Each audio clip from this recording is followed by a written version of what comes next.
A wave of disappearances swept across the world, and part of humanity found itself in a new, unknown world full of monsters and beasts. Frightened and confused, they died one by one trying to escape.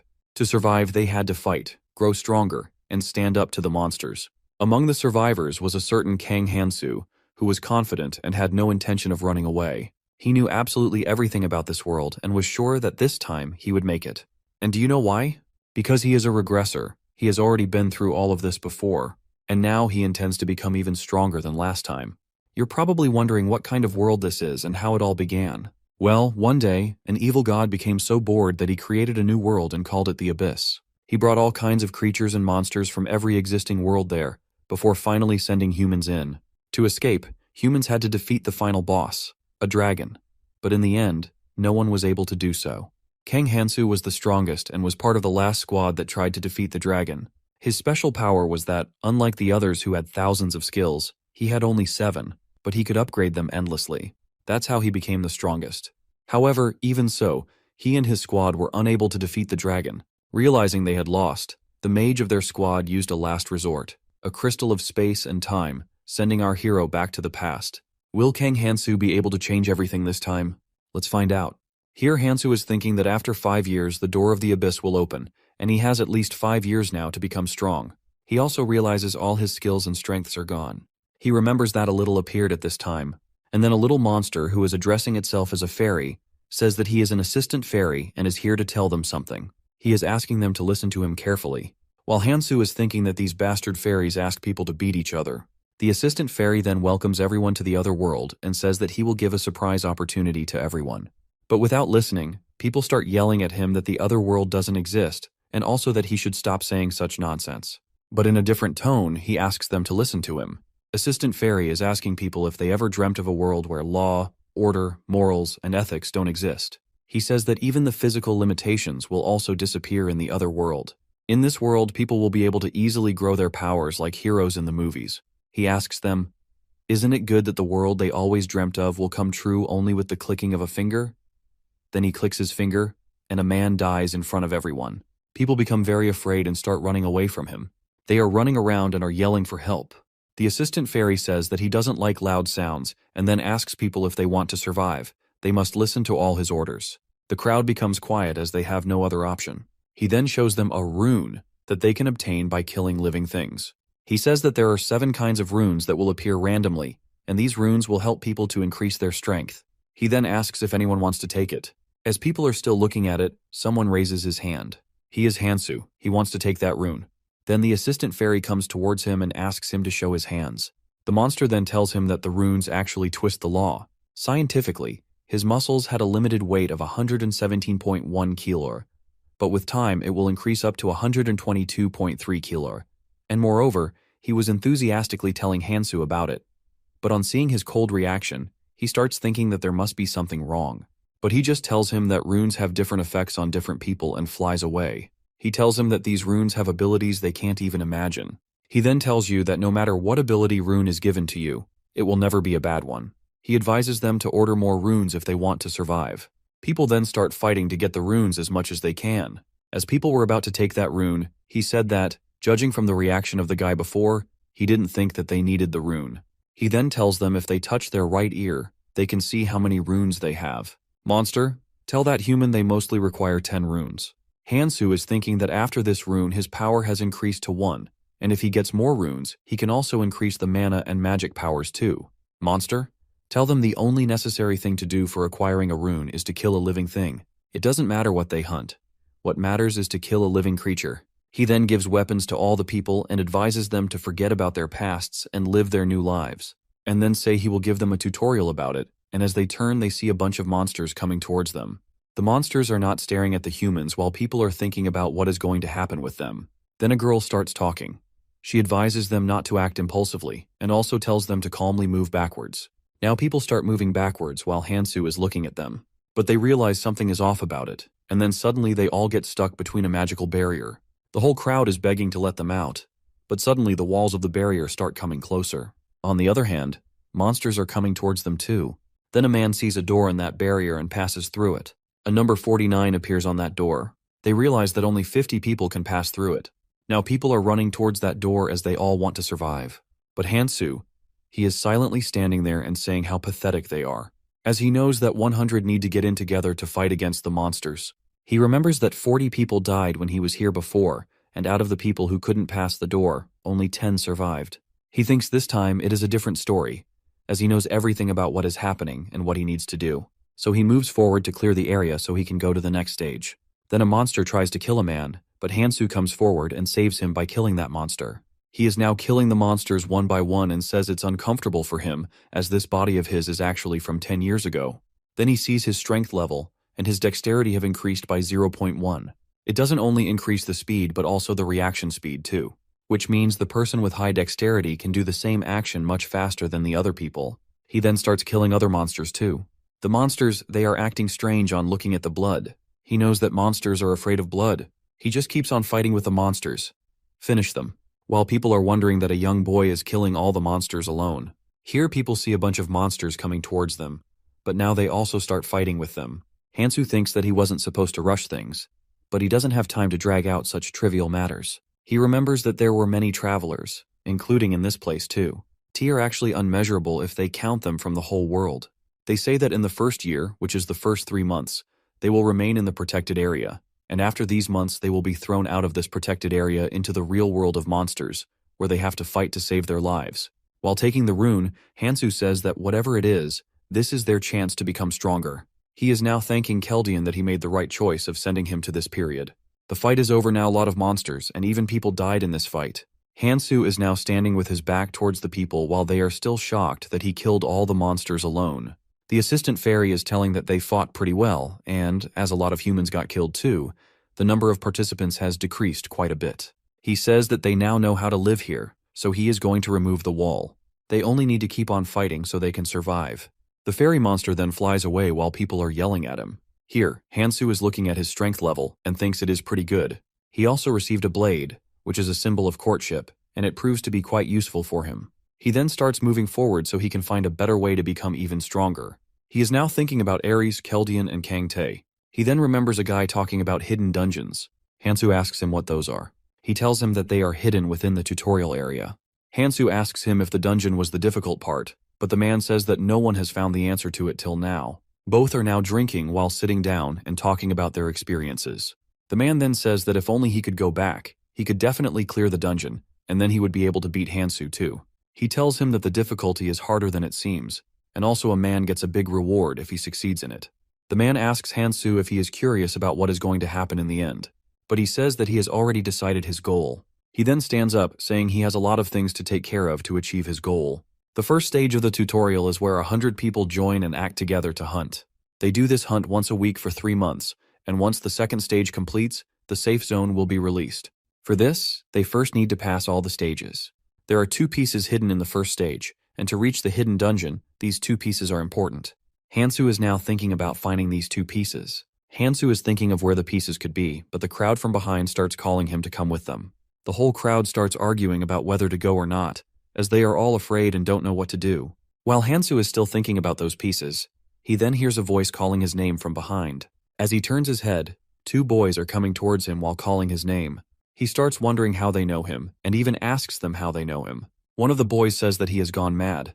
They all came here together, so then Hansu remembers that they are his college mates and are traveling together. In the past, as they all died, he has forgotten about them. One man from the crowd is forcing a girl to come with him, but then she runs towards Hansu and whispers to save her. That villain and his members are now thinking of fighting with Hansu as he is alone and quite tired too. They are teaching him again and again, so he becomes furious and is also ready to fight with them. He then moves closer to the villain to start his fight, but a man who is probably their boss appears and asks them not to fight. Then he advises Hansu that they should act together. While our boy is looking into his eyes and thinking that he is also one of them who will destroy the world, he remembers Eris saying that he should kill the cockroaches that will take part in destroying the world. He remembers each word of Eris and is working in the same way, so he says that Eris is actually saving a lot of eyes. Hansu then says that he doesn't have time to fight with all those people and moves away. The villain's boss says to them that they should leave this boy on his own. Their first priority is to keep this place in order, because they are going to face monsters again. The boss says to his man, Sung-Hu, that they must take advantage of the rule. On the other hand, Hansu, with the other members, is moving forward. Here, Hansu's friend asks him why he is acting so strange and why he denied remembering them. But our protagonist simply says that he is having memory loss. Other people are asking about their destination now. After a while, they are in front of the subway station where the hidden piece is hidden. It is Gangnam Station. They all are standing in front of Gangnam Station.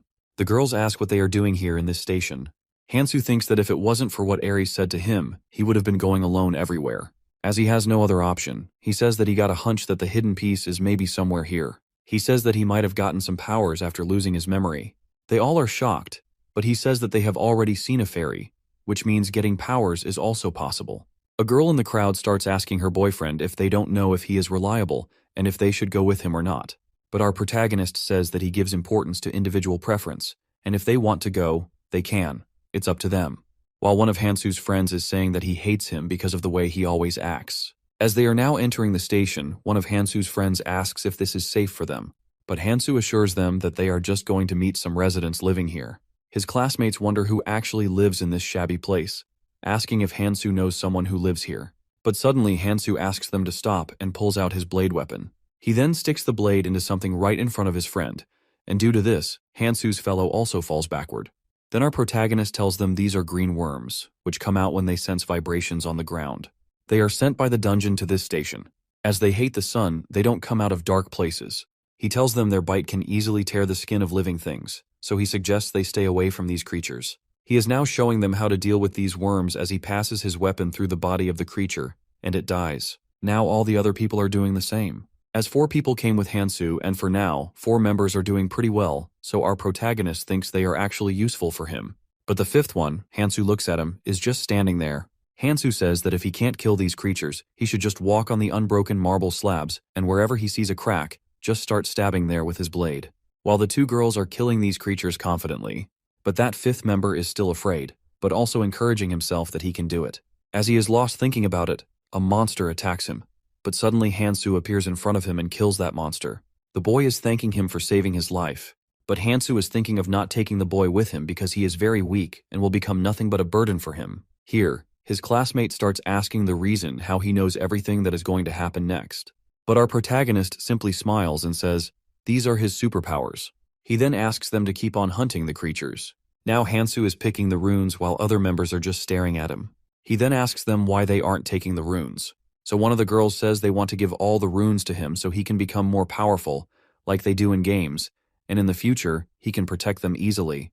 But our boy says if they want to continue their journey with him, they must follow at least the basic rules. The people who lived in the abyss for a long time made a lot of such basic rules just for the sake of coexistence. He is also thinking that how, in life-threatening crises, people make relationships with others just to save themselves, which then fall apart soon, also to protect themselves, and also that they are going to realize how bad this world actually is. He tells them they must rely on their own abilities to stay alive. If someone is useless, others just dump him, which is a very basic rule. They all are now starting to take the runes while Hansu is thinking that in the future, they all are going to fight like dogs just to get these runes. Then one of them sees a strange rune with purple light radiating from it. That rune is the essence of the Akrul troll tribe. Hansu's bully classmate is holding it in his hand and thinking that if he succeeds in taking it, he might gain superpowers. He then asks Hansu if he can take it because he found it, and according to Hansu's rules, whoever finds the rune will take it. So our protagonist agrees with him. This rune gives defense skills and regeneration powers. Runes and their abilities are defined by their ranks. As for the smart ones with plenty of magic too, they have like 100 such runes. He is now thinking about Erez and other members. As he remembers, Keldian himself has around like 1,000 runes. As for Hansu, he is different. His rune limit is only 7, as he is different from others. He is restricted to taking only 7 runes, and when Erez found it, she was disappointed by the fact that if they knew it earlier, they would have helped him learn stronger skills. But our protagonist, he has greater strength than others. Due to strength, his limited skills kept on evolving all the time. He remembers that his ability, Essence of Dororo Lizard, which only added fast regeneration later on, became so strong that it was enough to rival Kang Tae's immortal arts. Due to this ability of his, Erez gave him the name of 7 Stars, and that ability is also the reason for him standing side by side with them. Also, they sent him back because they believe in him, so he must not disappoint them. Now he just needs to think about learning the most powerful 7 skills, and is thinking he might become stronger even before leaving the tutorial zone. While on the other side, Jin gets a physical resistance state due to the Akrul troll tribe's essence. Jin is thinking that if this keeps on, he is going to catch up with Hansu sooner or later. As they are moving forward, Jin puts his arm on Hansu's shoulder, and while looking back, he says that the stronger one should walk in front because it's going to be very dangerous. But then our protagonist tosses his hand aside. Now they are going further down the station while the girl is asking him why they are going this far away. He tells them that they are going to take a subway, and they all are now asking how there is even a subway here. But he remembers the boy he met before coming here told him that on the 3rd floor of the station, as he passes through the portal on the stairs and somehow boards that train, then he can easily get his hands on that hidden piece. But the only problem is that it is very difficult to get that train, but Hansu is determined to find that hidden piece. Now they are standing in front of the portal, while the girl is saying that they don't know what is inside, and also if it is safe to go there. But Hansu says that whoever wants to leave, they can. It's up to them. But as soon as Jin says that he will go inside, the girls become furious and get ready to go inside, while the couple says they will wait outside and are going to hunt the worms. But then someone says he will also go inside. It's that frightened boy. So Jin laughs at him, saying he was very afraid a few minutes earlier, and now he is acting all brave. But the boy replies that it's not his concern to think about him. Now both of them are arguing with each other, but Hansu asks them to stop their nonsense and starts moving forward. Mihi and the other boy also start following him, but Jin is still standing there, who seems very angry because our protagonist and the other boy insulted him in front of Mihi. Then they pass through the portal, and now they are standing in front of the convenience store. Now they all are in the convenience store, where Jin is thinking about taking some weapons while Hansu is thinking about that man's words. He told him that the convenience store in the subway is more like a supermarket and has everything they need. Now our protagonist is putting a pot on the stove. Mihi asks him what he is doing. He tells her that he is going to cook worm's blood with goblin skin, as their skin is extremely potent and will make a very good poison. As he is making that poison, Jin comes after smelling it and asks him to give a bite as he wants to taste it. But Hansu says this is poison. Jin starts yelling that he must tell everyone before making it. They also start wondering how he knows how to make it. But Hansu's answer is still the same, that he knows everything because of his powers. After hearing this answer, Jin becomes very furious and says that he is just dodging the questions and not telling them the actual reason. But he remembers Keldian telling him that getting the items isn't everything, but he must also reinforce them. Also, Keldian was the one who taught him how to make poison with the right ratio of items and boiling time. Then the poison becomes ready, and he is now pouring it on his blade. Mihi is asking if they can use this too. He agrees but demands half of their stamina from them as per usage. Jin gets very angry and says that it's unfair. Here Hansu says that he can give it for free to them, but that's not a great idea, as he thinks one-sided relationships fall apart more easily. Mihi says that she will give him the runes later, but first he shall give her this poison. So Hansu gives it to her and asks her to be careful. Now they all are applying this poison on their weapons while our protagonist is preparing for some other things too, and asks them to get prepared too. Then, as they all are ready to go outside, Hansu stops and starts looking at them. They are asking why he is even looking at them, but the reason he is staring at them like this is because all of them are holding 3 bags of food and other necessities. He asks them to leave it for others too. He is now showing them how to bury the things. Here Mihi is thinking that Hansu is a very good fighter. She says that she also wants to get some superpowers and also must survive to live the rest of her life. Now she is going side by side with Hansu, while Jin is getting jealous because of them. He then comes forward and asks our protagonist if they can also possess the superpowers like him, and he replies that probably they can get it. On hearing this, 3 of them become very happy. While he remembers Keldian told him that a few people develop special powers which they didn't have in reality, and he also advised him to get rid of those which are not useful, while Jin is telling him how he has become so rude. But as for now, Hansu doesn't have anything to say. He just stays silent because after fighting species of the abyss for 5 years, all his hope turned into despair, and then everything became dull. As he is saying this, Jin is wondering why he is acting like he is alone and what this fight is something he is talking about. He says if it wasn't for his superpowers, he would never obey him like this. He is now thinking that after surpassing Hansu's abilities, he will date Mihi and will get rid of Sang and Hansu. As Jin is thinking about it, he asks them to stop as he realizes there is something on the floor. He then touches it and realizes that this is some kind of slime, but judging from its texture, it doesn't belong to worms, and now even to zombies. So he thinks it might belong to land mermaids. He is sure that they are traces of land mermaids. He tells them they are not very fast, but if they get in touch with their venom, they will surely become paralyzed. He then says that he has a plan but needs their help. He is now taking the bottles out of his bag and going to use them as firebombs.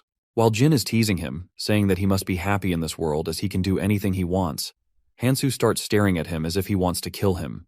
But then he starts drawing the plan on the floor in order to make them understand it better. He says one person will throw the firebomb while the other three will attack them, and the one who is going to be first will receive the runes. Here, Jin says that Hansu is pretty bad at drawing, and also that he will go first because he is very competent. Here, Hansu asks who wants to throw the bomb. Both Sang and Mi-hee are now raising their hands. He asks them to decide between them, and here Sang says it's not good to argue with Mi-hee, but he also wants to throw the firebomb. So, our protagonist suggests that they should take turns then. Then they again start walking to become successful in their plan. Here Sang is thinking that he came with them because he didn't want to be alone. But are the other members really okay? As he looks at Mi-hee, he realizes she is also very frightened. But suddenly, Hansu asks them to stay alert as land mermaids are near. Our protagonist asks Mi-hee to throw the bomb. She gathers all her courage, lights the bottle, and throws it in the direction of the noise. Now Hansu moves forward and attacks the land mermaids between the fire. He is now killing them and getting all the runes. While Jin is getting jealous and can't afford that Hansu is taking all the runes, he then also starts killing the land mermaids, which becomes very easy because of the poison Hansu made. Now the place is full of fire. Mi-hee is throwing the firebomb while the other three are killing the mermaids and taking the runes. Here Jin is about to take some runes, but then a mermaid spits the paralyzing venom on his leg, and he falls onto his back. The mermaids are now coming towards him. He is now yelling at Mi-hee to help him, but she has no firebombs left with her. She then asks Sang to help, but he becomes confused and throws the bomb without lighting it up. Here Jin is thinking that he is going to die, but then Hansu succeeds in killing that mermaid too. He then suggests Sang calm down and just follow the plan they made, then there would be no problem. Our protagonist then asks them to take the runes according to the division. Jin, he is now looking at Sang's runes and is thinking if he gets those runes too, he will become very powerful. He then starts fighting with Sang, and is asking him to give him all the runes. Jin is choking Sang by holding his neck. Jin is furious at Sang because he wasn't able to throw the firebomb properly, and Jin was on the verge of death. Sang is begging him to stop, and Mi-hee is also telling him to stop, otherwise he could die. He then pushes Sang on the floor and says to him that he should always follow others, like his father. As he is about to take his runes too, Hansu comes forward and says that he can't take what doesn't belong to him. But Jin says that giving runes to such a silly person is like throwing them in the bin.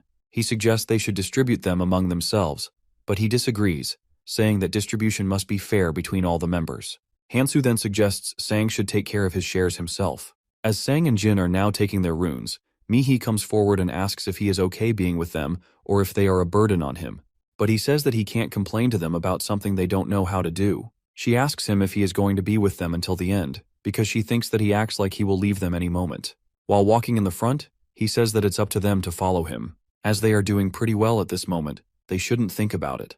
He realizes that mostly strength and stamina were dropped, which is not actually bad because both are very important to them right now. He then looks at his stats, which have increased quite a bit. Here, that assistant fairy appears, which is now celebrating because the sum of Hansu's strength and stamina has increased up to 50. He congratulates him on being the first traveler. He is now sitting on the head of Hansu and says that they prioritize their active members, and as he is the first one, he is going to give him a small gift. He then sees Mi-hee and says that he knows she is wondering what the gift could be, and he will tell her too. He then starts talking with Mi-hee and tells her she doesn't need to be afraid because they don't kill everyone, and if they start liking someone, they would never kill them, and she can be one of them too. But then he says that he is just joking. The assistant fairy then flies towards our boy and says that the little gift is to get 3 runes of their choice, which could be any. The fairy is now suggesting him to get a healing rune as it can even heal the hole in his stomach. The other 3 members are thinking that he should take this rune, and if things go wrong, he will use it to help them. But Hansu demands a rune that is immune to magic. The fairy then gives him 3 magic runes, and Hansu says that getting magic runes is very difficult unless someone is as lucky as Kangtae, who randomly got these runes. He says that increasing your stamina only results in fast recovery, while physical and magic resistance is more like a fundamental defense for immunity, as he knows that he can only make up for physical defense, but for magic defense, he needs some protection. He is now seeing his stats, where his strength is 25.3, stamina is 24.5, dexterity is 14.1, sense is 15.2, and magical immunity is 13. He thinks that these abilities would be enough to save him from sudden death. As the assistant fairy has done his work, he says that he is going now, and then the assistant fairy suggests him to do well in the future and, while blowing a kiss towards him, calls him handsome Appa. All of them become shocked as they realize that all this time, the assistant fairy was not a male, but a female. Now the assistant fairy is gone, and he is now asking them to move forward. While they are still standing there and just digesting what just happened, he asks them what's wrong with them, but they just deny it, saying nothing is wrong. Then all of them again start collecting the runes, while our protagonist is doing something with the body of the land mermaid. Mihi is looking at him carefully and is thinking that he might be making the poison like before, but she realizes his speed is the same as before. So she asks him that he has got so many runes, then why is his speed still so slow? Here, our protagonist realizes that she is quite clever. He then shows her his wrist, where he is collecting all his runes. He tells them they can put their hands like this while thinking about collecting the runes, and then they can easily collect them. She asks him how he even knows about it. But he again says that it is because of his superpowers. As she says that she wants to try it too, Hansu suggests her not to do it because these runes fall out of their bodies once someone dies and become meaningless, and also that they slow down the hunt. Here Sang asks him why he is collecting them then. Hansu says that he can just trade them. He says that although it's difficult for now, once rules are established, they can easily use them as a substitute to get money in the future. He tells them they can't do it, so they should just pick them up one by one. Here, Jin becomes furious and says that they can also do it. He thinks that they will come to their senses on their own after learning a few lessons. He then starts saying that he doesn't care if they follow him or collect the runes, but at this moment, he wants them to listen to him patiently. He then asks them to hand over all the runes to him. Jin becomes very furious and says that why he is acting like a robber, and moreover, he has his own blade, then why is he asking for theirs? But Hansu says that their blades are very rough, so there is no use for them, and moreover, he needs a few blades. Jin asks furiously that if he takes their weapon, how will they fight? Jin says that he wants them to stand behind him with a thumb in their mouth, but Sang is about to say that he can give his, but Jin asks him to stay quiet. So our protagonist asks him if he can fight the guy down there. Jin says that he can, and he is not afraid of him. Hansu thinks he needs to do something about it, so he gives them two options. The first is that Hansu will go out of their team, and they will go on their own. And second is that they just stay silent and watch Hansu fight alone. Both Mihi and Sang say that they will stay outside because they think it's going to be very dangerous, while Jin is saying that they should help each other, as it is going to be very dangerous. He thinks that Hansu is going to leave them behind. He says that he doesn't care about loser Sang, but if Mihi is outside, he is not going to leave her because they are friends. While listening to him, Hansu is thinking that he should be glad that Keldian didn't come here, and also that he must be wandering around the indigo or purple zone right now. He is missing them. And with tears in his eyes, he says that they must not stop here and need to get everything done as soon as possible. But then, as they are arguing about it, he says that it's fine. They all should go together downstairs. Jin laughs and says that this is the right thing to do. Jin thinks that there must be something down there, the way he was urging to go alone, and he must make use of this opportunity. After a while, Mihi, Jin, and Sang are running upstairs, and they are very frightened. Mihi says that she was right about there being something dangerous downstairs. So Jin says that how would he know that the monster is from a different dimension? They are talking about a gigantic snake which they saw downstairs. Jin says that Hansu is not in his right mind as he is fighting alone with the monster. On the other hand, our protagonist is fighting with the snake, and due to his abilities and magic resistance, he is easily bearing all the magic of that snake. The cobra snake produces powerful shock waves with magic in it, and no ordinary sword can cut the scales of its body. He knows that this is not an ordinary opponent, but he knows its weakness, which is that its body parts without scales are very weak. So, he sticks a blade into the weak part of its body, and due to the pain, the monster becomes very furious, and using its energy, it throws our protagonist far behind. So Hansu realizes that he is now reacting to the pain. He then gets up and is thinking that only 5 blades are left, so he must use them carefully. Our protagonist jumps to attack him and is saying that let's do this slowly until the effect starts. While Mihi is waiting for Hansu, standing in front of those stairs, she is thinking that even if they are quite far away, the voice is still echoing up there. Mihi is worried about Hansu, while Jin is asking her to go back to the convenience store to get some daggers. But then she says that she needs to see Hansu and starts running towards the stairs. While Jin is getting angry by the fact that they all ignore him no matter what he says, now both boys are also running behind her, and on reaching, they see that the monster snake is holding Hansu's arm in its venomous mouth. Then someone yells, "Hansu!" It is Mihi, she is yelling his name. But all of a sudden, Hansu puts the blade from his hand into the mouth of the monster snake. The snake is now in severe pain, while Hansu is saying that luckily he used blades quite cleverly. He is telling them that the snake chewed his arm pretty badly, but it is going to heal soon because of his abilities.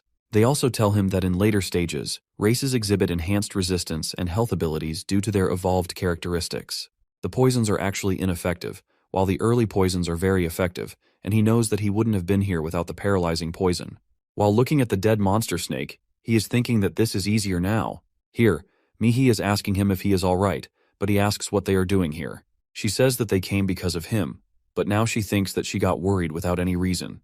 She then asks if his arm is alright, but he says that this is just a minor scratch, which is already healing now. While looking at the dead monster, Jin is thinking that he can't believe Hansu fought with this monster all alone, and thus he also starts thinking that there is a huge difference between them.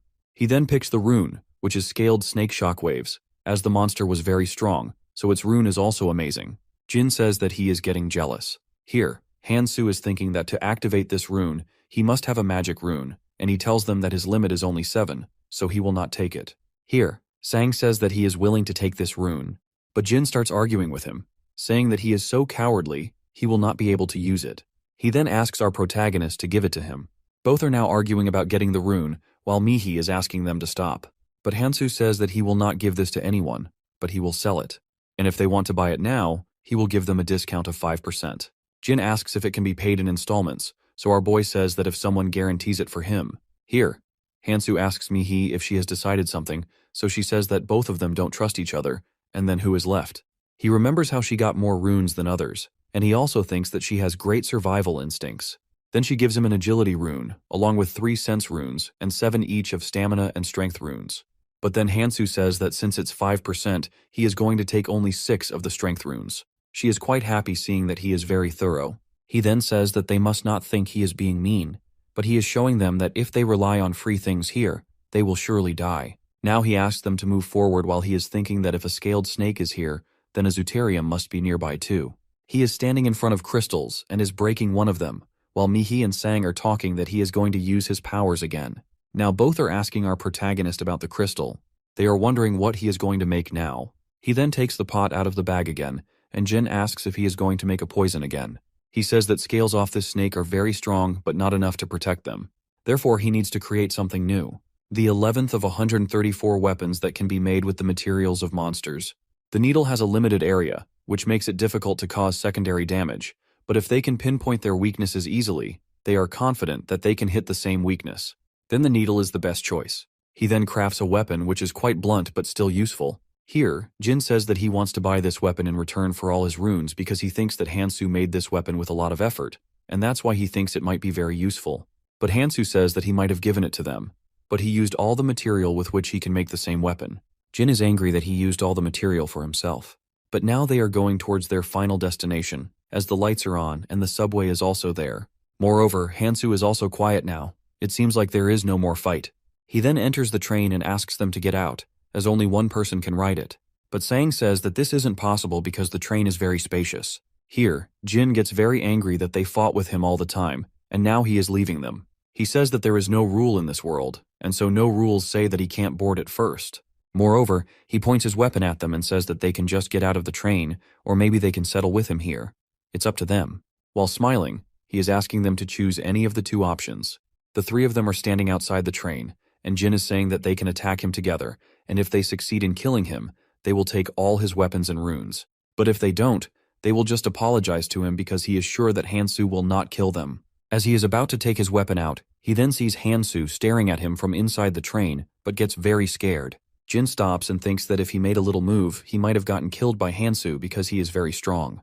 Then our protagonist says that he will see them later, and the train door is closed now. Here, Mihi says that they shouldn't have provoked him like that because they pretty much owe their lives to him. She then suggests they keep moving forward, but Jin says that this is the reason he is better than them. He says there is nothing wrong in fighting for strength because this is the reason they all are here. He then says that he is going to become very strong. On the other side, our protagonist is in the train. He is now gathering all the information about the train and about his journey. He is telling them that the subway will stop at 20 stations during the journey, and on each station, he is going to find different artifacts, and after passing the station, he can't go back to it. He is thinking that such a kind of structure causes mental conflicts. He says that even if he succeeds in reaching the end, it is not guaranteed that everything at them will happen according to him. He is at the 12th station and has collected the Laroon circlet, Katal's nails, Ograng's steel gloves, and overall he has collected 8 items. Maybe the weapons are of good quality because they get them with hidden pieces. The Laroon circlet, after combining with the sense stat, helps find the weakness of monsters in the first half. As he already knows the weaknesses of them, he thinks it's useless for him, and he has weapons too, so he wishes that he could find something like a mobility boost so he can move freely on the battlefield. But on the next station, he finds Maniac's Cloud Snack. These are cigarettes. If someone starts smoking them, their rune stats will increase. If someone finishes it and inhales the smoke, the stats will increase by 20% and will last for 10 minutes. He thinks they are quite useful in the tutorial zone. Now he is thinking about his past, where Eris is asking him not to smoke, and also saying that he looks much older with them. She says that if he keeps on smoking, he will lose his handsome face. But Hansu assures himself that he is not going to be the same again. He then gets out of the subway and sees that 3 of them are gone. He still has 4 days before the hidden piece appears, so he has 2 options for 2 days. First is to keep hunting weapons and runes, and second is completing his missions. He says that he doesn't know about the future, but he still needs to get his hands on missions with better prizes. Among the missions he is left with, the one with the promising reward and quick time completion is Stone of a Sage with Clumsy Mage as a follower. This not only boosts the stats 10 times, but even heals big wounds too. He knows that this artifact is because not only in the tutorial zone, but they are also very rare in the red zone too. He remembers in the past, Anvi Aaron completed this mission. She was a member of the Death Squad and was dragged into the abyss while working in prison. He remembers that her most trusted people betrayed her, and due to the rage, her powers awakened. While in the abyss, she almost killed everyone there. After that, she attempted suicide, and after that, this mission appeared. But Hansu thinks that this will not suit him, as he is here to save as many people as he can. So he is thinking of another less hectic mission, which is Selfish Rich Man's Food Bag. He is now thinking of doing this mission because he must ensure that he has much stamina. He is now back at the convenience store, but Jin and others have already taken all the food, and even the stuff Hansu has dug before on the floor. So he says that the mood is going to rise soon, and yet they pulled a stunt on him. Then he sees until when they are going to be this brave.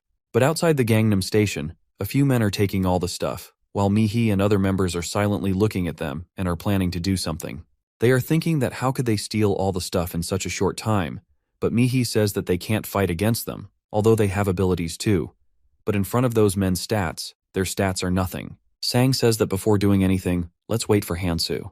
While the couple is wondering that they have never seen him talk this much. Mihi is saying that she can't even believe that they found the convenience store in such a short time. While all the goons are taking the stuff, one of them turns back and waves at them. They all get shocked seeing this. But Jin says there is no need to respond to this and is now asking them to let's move on, so they can find supplies in some other place. Then Jin is standing in front of a few men and saying if they need food, they can find it in the subway. He also offers to show them the way. Jin is actually thinking that Hansu will have to fight with all these guys, which is not going to be easy, so he thinks that he will ask for his help. But one of them says that they can't believe him. But Jin punches his face and says that he is stronger than them, and they must follow his orders. He is asking them to think about it as this is an opportunity for them. Now they all are sitting in a room, while Mihi sees Hansu walking outside and feels very relieved. She then calls for him, and as soon as he reaches near her, she starts saying that some goons have taken all their belongings. But in a very calm tone, our protagonist says that he has seen it on the way here, and is asking them about the food they have now. They have very little food, so Jin advises him to steal the food back again from those people. As Jin is saying that he can help him fight with those people, but our boy says that let's eat first. But Jin says that they risked their lives for this, and they can't give him this easily. He says that if Hansu gives him something good, then he will think about it. Mihi is saying that they brought it for everyone, but Jin says he can't give him anything free. He says Hansu didn't lift a finger when they were struggling to find it. Jin thinks that if everyone comes on his side, he can easily win against Hansu. Our protagonist says that he doesn't have anything to offer, but Jin is insisting that he must have something with him. Why doesn't he show it to everyone? While the couple also gets curious about it, so Jin tells them he went to a mysterious place alone. Jin keeps on insisting to give him something, so our boy takes a chocolate bar out of his pocket and gives it to him. Hansu then starts going alone as he thinks that he doesn't need them anyway, while Jin is shouting at him, asking where he is going. Here, Hansu is thinking about Eris, and is saying that he tried what she said, and then he remembers Kang Tae's words saying, "You're really getting on my nerves and I will destroy you." But Hansu thinks these lines are too cringe and he can't say it to anyone. Now he opens the door saying, "Take care and stay strong" to them.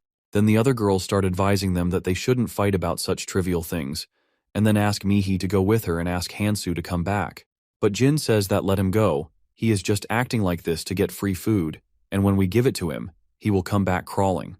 But then Mihi runs towards Hansu, saying that she is going with him while holding his jacket from behind. But Hansu says that he can't take her with him. As she is about to leave his jacket, He says that he also told her if she wants to come with him, she can. But Jin says that he can't let her go because he gave a few of his own runes to her. He says that he doesn't care about Sang, but he must not let go of Mihi. Here, Sang says that it doesn't matter because he is also going with Hansu and Mihi. But Jin is again blackmailing him about how Sang's father works under Jin's father. But Sang becomes furious and says that they don't even know if they are alive or dead, so how is he going to tell all these things to his father? Sang says that he doesn't have any reason to listen to him anymore, and will not listen to him like he used to before. While the three of them are walking, Jin is yelling from behind, "There is nothing left in other places, and I have all the food, so I know they will come back to me." As they are walking, Hansu sees a jacket hanging in a shop, so he starts wearing it while saying that they must do something, and they need to make a plan for it while Mihi and Sang are looking at him wearing the jacket. Sang is thinking that he doesn't have any powers, so if Hansu gets into some trouble, he will become useless. And Hansu also knows what he is thinking. But here our protagonist tells them that it's almost midnight. Both of them get afraid and start asking what is going to happen and what's wrong with the moon. Then suddenly an eye opens on the moon. Mihi becomes very shocked and is yelling that the moon just opened its eyes. They are wondering what is actually happening, but then Sang realizes the food in his hand is turning into sand. Even the food in Mihi's bag has turned into sand. They can see people glowing from a distance. Mihi says it means they easily find each other, so they want them to fight with each other. They ask Hansu if he knows about it before. While smiling, he says that he didn't know about it, but they don't believe him. People from the distance are now fighting with each other because they think that someone ate all their food, which has turned into sand. He tells them that's why he said to them not to take all the food, because as soon as the moon's eye is here, it turns all the food the individuals have into sand. Now Hansu is going somewhere, while Mihi and Sang are asking him where he is going. Hansu says he needs to do something that is necessary. On the other side, all the food Jin and the other members had also turned into sand, and they are shocked seeing what is happening to them. The girl suggests finding some food now, while Jin is getting angry at the protagonist because he realizes that Hansu knew this too because of his superpowers. Meanwhile, the men to whom Jin told about the food supplies are looking for him now and are very furious. Jin suggests the other members scatter, and then they will fight with them separately. But the other girl suggests he go to Hansu. Jin becomes very furious and starts saying that he left them in danger, and now she wants them to go and beg Hansu for help. The couple is now trying to manipulate Jin by saying that if those villains couldn't find them, they will go after Hansu and other members. They are a danger, and Jin should help them. Jin also starts thinking that a temporary alliance is fine, and as he is very strong, he should go and help Hansu. Now they come out of the back door, but suddenly something sticky grabs Jin's legs, and he falls on the ground. Other members are thinking of helping him or not, but suddenly the villain and his men appear from the back and are now asking them to run away. Otherwise, he will take them too. Jin is still asking for their help, but they are now running for their own lives. The head of the group is now telling about the sticky thing around Jin's legs, which is Orun's flypaper. He then asks him about other members of his group, but Jin remains silent. So the man strikes his foot on the floor, and suddenly the floor under his foot breaks into little pieces. Jin becomes very scared and is now saying that he will tell them everything about the other members of the group. Now the man whose nose got broken by Jin comes forward and is smiling at him, saying that he wants his revenge now, but Jin says that if they are going to work together, then they should do everything in moderation. So that man asks his men to start beating him in moderation, and now all of them start hitting Jin with their legs. While the couple is running to find Hansu and other members, Jin says that he will kill them once he gets out of here. The couple is now standing in front of Hansu, Mihi, and Sang, who are calmly eating their food. They start walking towards them like nothing happened and are saying that let's eat together. But our protagonist gets his weapon out, and after pointing it at them, he is asking them to go and not to come here again. But they see nothing as their fault. It was Jin who did all this. But Hansu starts smiling and says that his powers told him things are not going to remain good for them. They ask him that his powers tell him such things too. He starts telling them how his powers told him that both are going to be very dangerous for him if they stay with him. Meanwhile, that villain and his members are now standing behind that couple. Here, Mihi is getting very scared. They are now telling about the selfish rich man's food bag, and the requirements of it are pretty simple. Cook and eat as much as possible while the moon's eye is out. This condition is simple, but the other condition is to not share the food with anyone. The man who eats alone and doesn't share with anyone gets the food. The people who made the missions have a very twisted sense of humor. Everyone needs to stay calm under all situations. Meanwhile, Jin is also standing with those men and is severely injured.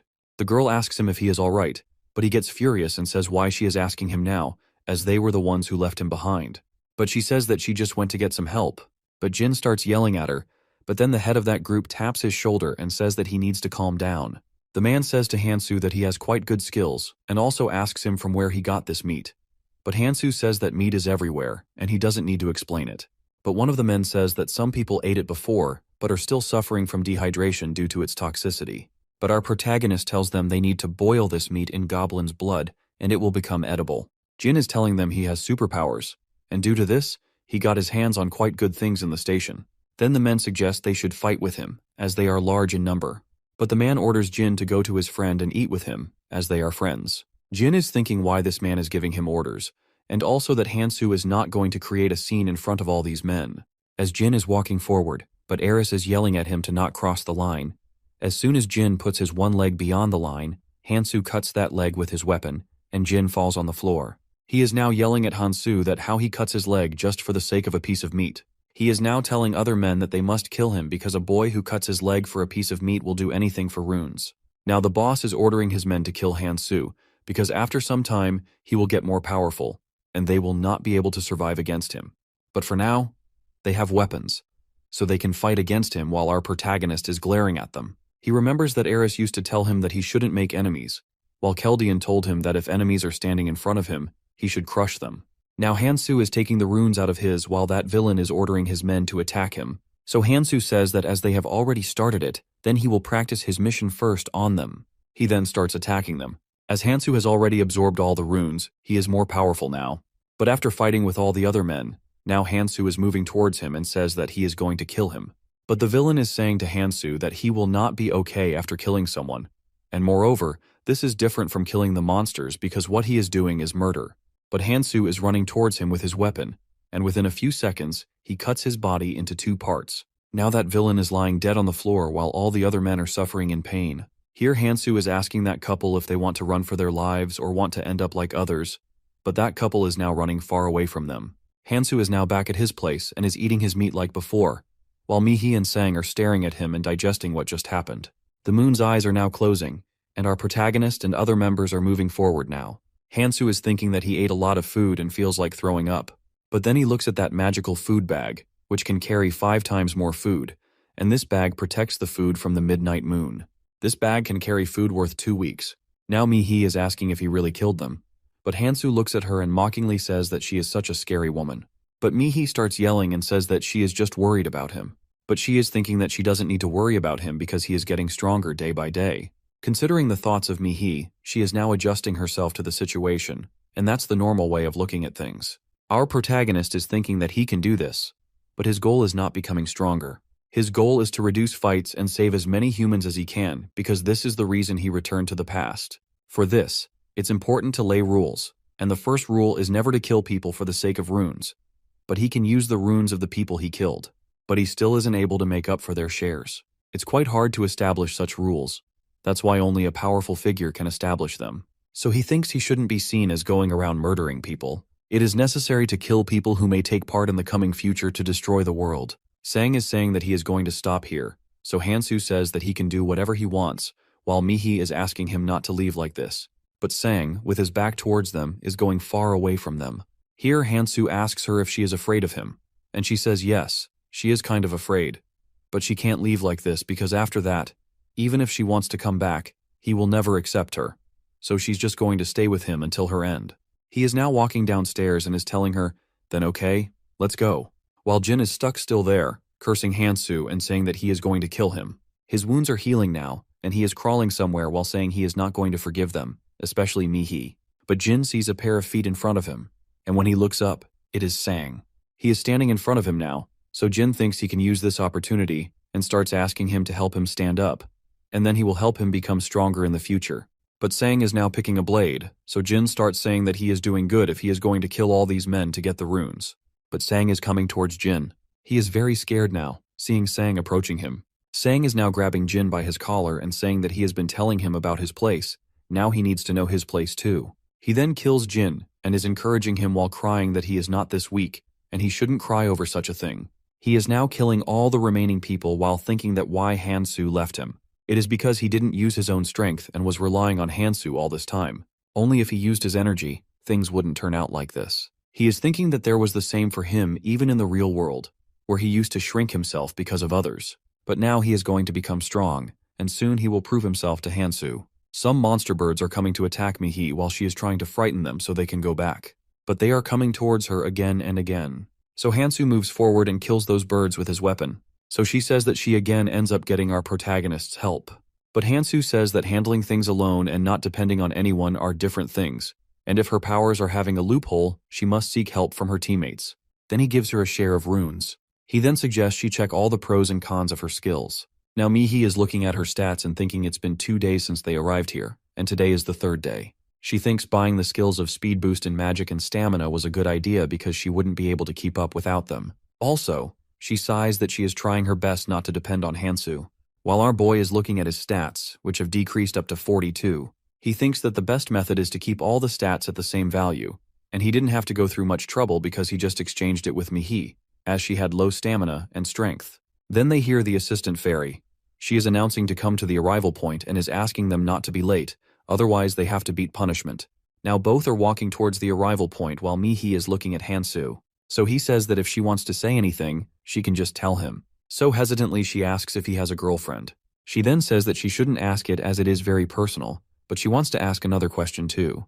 Hansu is thinking that she is actually quite self-conscious but still very free. And also if Kangtae were here, he was going to be very happy hearing this, and would think that he is very famous. But he is thinking about Eris and also that he can't lose her again, but he just says that he doesn't remember anything. Now both have arrived at the point. Mihei is thinking that there are a lot of familiar faces here, but something is off about it. Now the assistant fairy is saying that she has 2 pieces of good news for them. The first is whoever will survive in this place for the next 72 hours can leave this place. She then asks the crowd to clap, but everyone is blankly looking at her. But then she again asks them furiously, so everyone starts clapping. She then says, "Let me show you the main start of the event." She then shows them a huge palace, which is a magical altar, and tells them that this is the main venue of the event. She then tells them a carnivorous beast is present inside it, which they have starved for a day, and now he is very hungry and is dying to get out of here. She tells me that the altar is very fragile and the beast can come out. In no time then, they have to fight with that monster or die out of its hands.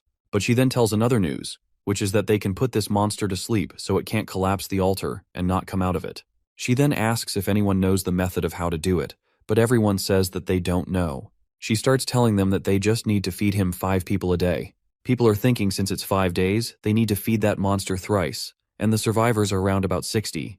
So they need to feed a quarter of the people here so that monster. Then she shows footage of other people who tried to fight with that monster and died. So they all become afraid and are thinking that they should choose the option of 5 people. But then one of the men raises his hand and says, "How can they choose people?" But she says it's up to them whether to use force or draw lots. It's their choice because what she wants is 5 alive people daily for 3 days. Then she says that they have 1 hour to choose it, and then they will be safe for the next 24 hours. After that, the next day, they will have to choose 5 more people. Then she starts the timer of 1 hour, while people are yelling that they are going to die now. Here Mihi asks Hansu about what he thinks is the right choice. But Hansu says that results are already decided, so he doesn't know anything. Now the man is saying that they need to be fair, and they should draw lots to choose people. But then Sang comes forward and says that they don't need to be fair. Then the man asks Sang to give them another method, and while walking forward, he says that they have a very simple method, and while saying it, he breaks the pole with his hand, and says that they should sacrifice those people who are of no help. All of them are now looking at him as he broke the pole so easily and Sang, thinking that all he has is one power, but now people are focusing on him. He is saying that 100 people already went missing before them, and to fight what is ahead, they must need to be strong, and they can't do it alone. So they must join hands. And for this, they don't need weak people. He then asks Hansu if he is right, and also asks him if he sees a difference in him. Sang asks our protagonist to join hands, as he doesn't have any intentions of being his enemy. But Hansu says that this method is quite good, and if he listens to his suggestions, they might not need to sacrifice anyone, and everyone will make it out alive. All the people are shocked on hearing that such a method really exists. But then one man says to our protagonist that he must not be thinking about fighting with that beast as they all watch the clip of how he killed all of them, and even if they all try to fight, they can't because the beast's powers increase upon feeding on people. But then Hansu says to that man, no one is asking him to fight. So the man asks in shock whether he is going to fight with that beast alone. Here Hansu says that yes, he is going to fight with him alone. But all the people are now talking about how he is going to fight with the monster alone.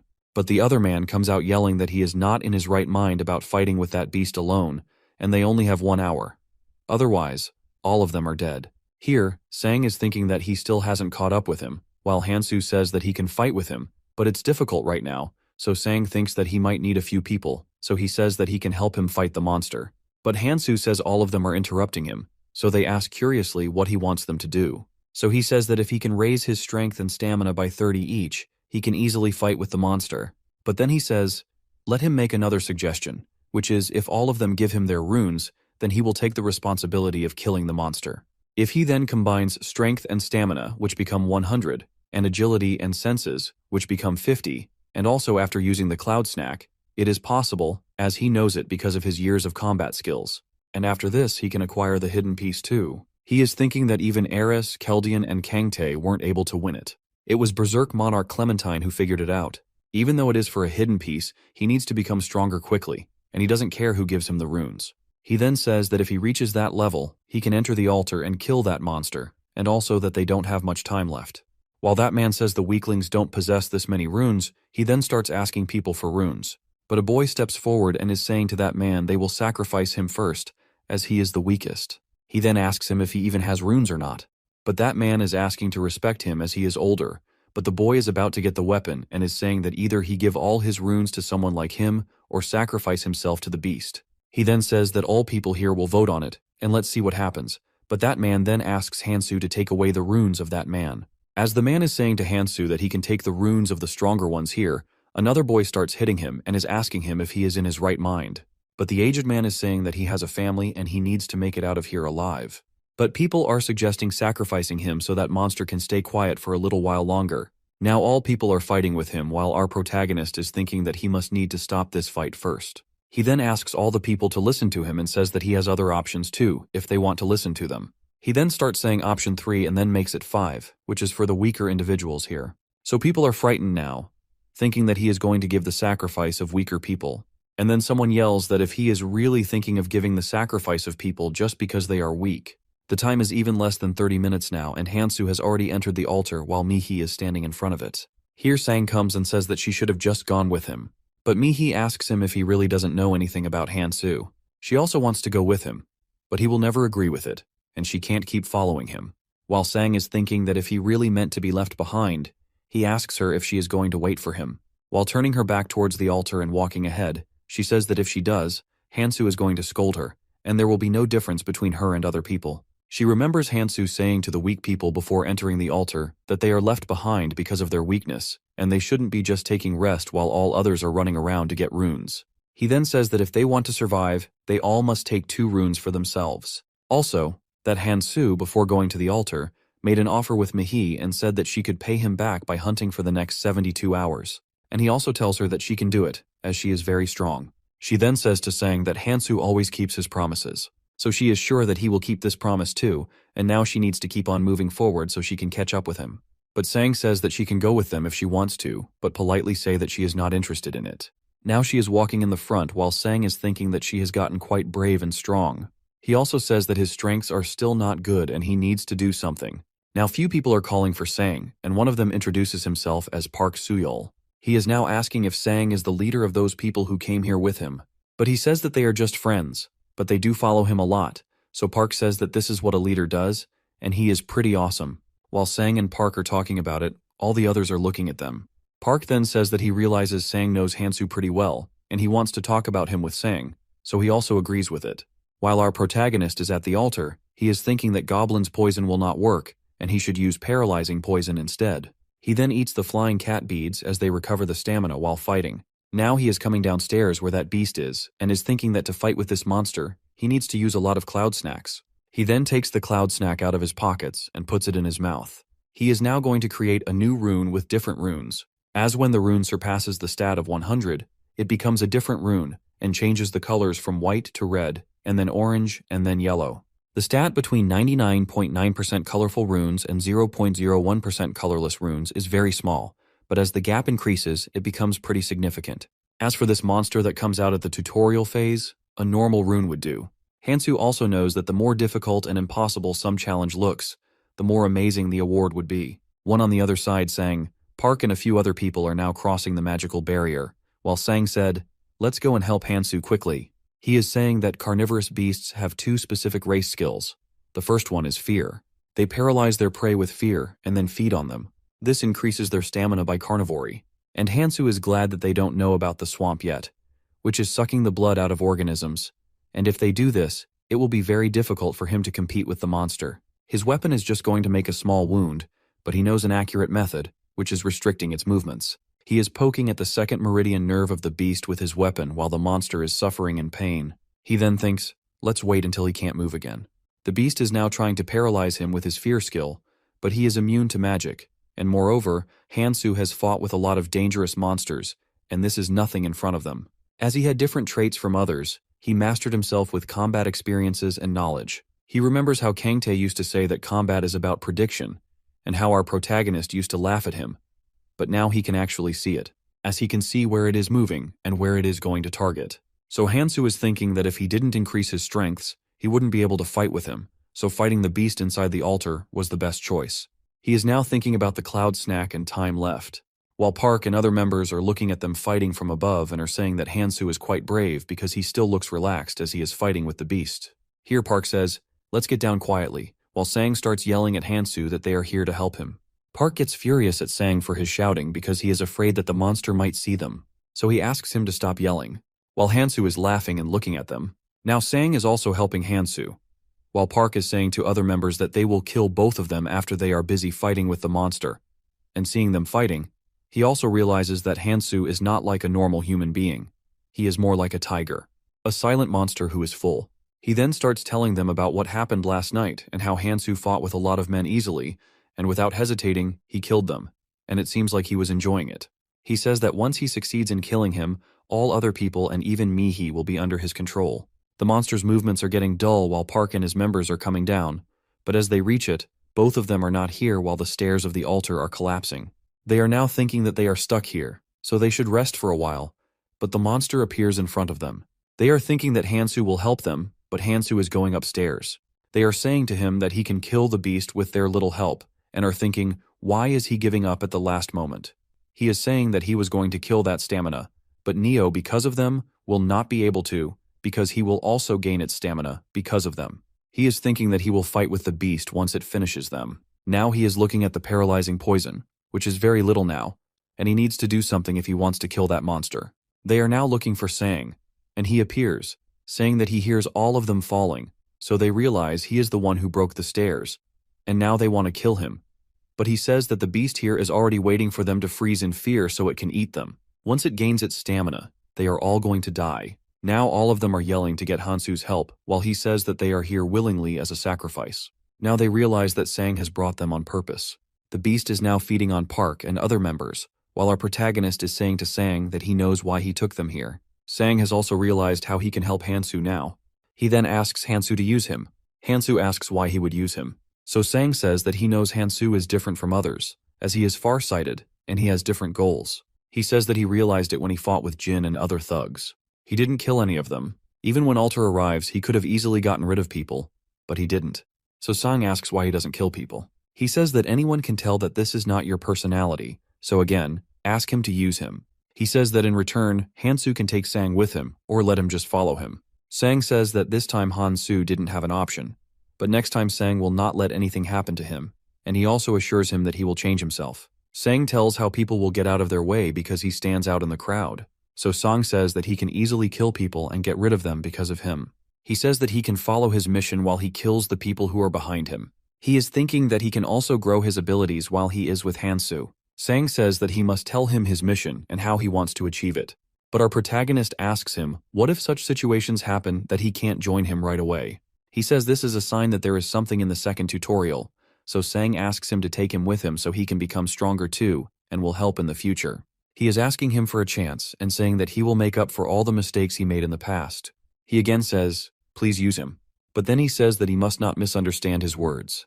Hansu then asks him to meet him here at 1 tomorrow because the monster is not going to be here at that time. Our protagonist also says to Sang that he can take all the runes because he is the one who killed them. Now he is walking, saying that we should meet each other with a smile next time. Our protagonist is thinking that he is still not sure if he is reliable or not, but indeed he is going to need him in the future.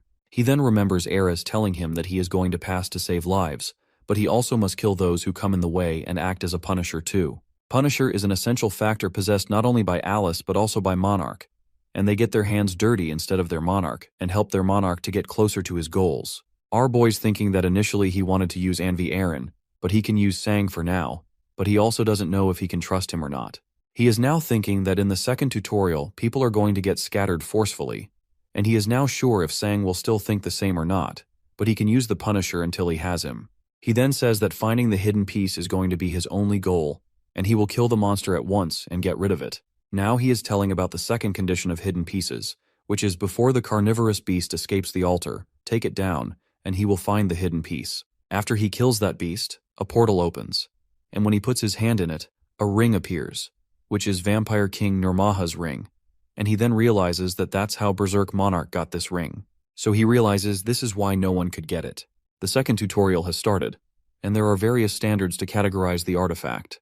How it's important to keep your eyes on colors. A regular artifact is not more valuable than the superior color artifact. But he also tells us there are always exceptions as the traveler gradually develops the rune, the same way the growth-type artifact absorbs the rune and changes its color. The most important artifact to flaunt is the numbering series.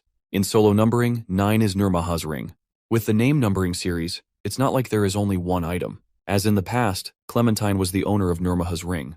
He remembers that this is not symbolic of him without any reason, because in the faces of 8 authorities that originated from his hands, people were torn into pieces. And Hansu is saying that he can't believe he got his hands on this ring. As it was very hard to get this artifact, he can't throw it away. He then wears that ring, which is on a colorless level and can unlock only 1 authority. As far as he knows, it can unlock 8 authorities, but due to the level, it's not possible for now.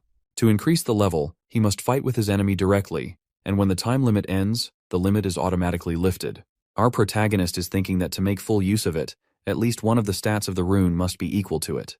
So he realizes that he is going to need a lot of magic runes, and then he also needs to balance them. He then comes out of the altar where Sang, Mihi, and other people are standing. On seeing Hansu, Mihi starts running towards him, seeing that she heard from Sang that Hansu has killed that beast. As she is saying this, they realize that the altar has disappeared. He says that he made the order and promises he will succeed in it. On hearing this, Mihi starts blushing while Sang is thinking that trusting him is actually the right choice. But then Hansu says that there is still some time left before the second tutorial, so they all should hunt more. But then Mihi starts saying that she wants to go separate paths from Hansu because she is not qualified to be with him and always ends up relying on him. And she also said that gladly sang and offered her to go with him. So Hansu, after listening to her, just starts walking forward, thinking it's fine as they are not going to get together in the second tutorial, and she is thinking about her position, which is good. But then Mihi says that when they meet next time, she will try her best, so he simply says, sure. But then he asks Sang that when he asked Hansu to use him if he was really sure about it. Sang says that it's up to him, he knows nothing about it. A week later, our protagonist and other people are standing in front of the assistant fairy, who is announcing that the second tutorial has started, and she also says that a lot of people have survived the first tutorial. Then she says, let's change the stage first, and soon a light starts appearing beneath their feet. Now Hansu and a few other people are standing in a room where they hear a voice saying that, before entering the second tutorial, let's first do a head count. The assistant fairy then says that from onwards make sure there are no more than 7 heads in one room. In Hansu's room there are 8 people. The assignment fairy says that first they make the 7 head count, and then they will tell them what to do next. And she also says that she doesn't mind even if they reduce more people. She says, discuss it with the team and do whatever you want. Then one of the men said that no wonder he was thinking that things were progressing too easily. Now they are looking at Hansu and are thinking that he must be Hansu. One of the men says that he hasn't seen him fighting but thinks that he must be worth it. Then a woman comes forward and says, why don't we all introduce ourselves and try to make an appeal for our lives? Then a man comes forward with a strange weapon and is saying that his name is Dakiol and says that no one can have better skills than him. Hansu knows that this is chi art and this rune uses magic to boost other skills, and a person can also strengthen the weapon using this rune. He thinks that chi is definitely a unique skill to have, but that man can't have anything here. Then another man speaks up, saying his name is Kang Man and he has the skills of healing. Then a boy whose name is Hanchiol says that he has the skills of combat. Then another man asks if they mean that someone must die. So that man says that we are a family and they shouldn't kill them. Then Dakiol says to that young lady it was her idea of an introduction, and she hasn't introduced herself yet. She says that her name is Jimin and she will show them her ability right now. Then she starts going towards Dakiol, and with her powers she killed him immediately. She then takes the colored rune and asks others to take the other runes. Hansu is thinking that things are easier now, and also the people who died in the past are still alive, which means the flow has already changed.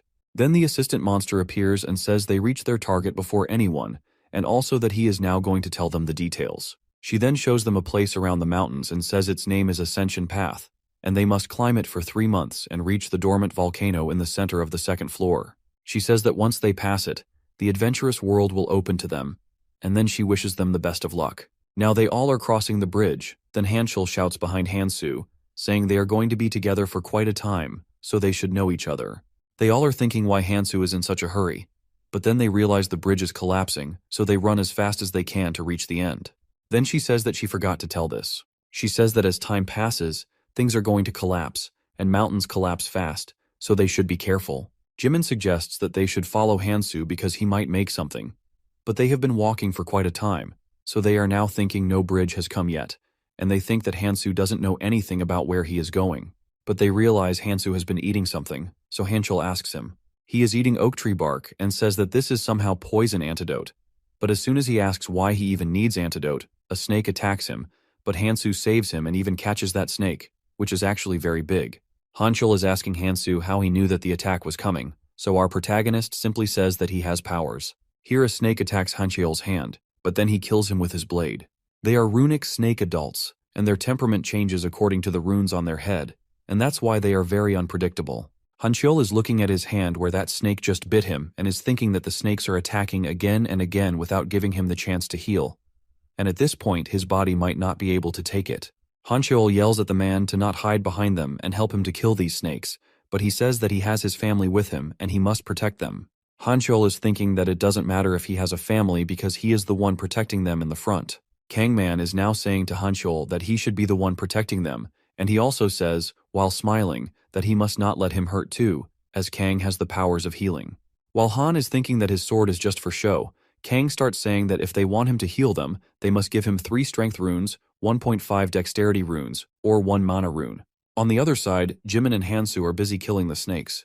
While Han is thinking that if it's only him who thinks this whole situation is very bad, that man with his family is giving the runes to Kang to heal his wife. Kang is asking Cheol to not just stand there and keep on moving. Here Cheol hears a voice asking him what is going on his side, but then Han asks him about what is happening on his side, so that voice says that there is a rescuer upstairs, and he must climb up to go there. He also asks him to find more members here so they can increase their strength, but Cheol says that he doesn't even know whom he can trust.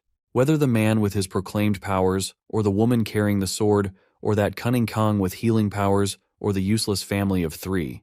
But that voice says that survival comes before anything. Cheol says that he will think about it later, while Hansu is thinking that it's too quick that there are people with monarch traits. Monarch, like Eris and Berserk, all have the abilities to lead their group, and they give their own symbols to their clan members, and all the clan members feel quite close bonding with each other, and they can even communicate with each other due to this. But he says that there is a limit on the number of people Monarch can have, as they are busy now scouting people as their clan members. So our protagonist thinks if he wants to fight with them, he must have strength. Because if they want people to listen to them, then they must have strength to back it up. They have killed a lot of snakes, and are now collecting their runes. Now they are moving forward and are thinking they have left the habitat of those monsters. But Hansu is thinking that it means they are near to the mutant runic snake. And as he slides the bushes with his hands, he sees a gigantic mutant runic snake sitting there. That snake is a rune eater snake. One of the men says that's why Hansu wants to fight with that snake. As they can see that he is not attacking them as long as they are not doing anything, why don't they just leave? But our protagonist says that he wants to fight with it, and he also doesn't care if they climb before him, so they can go if they want to. But that man says he didn't mean that. The man says they all must move together, but Hansu corrects him, saying they aren't moving together, but they all are just moving in the same direction. And then he proceeds to walk in the direction of that snake while Jimin is saying that they can't do anything about it. But for now, they must keep on moving. But Cheol is thinking that he should stay behind and help Hansu.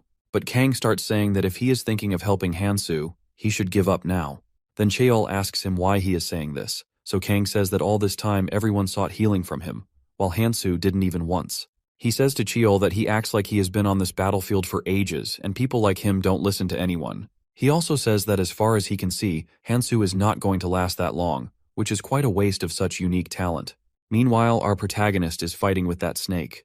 Hansu realizes that the snake doesn't attack him while the magic rune is active, but with the exception of the dexterity rune, it attacks him.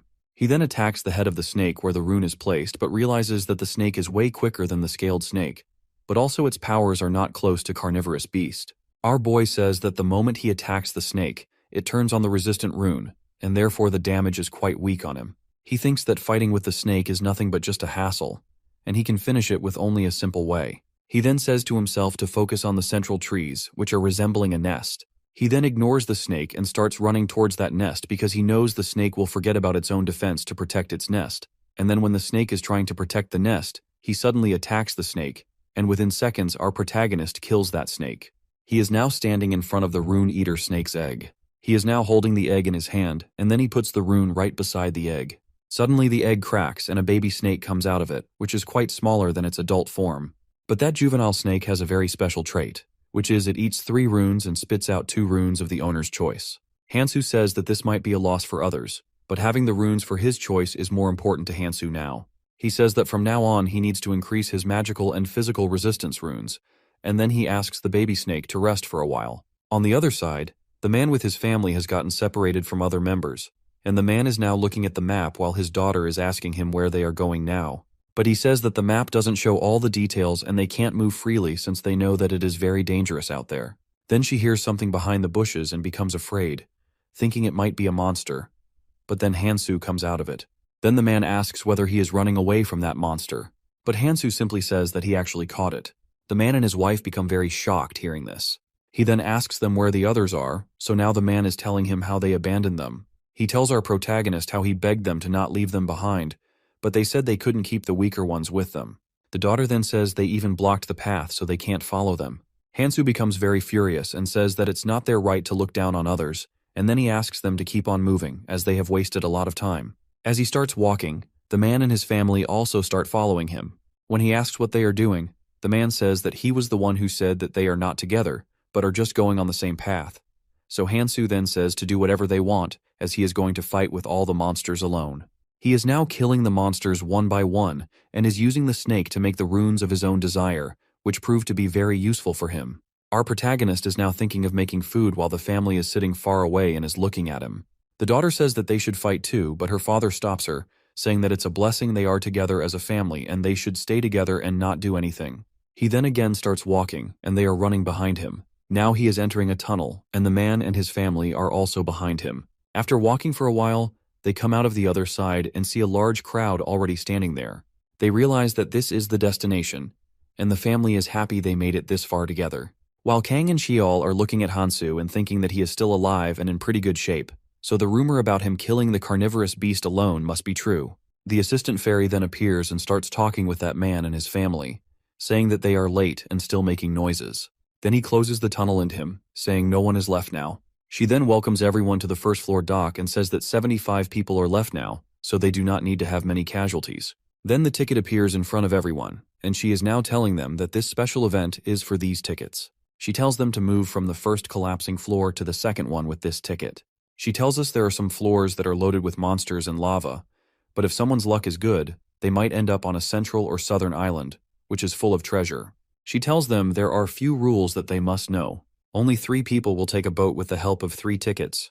But if 3 people use 3 tickets, they will scatter into different islands, which can be anywhere. But if 2 people use 3 tickets, they can go together but can't choose their destination. But if one person uses all 3 tickets, they can go anywhere they want. She tells them the outskirts are collapsing, and the difficulty varies for different islands, and they must choose the better position. She then says they can check the map too, and only 30 minutes are left before this first floor collapses. There are 25 boats in the front waiting for them. She then says they all know survival is necessary by whatever means, as it becomes more fun. Now people are fighting with each other for tickets. Meanwhile, that man is kneeling in front of Hansu to protect his family. The father is saying that they need more tickets to reach the island together and safely, and as Hansu is very strong, he should help them get more tickets. The man says if he does this, he will save innocent lives, but Hansu says he should take responsibility for himself and his family. But the man is begging to help him while someone is standing far away and is looking at them. He is Chiol, who is now coming forward and then hits that man with his legs. He asks our protagonist while holding that man by the collar why he is even listening to him. He can just snatch his tickets forcefully. He then gives an offer to Hansu to come with him, and he can even provide him the tickets if he needs them. He says that he doesn't like his teammates, and he knows Hansu also thinks the same. He then tells him about his powers, which were given by his leader, and says that he can have them too if his leader accepts him. He then suggests they should stay together, but Hansu refuses it. Cheol says that he doesn't know about the clan yet. That's why he is saying this. But Hansu remembers his time with Eris and others and thinks that he knows it very clearly. But Hansu says this time he is now going under a monarch because it will distract him from his goal. As he is thinking about this, Cheol throws a ticket in front of him, saying he got it from that man. Meanwhile, that man's wife and daughter are crying for help. Cheol says that he is going to meet others on Central Island, and this ticket is a gift for him. Meanwhile, a man sees this ticket and starts saying whether they want it or not. Hansu doesn't say anything and starts walking in the front while all the people are now fighting for that ticket. The man is begging. This is his ticket, and they should give it to him. People are now hitting that man, and when his daughter comes forward to save him, a man kills her. Now the man and his wife are crying at the daughter's death and are thinking that it's all planned to keep them as a family, so they should see this. The monster is now saying that on this stage everyone is meant to kill others so they can survive. While Jimin is now coming towards our boy and is asking him why he rejected Cheol's offer, Hansu then says it was because of his own reasons and also what she wants to say now. She then says she also wants to make a proposal and then takes off her gloves, and he realizes she is also some clan member. She then asks him to join her. He asks her if she is here because of the sympathy for him, but then she corrects him, saying pity. She is the last one, as everyone has already left the first floor. Now only one boat is left, and people are now begging Hansu to take them with him. He is thinking that he should have saved all of them, but he can't because in the tutorial area, the fairy's powers are strong. He then starts killing all of them because he knows that fairy will throw them in poison and will enjoy the melting and suffering in pain. He says they can resent him all they want, but he is actually helping them in his own way. The assistant fairy is now saying that he comes out pretty good, and also says that she will not tell anyone how he killed all the people here. But Hansu says that he shouldn't regret what he just did because he is here to win, and now the next task is to reach Central Island. He is now sitting on the boat to go to the Central Island. Assistant Fairy is now welcoming the 1,121 survivors to the land of opportunity, which is Central Island. She is now telling people 3 things that are very important on Central Island. The first one is defending the castle that houses the crystal. The second is getting stronger in the underground dungeon, which is unique to this region. And the last one is fighting the monsters. Now people are fighting with the monsters to survive. A lot of people are getting killed while doing this. Inside the castle, the monarchs are talking about how they are suffering from a lot of damages, and they need to make some rules now. Park Jung-wook is saying if they fail in this, not only will they lose the crystal, but they will also die at the hands of monsters. While the Ajun Yun Hwajung clan monarch is saying they should wait for other monarchs too. Hong Xia of the Noah clan monarch is saying powerful ones are already here, so they don't need to wait. Lee Gut-K of Smog clan monarch is asking for their suggestions on what they should do now. Jung-wook says the biggest problem is defense, and for this they need to gather more people who are not linked to any monarch, even by force. Xia say that they don't have the right to force them. Jung-wook says another attack is coming within 3 hours, and if they couldn't do anything, then all of them would die. They are saying that the number of people leaving to fight the dungeon is quite a lot, which is a very serious matter. These people have formed a group and given it the name Basement Alliance and are actively fighting, so he thinks that the fight with them is not going to be easy, as they are only capable of defense. But then one of them says they should send the clan members to the front of the basement, but the other monarch starts yelling that then how are they supposed to protect the castle? But then one suggests the weak clan should go first so they can reduce the losses, but Xia is thinking if only all 1,100 focused on defense, then things would be a lot different. Initially everyone was doing this, but then someone came back from the dungeon with an artifact and became powerful, so now a lot of people are leaving for the dungeon. Xia is thinking about how they are going to protect the castle, but then Jimin calls for her while opening the door, but she says she doesn't have time to listen to her. She tells her she has important news, which is that someone is fighting with the Basement Alliance. A man is kneeling. In front of someone said he was not going to switch himself to the Basement Alliance. He was just going to hunt for a few days so he could become powerful too. He is Hansu, and then he throws his weapon towards that man, which passes through right below his shoulder, and he falls back. Then our protagonist says that man is dismissed now, and now he is moving closer to him, but the man is begging him to stop. Here Hansu says that this man's stats are surely weaker than his, but why he still can't win against him. Then another man attacks Hansu with a knife, saying he can't order them. Here Hansu says that the knife has the skills to enhance its cutting powers, which is a pretty good artifact for a colorless one, but even the knife can't do anything to him because he is resistant to the magic. Hansu is now hitting that man again and again, and now saying that it's not fun just hitting him without making him die. All the monarchs are thinking, who is he? Then one of them says, He is the man Hanshul mentioned before. One asks what a magical beast is doing with him. While Hansu is ordering all the people in the basement and the clan alliance to join forces and rotate between hunting and defending. He asks the monarchs if they have any opinions, but they simply say that he can have as many useful men as he wants and make them join his clans. He then says that people outside will listen to all the monarchs, and there is not going to be any problem. But they realize this is going to be in their favor and not his. They all wonder what he is actually trying to do. They ask him what he actually wants because he can't simply help them unless he has his own ulterior motives. But our protagonist says that he doesn't want anything until everyone is following the rules. But one monarch says to Hansu, what if he changes his mind and wants to end the clan alliance? Hansu says he doesn't have time to argue about it, but if they are still worried about this, he then disappears. All the monarchs stand up and are holding their weapons now because they think he is going to attack them. But one of them says this is simple invisibility and he can't move from his place. But then Hansu appears from behind him and puts his knife on his neck, saying if he really thinks he can't attack even if he wants to. He is now saying that he doesn't have any intentions of being hostile with them. But as for now, the situation calls for joining forces, and let's do our best to protect ourselves and the castle. He says this is all he wants. He then comes out of the castle thinking that they have been fighting for a long time. So joining forces is not going to be easy, but it is necessary to do this. But this is just the beginning, and they are going to face a lot more. But then Jimin again appears in front of him, saying she wants to hear the different answer to the question she asked last time. She starts moving closer to him and is saying that she wants to give him a serious invitation to join her clan. And then she asks if there is someone else in his mind. She tells him that she even knows a girl named Mihi was with him in Gangnam Station, but he stayed silent, so she says that she is going to take it as a no. But then he starts walking while ignoring her. Then she says he should have at least pretended to listen to her, but he says he needs to go to the city walls. Now all the people are doing their work assigned to them. The one man reports to Cheol that the city wall is quite secure too. Then Cheol asks the injured one to go downstairs to take some rest and asks the man how their clan is doing. So the man says they managed to maintain a more consistent defense than the last time. He also tells that people from the Basement Alliance weren't doing well at first, but after they helped them a lot. Because of them, they didn't suffer much damage. They don't have the time, as the monster is guarding the defense line.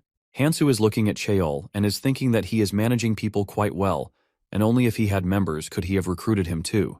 As people are busy thinking about how to fight Castle, they say that she knows they have been waiting for her. She asks if they have been resting very well for 2 days, but all the people are thinking that the assistant fairy is not a good sign. She then says, from today onwards, demons are going to appear in the defense battles. She assures them that they are not that powerful, and also that they have been fighting for quite some time but got nothing. But fighting with the demons and killing them will give them a crystal. She is telling them this is a great opportunity, as they can exchange these crystals for the artifact from the exclusive store. Even with the help of these crystals, they can also buy an escape ticket to escape this place. Only 5 people can team up with each other. Then she said, best of luck to everyone, and disappeared. While a demon is now coming to attack the people. They all are yelling at each other to go and fight with the demon, as no one between them knows how to fight a demon. Here Hansu asks everyone to move aside and is now going to fight the demon. He realizes the demon is quite powerful, and also that he doesn't have Cloud Snack now. He has also increased his resistance and defense with the help of Rune Snake Eater, but his attacking power is not that strong. So he says that he will use the artifacts he got from the dungeon. He is now using the rogue's light stepping boots. He says that he is going to use speed to fight with him. The demon then attacks him with its full power, and he falls on the ground. Now Hansu is using his magical sword against the demon's powers.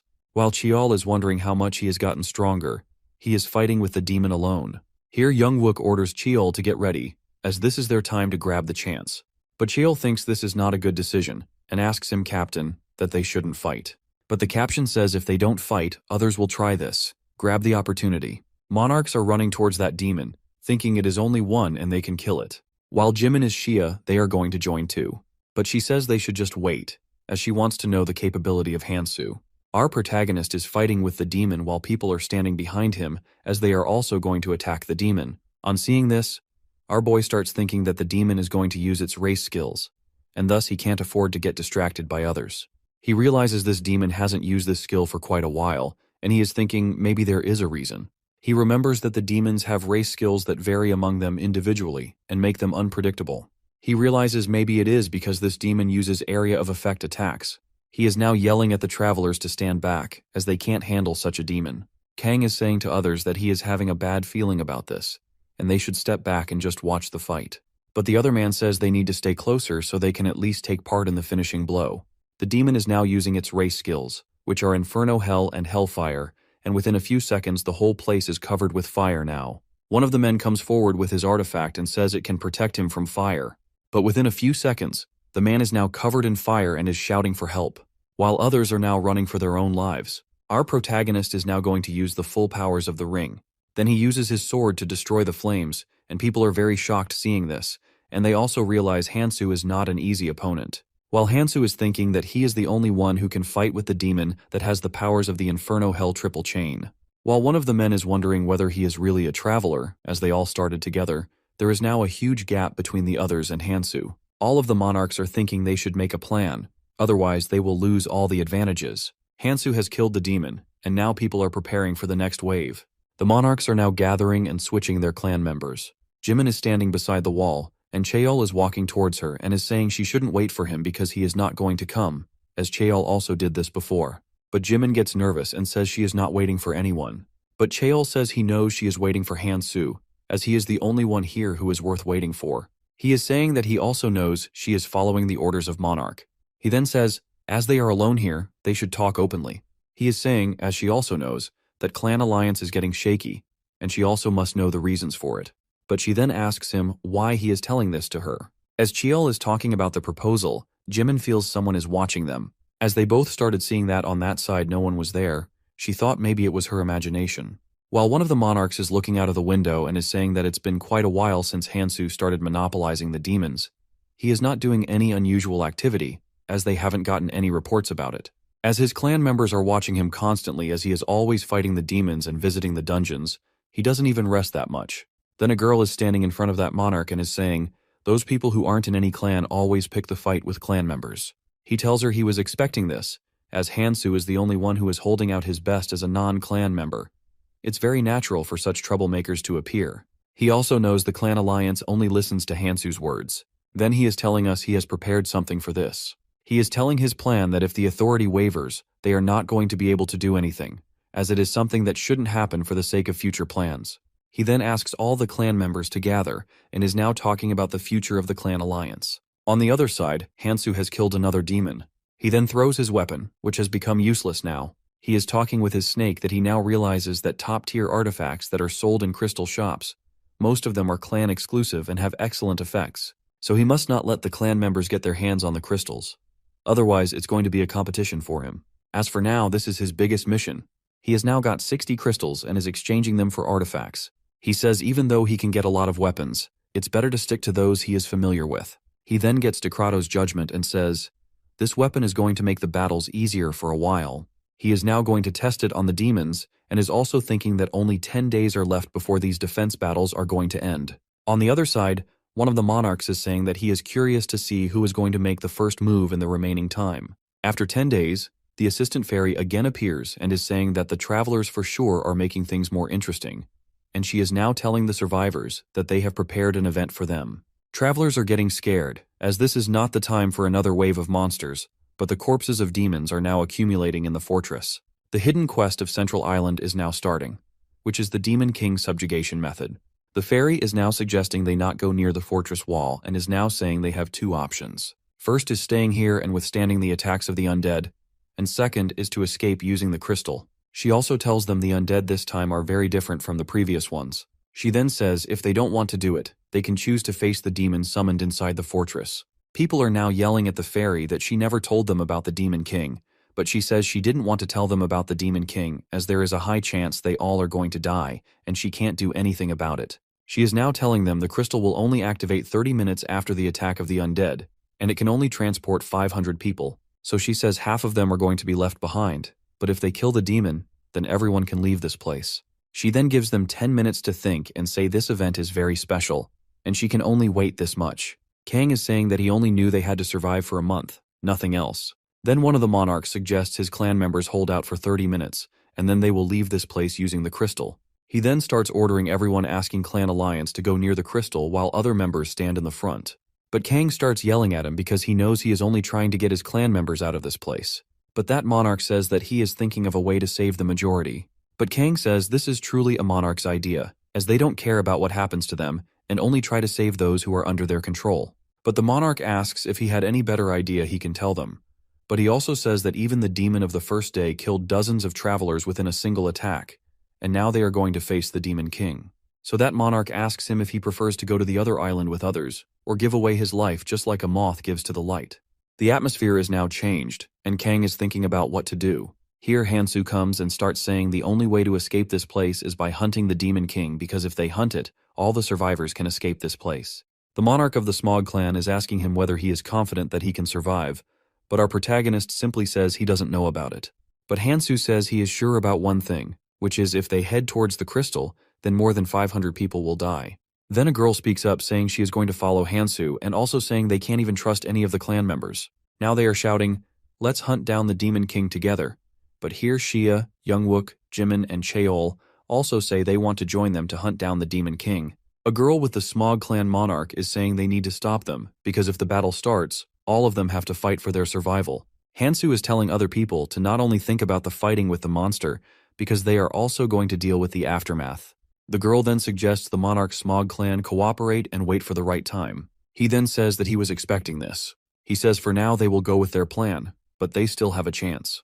Now everyone has decided, but then Hansu says he needs to do something before that, and then with his weapon he breaks that crystal they have been protecting into pieces. While everyone is yelling at him about what he just did, he is saying as they are heading to the fortress that they are not going to need it anyway. He says that leaving the escape route is only going to weaken everyone. All the travelers agree with him and are saying, let's just only look forward. Everyone is now shouting, let's follow Hansu and kill that Demon King. But our protagonist asks them to not follow but move forward for their own sake and fight to survive. Now time has also ended.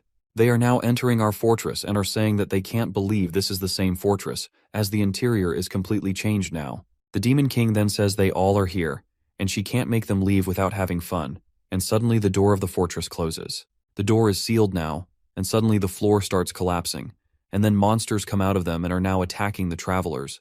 But Hansu asks them not to panic and tells them these suckers are no better than the demons they have fought before. He asks them to fight the monsters while he is looking at a door and realizes the Demon King is beside it, which is the main problem as of now, and somehow he needs to pass through that door. But then the Demon Gatekeeper comes out of here. Our protagonist is asking people, as they have got two enemies now, they all should split into two groups. Those who are in charge of giving buffs should move to the back, while those who are good in ranged attacks should come to the front. He also says those who aren't good should manage the surroundings. While Youngwook starts saying rushing like this is not good, Hansu starts running towards the gatekeeper without listening to him. He realizes this gatekeeper is modeled after the gatekeeper in Abyss. It's actually weaker than that, but movements are similar, so he can easily predict them. Moreover, he can now use the Decretos powers. He then binds that demon with the chain, which can stretch up to 12 meters and is now using the suppression method. Because with the help of this method, he can drain the magic of the opponent and cast the curse, which can decrease its stats. He is now asking others if they are just going to stand there. So Youngwook asks clan members to prepare for the attack and make sure they honor their clan's name, while Shia is also ordering her clan members to attack while low resistance stays behind. So Jimin says she is going to attack first. While the demon is also summoning the Hellfire, Hansu is asking them to keep on attacking while he needs to find the spot from which Hellfire is coming, and then he can handle it. While Jimin is saying that the Hellfire is going to make his attacks useless, he says he just needs to get rid of the spot of ignition stone from where the Hellfire is drawn. He then breaks it, and suddenly the flames around the demon disappear. Our protagonist then says not to worry about it anymore, as this demon can't use the flames now, and he asks them to keep on attacking.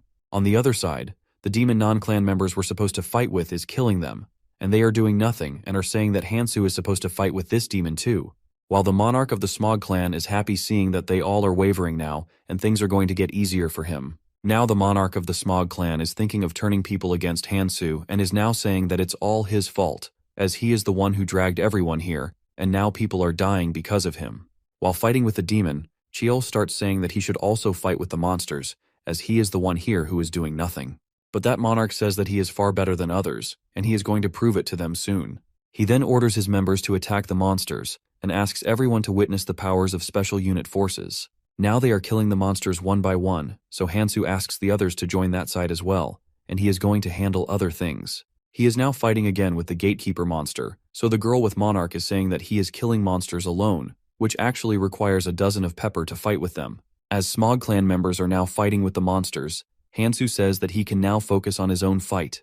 So now Hansu, Jungwook, Jimin, Xia, and others are now fighting with the monsters. After a while, they have killed all the monsters, and now Smog's clan members are giving the crystals to their monarch and are asking him to exchange them for artifacts. Then the girls suggest to the monarch they have created the special forces with the help of the clan alliance, so nurturing the special forces is now their priority.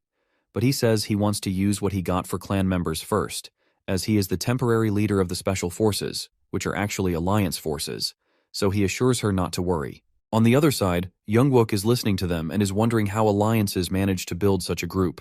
Xia is now telling him that she found out about their being secretive quite a while ago. It seems like they have gotten control of their unruly lord and are now appearing as a proper alliance. But then she says Hansu, as the main person, doesn't seem to care about it. So now both of them are saying to our protagonist that alliances seem like they are trying to mess with you. But Hansu assures them not to worry about it, as he has a pretty good idea about it. When they ask him about the idea, he asks them to keep watching them unless they take direct action, as he has already made all the preparations. Here Jimin and Cheol are coming towards them, and Cheol is saying that since they are going to fight in the front line, things are going to be easier, and they also can't go back, as initially they came forward on their own. Jimin says they are not sure about them, and what if they change their minds and again do nothing? They always help them, but in return those people just ignore them. But Jungwook says, whatever the case is, if they want to survive, they have to kill that demon king, so alliance forces are going to do the same. But now Xia is looking at the people, who are now very weak after fighting with all the monsters, and she is wondering if they can really fight with the demon king. But then a girl appears, and she is saying that if they want to survive and get out of here, then defeating the demon king is the only option. She then comes towards Hansu and is now introducing herself. Her name is Seong Yi Yeon while she is talking with our protagonist. Jimin is getting very furious seeing this. As soon as she tries to touch him, he pushes her hand away and is now asking what she is actually trying to do. She says she just wants to introduce him to someone who is interested in him. She is now going away, saying if he is interested too, he can tell her whenever he wants. While Jimin is getting very angry, he is grabbing the shoulder of Xia very furiously. Cheol is now saying that he once tried to talk with her, but she ignored him. He wonders if she only talks to non-clan members. But without listening to him, Hansu asks everyone to keep on moving. As they are now going to defeat the Demon King, the fairy again appears here and is asking if they are really going to kill the Demon King. She then says that travelers are very interesting this time. The assistant fairy then says they don't need to kill the Demon King to pass the portal, but they only need to survive for 30 minutes. As they hang for 39 minutes, then the Crystal of the Throne will activate. With this portal, the fairy is saying they can go to any island using crystals, and they can also use crystals to take the escape pass, but he tells them this is not an easy opportunity. Then she asks them to do their best, and then they will meet on the second island. Now they all are standing in front of the Demon King. The Demon King is now ordering all the spirits of monsters to arise and attack them. Hansu realizes that this demon is the downgraded version with less than half of the powers of the original, which is in the abyss.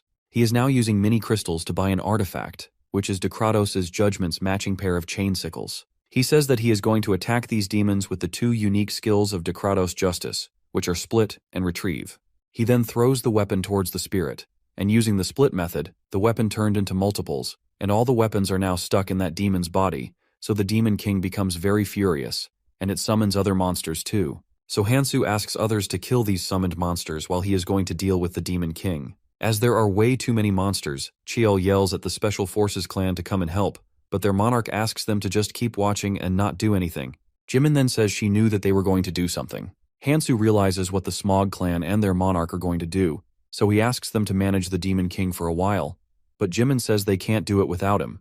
As Hansu is about to go, the Demon King again attacks him. Here, Jungwook comes in front of our protagonist and is holding out the Demon King's powers with his sword and is asking Hansu to do quickly whatever he is going to do.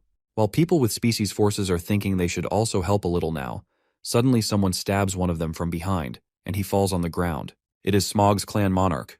The girl starts yelling at him about what he just did, but he orders his members to kill everyone while they're busy killing the monsters. The girl is telling the monarch that the battle hasn't ended yet, and at this point he's just going to kill everyone, even his calm members too.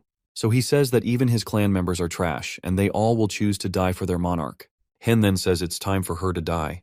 As soon as he attacks her, Hansu appears in front of him. Our protagonist says that he is finally showing his true self now, but that man asks what he is doing here in the back instead of fighting with the Demon King in the front.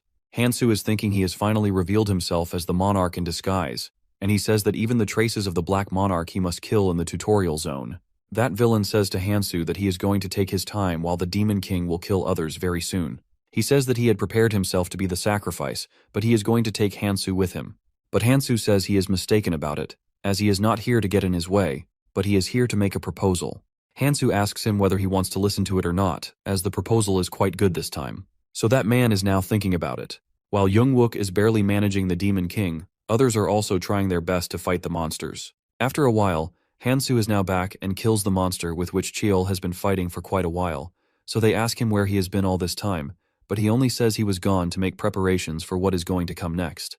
The Demon King says this is getting boring now, but then suddenly Hansu attacks her and puts the chains all over its body. She gets very furious. While doing this, Hansu keeps on blocking others, so as Xia is trying to ask him why he is doing this, but then suddenly the Demon King casts her magic on him. He falls far behind from his place, and now it's fire all over, and Hansu can't be seen, so everyone is yelling for Hansu. They all are thinking that maybe he is dead, but Xia says it is not possible for him to die this easily. But Jimin yells he is up there on the roof. All the people are wondering how he got there. He then throws his weapon towards the Demon King and again uses the split method. Now he is holding the Demon King tightly with his chain weapon, while she is saying that it's been a while since she enjoyed a fight like this. Now she is asking Hansu if he is going to use all his strength to fight against her, but our protagonist says, while taking out one of his runes, that this has enough firepower to fight against her. Now the Demon King is reaching her hands towards Hansu to catch him, and Hansu shouts for Cheol to pass him the great sword. As Hansu is about to catch it, but then suddenly the Demon King takes her gigantic hands from both sides of Hansu and catches him in them. Now all are looking at its hands, but Hansu appears out of nowhere in front of the Demon King and attacks its face, and now all are thinking that it's over and he has killed the Demon King. But they are also wondering why the crystal is not moving yet. Hansu says this battle is not over.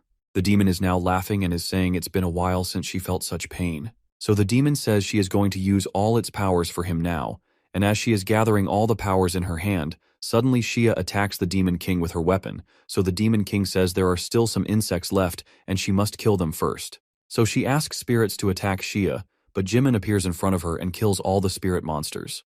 The demon says she is going to make all of them disappear, but then she attacks our boy, saying this is the reward for entertaining her. Now the Demon King is making all the people fly and then making all of them fall on the floor with speed. Now all the travelers are shouting in pain, but they are still worried about Hansu. While our protagonist is still fighting with the Demon King, he now throws his weapon towards the Demon King with all his strength, even though he is quite injured. But the Demon King says this attack is now going to do anything to her. She is saying if she could use her real powers and if she had a little more time, she could have killed all the humans. But then they look at the crystal, which is now opening because they have met the condition. So they realize that Hansu has killed the Demon King, and are now shouting that they have succeeded in it. They all are happy that now they can go to the next island, but suddenly flames start appearing in front of them. Hansu is thinking that both of the hearts of the Demon King are eliminated, but then the Demon King again appears and is saying that she is going to kill them before the fake body of hers disappears, and even if she has to pay a price for it, she will willingly do it. But then the assistant fairy appears and says that it's enough for now, and those who violate the regulations will have to face punishment. So he says the Demon King is the one who is going to disappear now as punishment, and not the travelers. Now a magical hand is holding the Demon King, and the assistant fairy is saying that she never gave her the permission to use powers like this, and she acted independently, so according to the rules, she is the one who is going to get punished. But the Demon King is saying to the fairy that she is the one who brought her here, and now she is the one who is stopping her from using the powers. She says she can't leave unless she kills these people. Fairy becomes very furious, and while thinking she hates such half-breeds, she asks the Demon King to shut up, and then suddenly the magical hand kills the Demon King by squeezing it hard until its whole body starts bleeding. Then the fairy says it's time to give them their reward for defeating the Demon King, but she says they can have only one reward, and Hansu will choose the reward, as he is the one who contributed the most in defeating the demon. She then gives him the rune and says when he uses this, all the stats will temporarily increase up to 99.9% for a day, and when this effect ends, all the increased stats will drop 0.01%. She then says to think of going to the next island, and while going, she says she will meet them there. Now Hansu is looking at that rune and is thinking with this rune his mission of coming to Central Island is fulfilled, and he realizes the power he just felt with it is definitely the power of the abyss. But he still has a long way. But then Cheol says after all the efforts of killing the monsters, they only got one reward, but his monarch says not to worry about it, as everyone here knows that he is the one who killed all the monsters. While they are talking about their Shia, say that the Sman clan wasn't supposed to stay silent on Hansu getting the reward, but they are actually silent, which is very odd. But Hansu says they don't need to think about it, as it's already over now. Shiel asks him what he actually means by over. The people are now looking at their hands, and the tattoos of their monarchs are disappearing, which means their monarchs are already dead.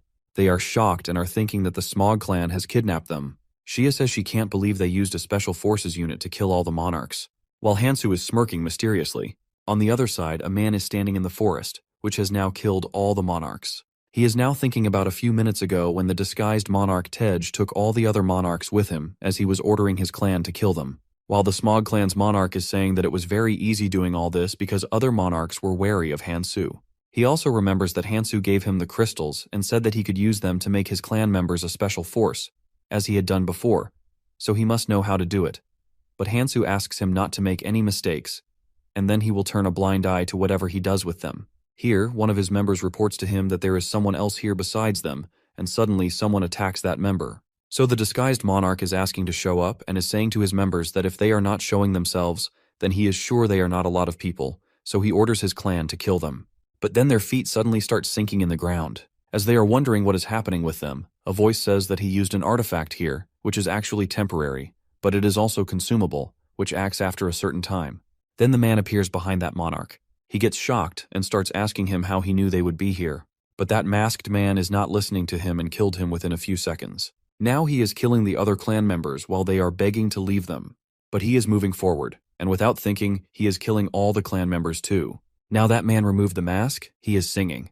He is now remembering that when he asked Hansu to use him, that's when Hansu told him to go to the Tower of Central Tower and wait for the people there, and when they come, kill them.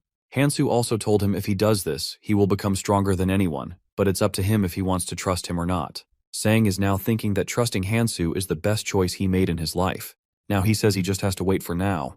On the other side, a mysterious man and woman are talking and saying that they haven't gotten any signal from Li Guktae, which means he is dead by now. The girl says that it means the people on Central Island have failed. So that man tells her Gukade last contacted them from the fortress, so it means he must have died there.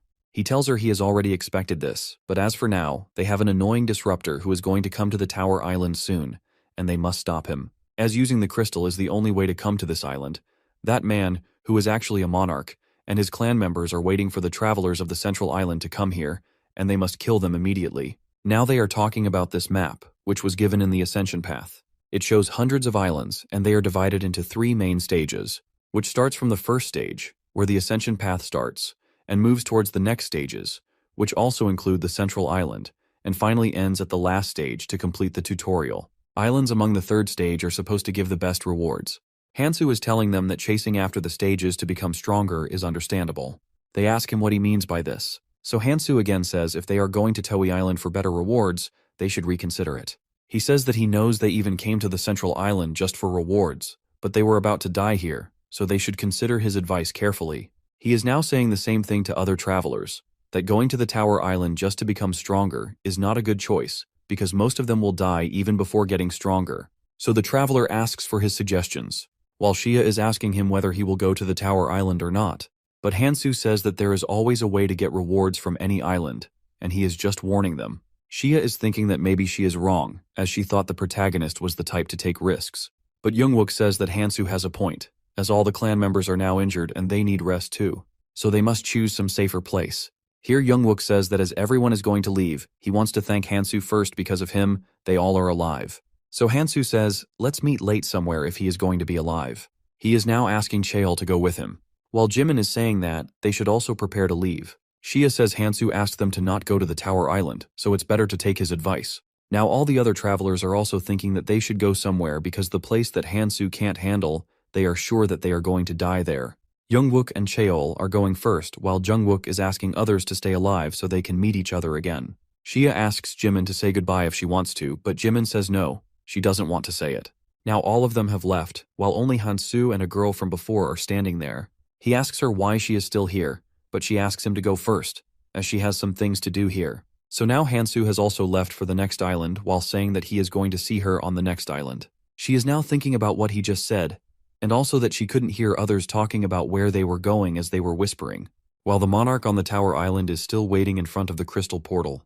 But then they realize someone is coming, so the monarch says that he is going to kill the first one, and as soon as he reaches the crystal to kill the travelers, a girl appears in front of him, who is actually his clan member, and asks him to stop.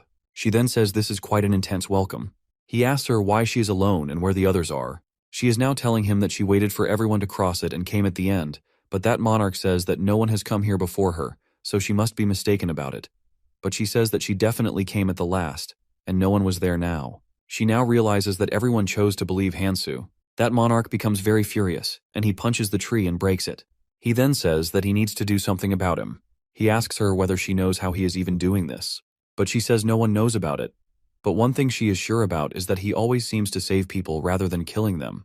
He then says that this man is going to be the hurdle for him. So he asks his members to order the clan members on other islands that if they spot Hansu, they must kill him. But the girl with him says that he is as strong as monarchs. But that monarch says, as Yi Yan told them before, he doesn't kill people, so it's worth the shot. He then grabs the girl and is saying to her that she must not forget what other monarchs did to them, and also must kill the people who are going to be in their way. Now he orders Yi Yan to tell all the clan members while moving ahead, but Yi Yan asks him to wait for a while. That monarch says he can't wait anymore and is now heading towards the tower. Now everyone has left, and here Hansu comes out of the portal and realizes everyone is gone now, as he thought before. Our protagonist is now walking in the forest while Sang is standing behind the tree, so Hansu asks him to come out. Sang is now greeting Hansu and is telling him that he did what he told him to do before. But without listening to him, Hansu demands to give him the things he asked for. While giving him the earring, 7 siblings sang, saying that he is still the same as before. Hansu is now wearing that artifact and is saying that he is going to move towards the next island. But Sang becomes very shocked as he realizes after wearing the artifact, Hansu has now turned into a woman, and he says that it's not going to be easy for anyone to recognize him now. He then says to Sang, "Now let's go to the tower." Our protagonist is now on the first floor of the main hall of the tower, while a lot of travelers are also standing there. He then says that it's better to go to the place where people are fewer. While a man is also standing there who is thinking that he is lucky that he came here because of better rewards, people seem to be very few here. He is also thinking that the assistant fairy is supposed to be here now. Suddenly he sees Hansu, who is transformed into a woman and thinks that she seems familiar. But as he is thinking about it, that girl starts walking towards him. She then asks him whether he wants to say anything, as he has been looking at her. So he says he was wondering if they met before, because he thinks even her voice is very familiar. As they are talking about this, a man comes from behind and asks if they are together. He then says that if they haven't made their party yet, they can just team up with him. As the man is about to say that they are not together, but Hansu, who is now a woman, puts his hand on that man's shoulder and says that they can join him. So that boy is saying as everyone was teaming up with their clan, it was hard to find someone like them. The man says it seems like there is a limit on the number of people per room, and also that as they go higher in the tower, they are going to attain better rewards. But another man says they don't need to think about this, as they only need to enter the room, defeat others, and those who survive are going to get the awards. So he doesn't need to make friends with others. While a girl who is very scared is asking them what they think, how many are going to make it out alive? A man stops her, saying that she already knows who is going to die. He suggests not to waste time and is also telling them to keep the enemies separate from their group because this is the way they can easily kill them. After a while, all of them are now fighting with the gigantic ants. Hansu realizes that wearing the earring of 7 siblings cuts his stats in half, and he can't fight like before. But he still needs to do something to assess his level like before. He is now running towards one of the ants and stabs it in its stomach. Now he is thinking that before he used to kill such monsters barehanded, but now he needs to at least hit twice to kill the monsters. The girl is thanking him for saving her, and also says that she must have been fighting with a lot of monsters, as she is very strong. She asks her if she ever met someone stronger than her. She says that she heard from people that there is a boy who is very strong, and he helps the people. She also tells her that he used a chain-like weapon, which is very strange. But Hansu, who is now a woman, tells her to stop asking such useless questions and keep on moving. But the other man says why she is creating a fuss about talking like it is going to kill them if they talk. The little girl is still talking about Hansu, and I'd say that she also heard how that boy fought in Central Island, and then she said that boy's name is Kang Hansu. As they are talking, the real Hansu, his woman form, is walking ahead, while that man says that he is somehow familiar with Hansu, as both of them started their journey together. The little girl gets excited and starts saying it means that he is Hansu's friend, while Hansu is getting annoyed because of them. That man asks her how she knows about Hansu. She tells that she heard it from the travelers. She then says that he is Hansu's friend, so he must know where he is right now. But that man says he doesn't know about it, as Hansu is always running around without telling anyone. While the man is also thinking that if all the rumors are about a strong guy whose name is Hansu, it must be that guy he knows. He then looks at the other girl and realizes this girl kind of resembles Hansu. He says that he first thought Hansu could only talk but couldn't do anything, but he remembers that Hansu is the reason many people didn't die, including him, in the first phase. So he knows that our protagonist must be way ahead of him.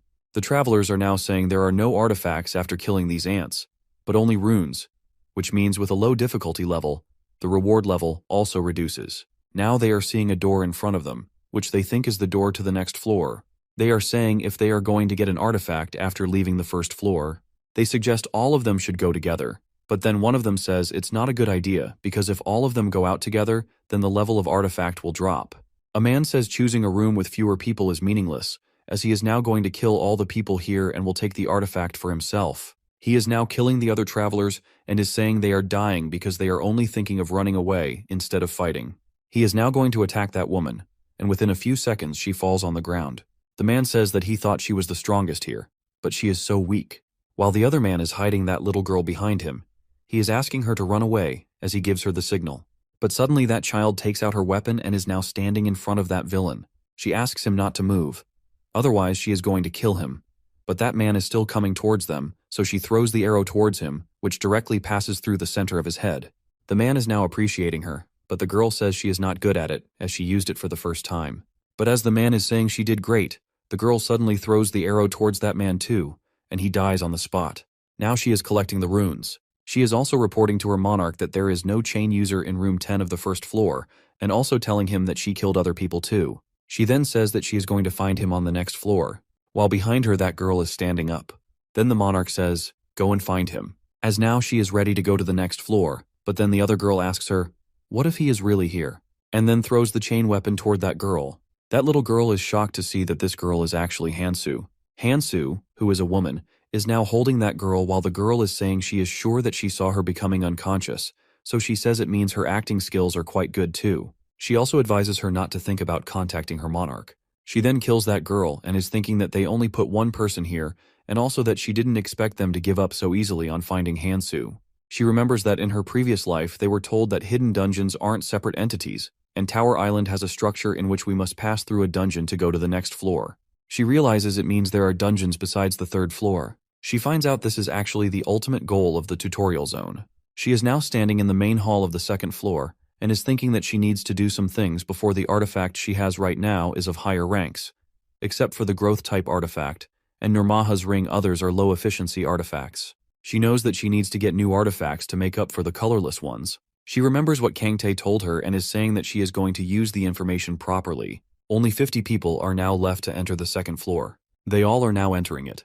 The assistant fairy is now explaining to them the rules of the second floor. She welcomes them to the treasure room and says all of them have great insight as they all choose this room. She is telling that among all the rooms in the tower, this room boasts the biggest scale. All they need is to defeat the guardian who is protecting the treasure, and then bring the treasure to the center of the island so they can exchange it for the artifacts. She says that the time limit is 2 weeks, and only those who succeed in converting the treasure into an artifact can leave this place. If she says it in simple words, it means those who fail in getting the artifacts will die. As there are 50 artifacts in this room, they can get 50 artifacts, and all of them will survive then. But she also says that the fewer artifacts there are, the higher their quality is going to be. She then says she is going to mark the guardians on the map, which are 128 in total. People are now wondering how they are going to kill 128 guardians within 2 weeks. While Hansu is looking at a girl with blue hair, he is wondering how she is going to solve it. That blue-haired girl is now suggesting everyone make 5 teams consisting of 10 people, and all the teams are going to hunt 2 guardians a day. People are now talking about it and are saying people without clans are just going to be at a disadvantage. But Hansu is thinking this is not actually a bad idea. Another boy says this idea of killing 2 guardians per group is quite good, and if someone doesn't do this, they are going to be held accountable for this. The boy also says that he has already made his team. People are now saying that both of them are very strong-looking people, so now they can't say anything but just follow them if they want to survive. She tells them once someone finds the treasure, they are going to tell others too, and all of them will gather in the center together. Another man is asking for 5 people, as their clan has more than 10 members, while Hansu is looking around. She is now looking at the map and is thinking the guardians are scattered everywhere, as the dungeon is very large. She says that she needs to move slowly, but the most important thing is to move alone.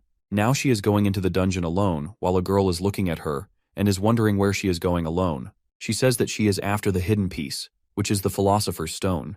She remembers Kangtae told her about how he got that stone. Among the orbs obtained by defeating the guardian, except for one that shines, all the others are ordinary. He told her as people were greedy about treasure, they often threw away the real one without paying attention.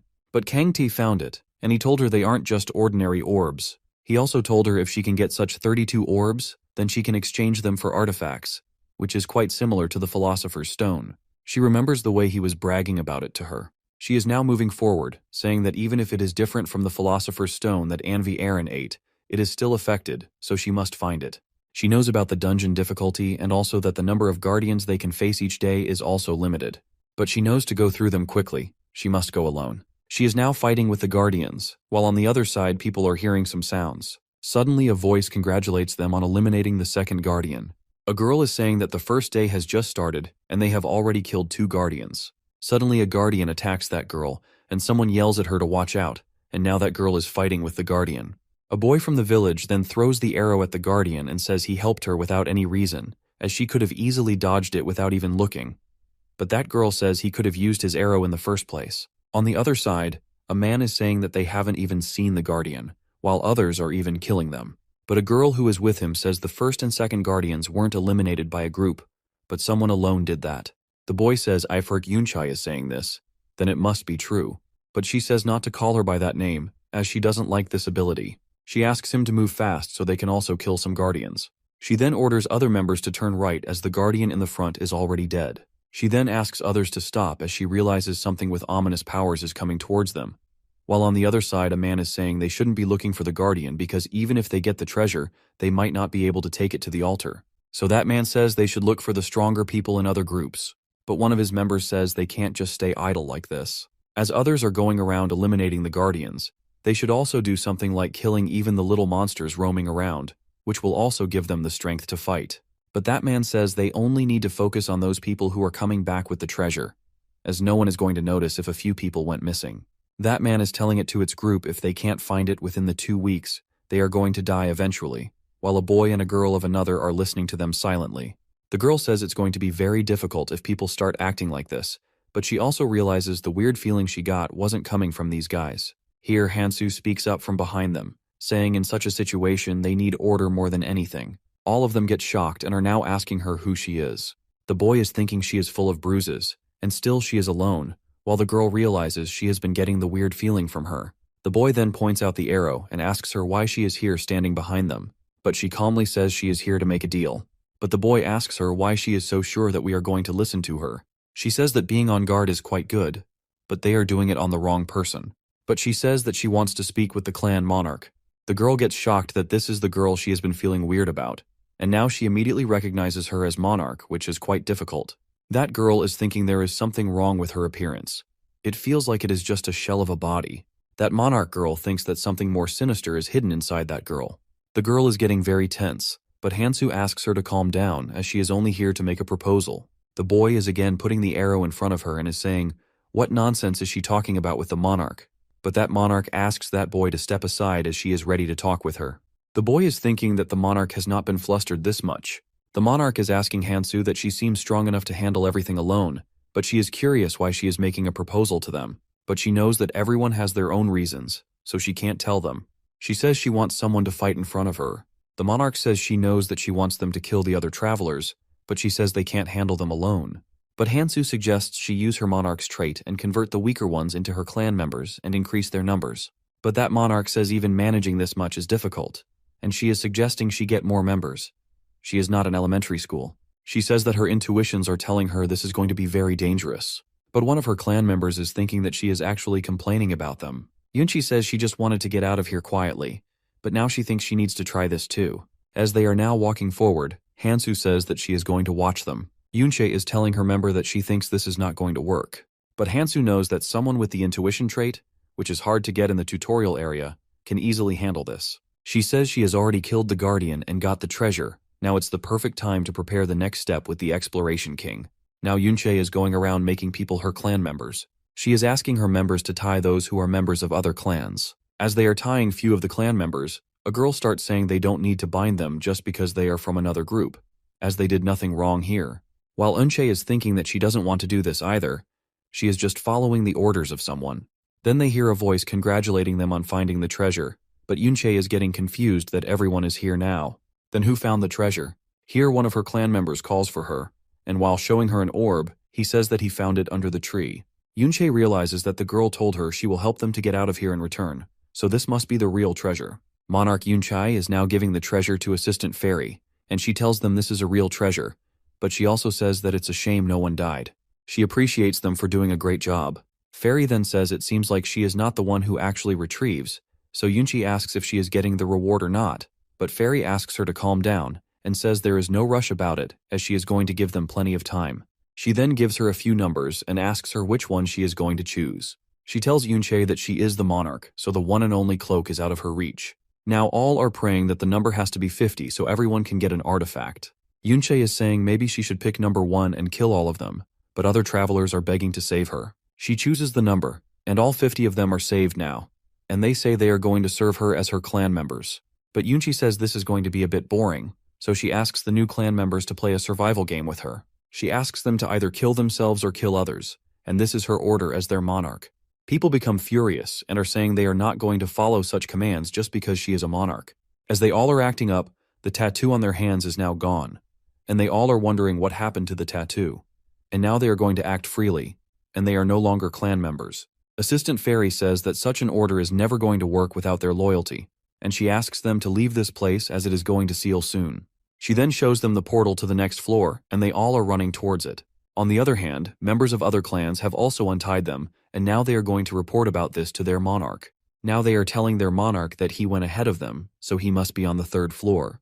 But then the monarch starts asking his member to go to him, as this is more urgent. So that man asks other members to go to the 3rd floor, as it seems like the monarch is in danger. While Hansu and his snake are listening to all this, Hansu is thinking that they are going to show him the path to their monarch, as the 3rd floor is quite a big dungeon, and finding a person there is almost impossible, so she can just follow them. She knows that if she doesn't capture the Dark Monarch in the tutorial zone, and they all move towards the red zone, then everything they have done so far is going to be wasted. He just needs to block all the paths and take him in one direction, and Tower Island is the best place to execute anyone. He remembers that Eris told him it's impossible to find him on the 1st and 2nd floors, but on the 3rd floor it is possible, as he just needs to follow his clan members. She also told him that is going to be his only chance. The 3rd floor is the place from where, if you're able to pass through, you can reach the other world, and it's the place that mimics the environment of the red zone area. It is actually different from the real world, but has a similar environment, and the monsters here are quite strong compared to before. He remembers Kang told him they need to lure him out, as if he finds out they are behind him, he will try to hide, so they need to strike him when he feels like he is safe now. Her preparations for the final stage have been completed, as she has gotten a decent imitation of the Philosopher's Stone, but she says she needs to handle Auntie well. She is now running toward the 3rd floor, while now they are going to follow Hansu. The man is ordering everyone to go to the 3rd floor, which is a place full of intense heat and poison, and it is a place where monsters appear, and it's quite near to the real world. Now clan members of that man are fighting with the monsters, and the monsters keep on coming again and again. But the monarch orders his men not to get defeated by the monsters. He says that he must not die here, and also that his clan is the strongest among those that came here before. Now they are seeing a red crystal in front of them and are wondering what it is. Here the assistant fairy appears and starts saying that this is beautiful, right? But it is actually more than being beautiful. She then asks the monarch to take a closer look, as they might recognize someone in here. As the monarch was seeing the crystals, he then suddenly saw someone's face, who was actually his daughter, Sojong. He remembers he didn't have any powers before, so he wasn't able to protect her. He says if he knew his daughter was going to be used as fodder, he wouldn't have joined the guild. As his monarch used his daughter, he killed him and said that he was going to be a monarch. As he killed the monarch, he got the trait of monarch, as it was a sign for him to kill such vermin. That's when he promised himself he is going to rule above all the monsters and will not stop until he finds his son. The monarch asks the assistant fairy to get his daughter out, but that fairy says this is just the replica of the day they were brought here, as they made a copy of their information and stored it inside the cross. But fairy also says that even if it's a replica, it shares the same memories and feelings. And she says that as he knows, he needs some ingredients to make something, which is giving a sacrifice of someone who is alive. Another woman says she can also get her son back, who is also inside this cross, but she asks how they are going to find the sacrifices. But the monarch says his daughter is going to come back even if he sacrifices the weakest one here. He says he can kill one of the people here, but Fairy tells him he can't just use his clan members, as this is going to be very easy. Then he needs to give you a sacrifice of non-clan members. Now monarch members are reporting to him that some of their men are being taken down by someone, so the monarch orders them to capture that person alive so he can use that person as a sacrifice to get his daughter back. Now his clan members are going to find Hansu, as she is the one who is killing the clan members. Hansu says that this crazy monarch, Lee Won-kyun, is also one of the targets to remove along Berserk Monarch. He says that it's an ordeal to even list out his crimes, though all these crimes are his past. But in this life, all of the crimes are going to happen. She remembers this crazy monarch. After not being able to get his daughter back, he was desperate to find his son and thus was taken away by the abyss, and he then became a murderer, which is actually way beyond his powers and abilities. While Hansu is thinking he is going to save his butt, he also needs to kill him. He changes his form to the original one. The monarch realizes he is the one he has been finding all the time. He then says he is going to take his useless life, as he came here on his own, so it must be a gift for Sojong. Now one of his men is attacking Hansu, but then suddenly a monster appears between them. Then his clan member says, as the monster has appeared, he can't do anything but only retreat now. Monarch then orders Yi Yan to keep on watching Hansu, but Hansu is now holding the monster with his chain weapon and says there is no need for it. He, within a few seconds, kills that monster and is now running towards the monarch to kill him. But the monarch orders his members to kill him. But Hansu is using his chain weapon and is fighting against all of them. While Monarch is thinking that Yeon told him he doesn't kill anyone, it seems like her information was wrong. Here Yeon says she never saw him using his fighting skills, which makes it seem like he doesn't have any. So Monarch says he is going to trust her one more time, and if what she is saying is right, it means they just need to overpower him to win against him. He then orders his members with charging skills to fight in the front and block his movements. He is now fighting with Yeon and is thinking she is quite strong, as he is not able to trade blows without having a little damage. He then attacks his members to keep on doing this, as the attacks are working. Now the rune snake is giving him the runes, and Monarch is asking what that monster is doing with him, so one of his men says he is giving him the runes. He orders them to take that snake too and not let him become powerful again. Now both the girls are fighting with him while the monarch is shouting they can die right now as they have come this far, just because it's their mission to kill the vermin. Hansu realizes that he is going to make his clan members fight under all conditions, and Monarch is thinking of weakening him before he attacks him, so he must do something before it. He then says he is not going to be easy on them from now on. He is now thinking of tying him but realizes he needs to do something else, as this is not going to work. Now a girl is shouting that her powers have gotten deactivated, so Hansu is now going towards her. This is his chance. He can easily kill her now, but as he gets closer to that girl, she suddenly uses her powers and is now holding him tightly with her magic. The monarch is now saying that it doesn't matter if he is really powerful, he is still just one man, and now he has to pay the price for barging into his territory as the monarch is going to kill him soon.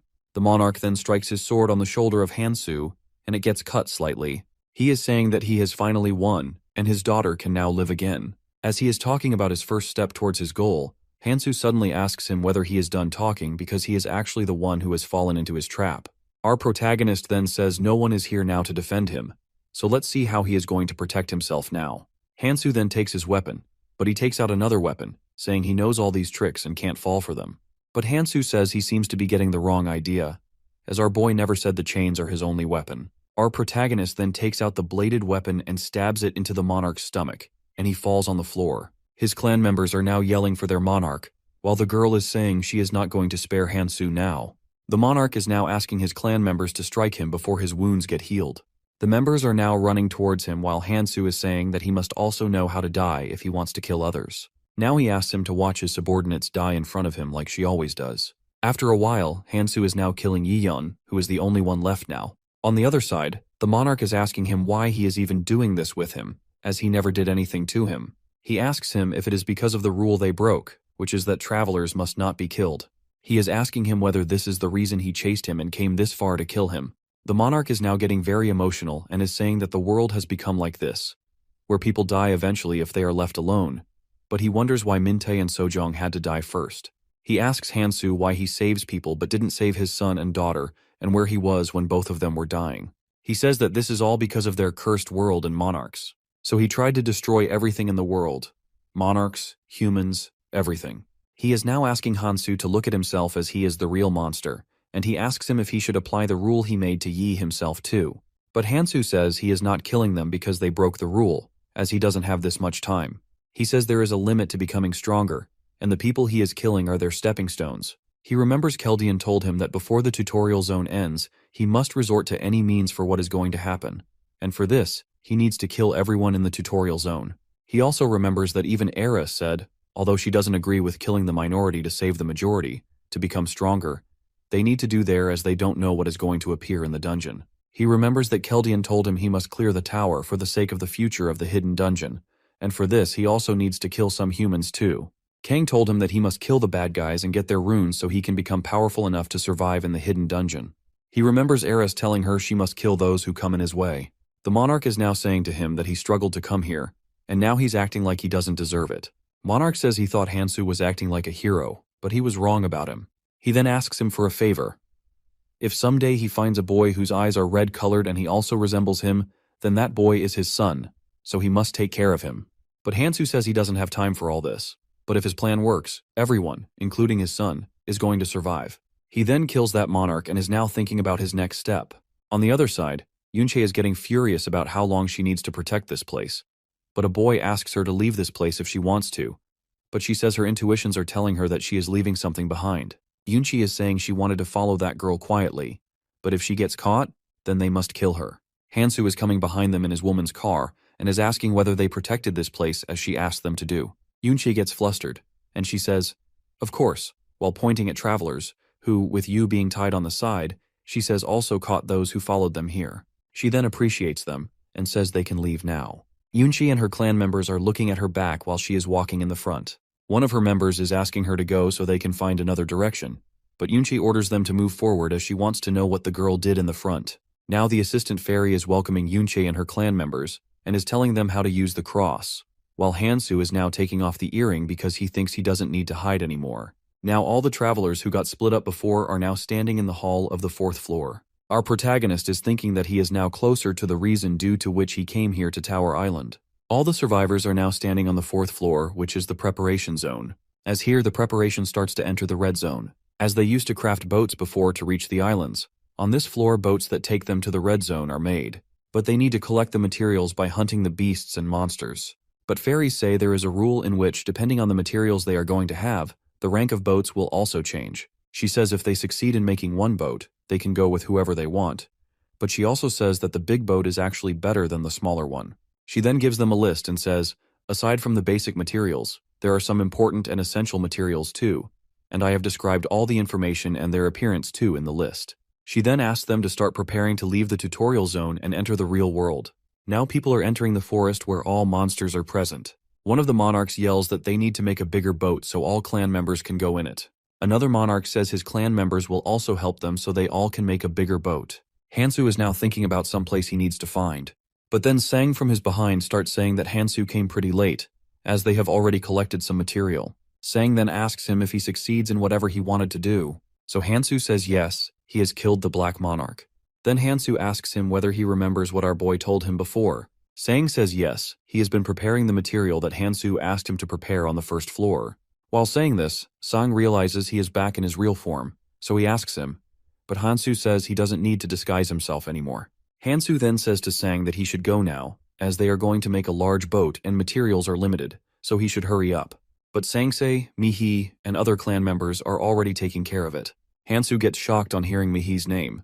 Now Sang is telling him that he met her on the 1st floor of the tower, and she was quite changed. On the other side, Mihi is asking for some help as she is fighting with the monster. As Sang is saying that Mihi is going to be very happy seeing Hansu, suddenly Hansu gives him the runic snake. He is now walking in the front while Sang asks him what this, so Hansu says this is a runic snake, and he doesn't need him anymore, but it might be useful for him in the future. Now Sang is looking at the snake while Hansu walks away, saying he is very busy, so he needs to go right now. Suddenly Hansu stops and starts saying they are not going to have many opportunities to talk like this, as the red zone is very difficult compared to the tutorial zone. But Sang just says he is going to see him again. And also he is thanking Hansu because he becomes stronger due to him. As both of them are talking, Yunchi and her clan member also enter the hall, and Yunchi is saying that they wasted their time at Cross, and she also says they shouldn't have brought back Wang Kyung. But her member asks her to stop talking, as someone might hear them. Now Wang Kyung is also entering the hall, and Yunche is asking him to hurry up, while he is just worrying about his daughter. Here, Yunchi asks him if he still doesn't remember anything, so he says the last thing he remembers is he was on a stroll with his daughter while his daughter is also coming out of the portal. Yunchi is thinking that she wanted to have someone strong who will lead their way, but she didn't know that reviving them would mean losing their memory. She is now asking her twin clan members to stay behind them, as she is now walking forward because she says she needs to talk with the fairy, while Sang is silently listening to all their conversations. On the other side, Hansu is walking in the forest as he needs to kill the monsters. But he realizes nothing is on this side, as most of the monsters are in the center of the preparation zone. They are now saying that inside the tower all the floors and rooms have completely different environments. In some rooms there are spaces that seem like the real sky and underwater. But all of these things are actually artificial. He is now touching the magical wall, which is actually the end of the room. He says that they show it like this tower has 4 floors, but actually there are 5 floors. He is thinking about the dungeon in which the hidden piece is present. He says that it's impossible to reach that dungeon without magic, so he is now using the Nirmaha's Ring's destruction authority on that magical wall to make a hole in it. He says if he can't climb within the tower, then he is going to pass through the exterior. He then succeeds in making a hole in the wall and is now passing through it. As soon as he passes through it, the hole immediately closes. He then said it was going to be very hard to pass through this wall without Nirmaha's Ring. He is now looking at his stats and is thinking, these are not quite efficient, as he only raised his stats by 40 using the runes he gained from the Black Monarch. But he is now moving forward, as he has already met the minimum. He is now climbing the wall of the 4th floor to reach the 5th floor. After a while, he is now standing in the dungeon on the 5th floor. He remembers that Ralph Lauren said whatever is inside the dungeon is still unknown. He then takes out a lot of swords and sticks them on the floor and says no matter what, he needs to win now. Then a voice says they are creating a monster that is based on the intruder's memories. On seeing that monster, Hansu gets very shocked, and he remembers when he first fought with this monster. As this monster destroyed everything, they had to leave their place. He remembers when this dragon was fighting with him, a girl named Kiriel, whom he probably used to like, saved him, and in doing this, she died, and Hansu was very furious at the dragon. Now he is ready to face this dragon whose name is Gold Worm of Bellium. The hidden dungeon creates the strongest enemy from the person's memory, and for Hansu, Gold Worm is his biggest enemy. Hansu is now ready to fight the monster and is thinking that he finally got the opportunity to defeat this dragon. He says even if it's a weakened version, he still needs to give his best. He is now looking at the items he brought and is thinking that they should be enough to help him clear the dungeon. He has the Philosopher's Stone, which he traded for 32 marbles with the assistant fairy on the 2nd floor. As he uses it, all his stats enter the red state. He is now eating the demonic jade, which is alone enough to kill the Demon King. After he consumes this jade for a day, his stats are going to be raised up to 99.99%. He remembers Fairy telling him this is going to last for only a day, and after that his stats will drop to 0.01%. He knows that he pushed himself to make a red rune because of this dragon. He is now all ready to kill that dragon. Hansu is now using Nirmaha's Ring of First Authority and is going to attack the dragon, which is Authority Destruction red 99%. But as his attack wasn't that deep, it didn't damage the monster that much. He is thinking something about the monster's breath and is laughing. On the other side, Sang is killing a monster and is now standing on it while Maihi is running towards him, saying this was the last kelp. She then says they have collected the kelp's slime pocket, so they should go now and make the boat. Mihi is saying it would be so nice if Hansu agreed to come with them, but Sang says it's quite hard for him to come with them. Mihi asks him what he means by that. Sang says that they are still walking in his shadow. While in the hidden dungeon, Hansu is looking at the dragon and is thinking the situation is quite different than before, but he actually ended up in a similar spot. But he is sure this time he can dodge it. He realizes that a normal weapon can't do anything to this dragon. The Decratos' judgment and justice are originally one pair, and they reveal their true power once used together. Hansu is now using the enhanced version of Decratos and Nirmaha's second authority, which is Hemorrhage. He then holds the neck of the dragon tightly with his chain weapon. He realizes the enhanced version actually grants the power at the cost of durability.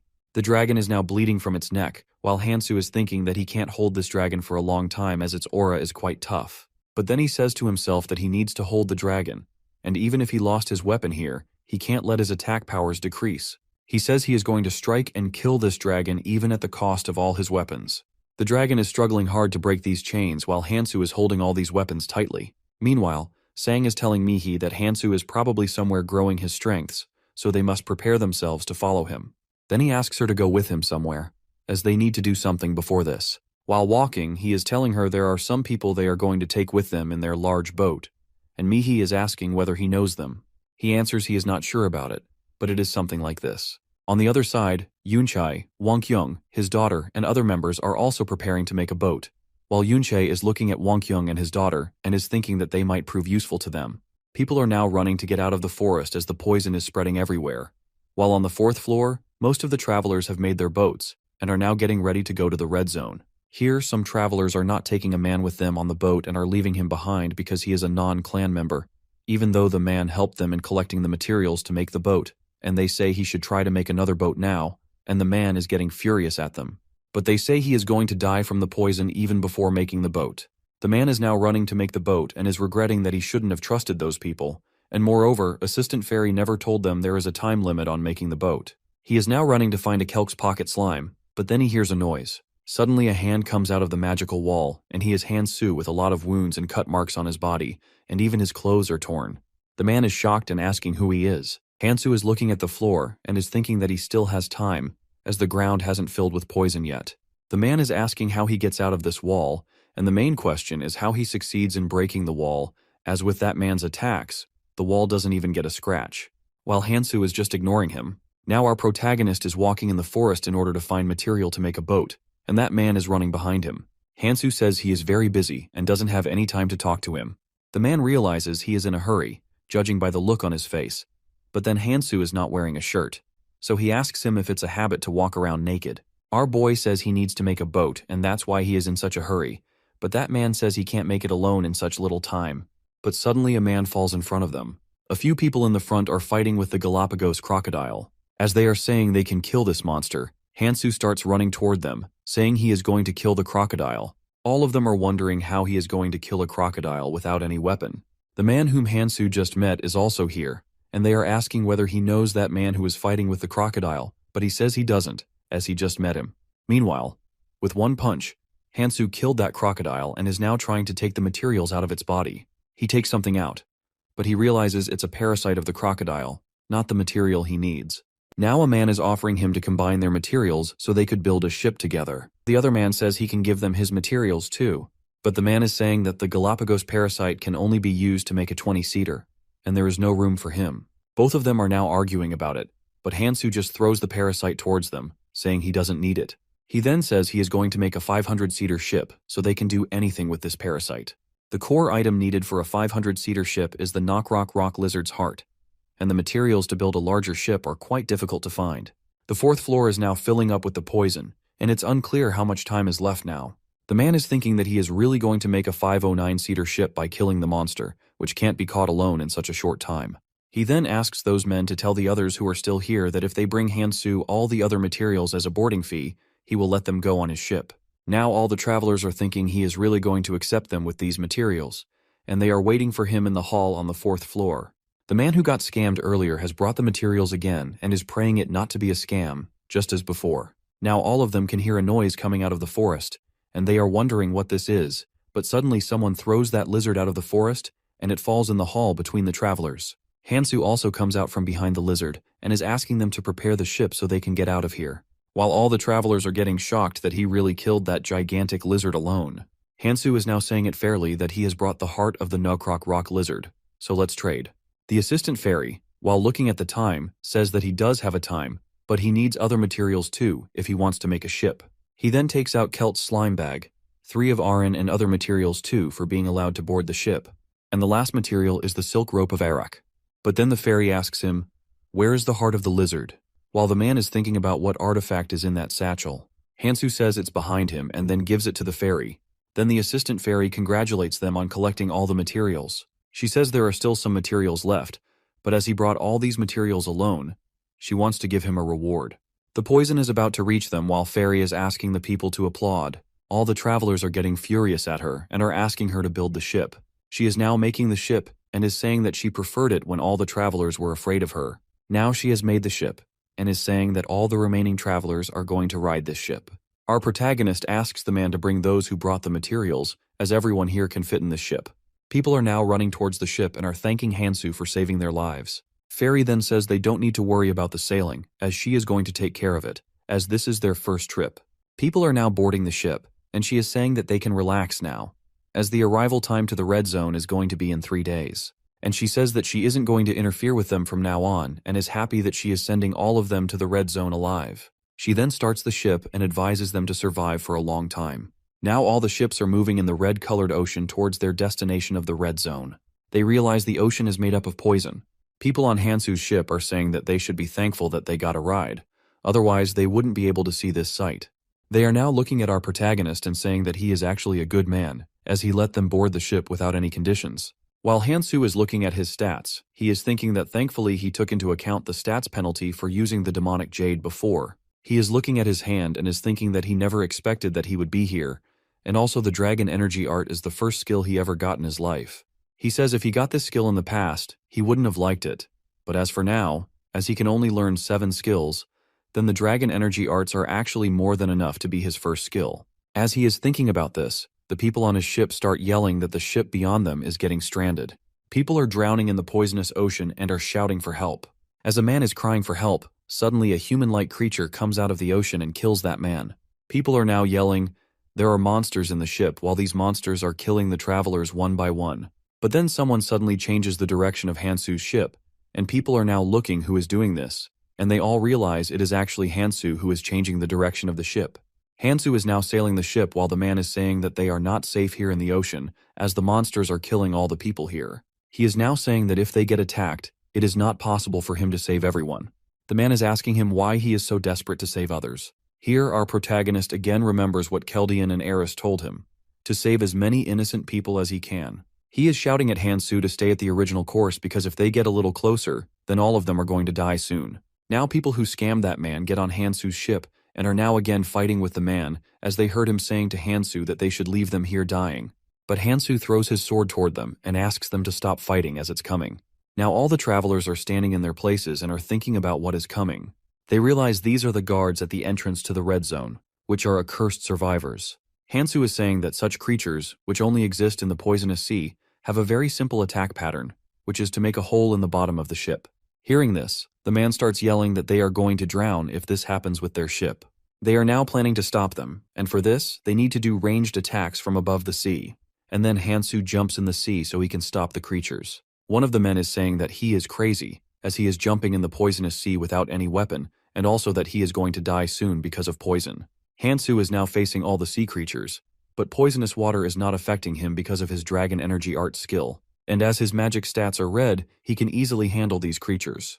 The dragon energy art skill allows their users to harness the energy of dragons. Creatures are now coming towards Hansu to attack him. While with the dragon energy art skill, Hansu's body can convert into a dragon-like body. He is telling us that such kinds of skills and artifacts are actually called zero numbering. He is now saying that dragon energy art is worthy of its title. He can't use all the powers yet, but they are still enough to fight with these monsters. Now Hansu is fighting with the monsters, but after a while all the monsters are trying to retreat. But Hansu says he can't let them do this, as they will wait for another chance to again strike at their ship. He is thinking he doesn't have any time to waste and is now killing all the creatures one by one. He has now killed all the monsters underwater and is thinking that things are probably not finished on the surface, and he is thinking of going back, while people on the ship are trying to stop the flow of water from the holes. But suddenly they realize a monster is entering the ship as one of the men is about to strike. Hansu stopped him, saying he is not a monster. All of them are shocked to see Hansu alive and well. They are asking him how he got here alive. So Hansu starts asking them whether they really thought that he was not going to come back alive. They are now saying that he made an even bigger hole in the ship, and now he is acting all calm. But Hansu says they need to worry about another thing as they don't have time. Now Hansu is making planks from logs to block the hole.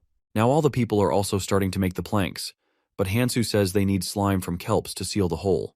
People are now yelling to hurry up the things as the ship is filling with the poisonous water.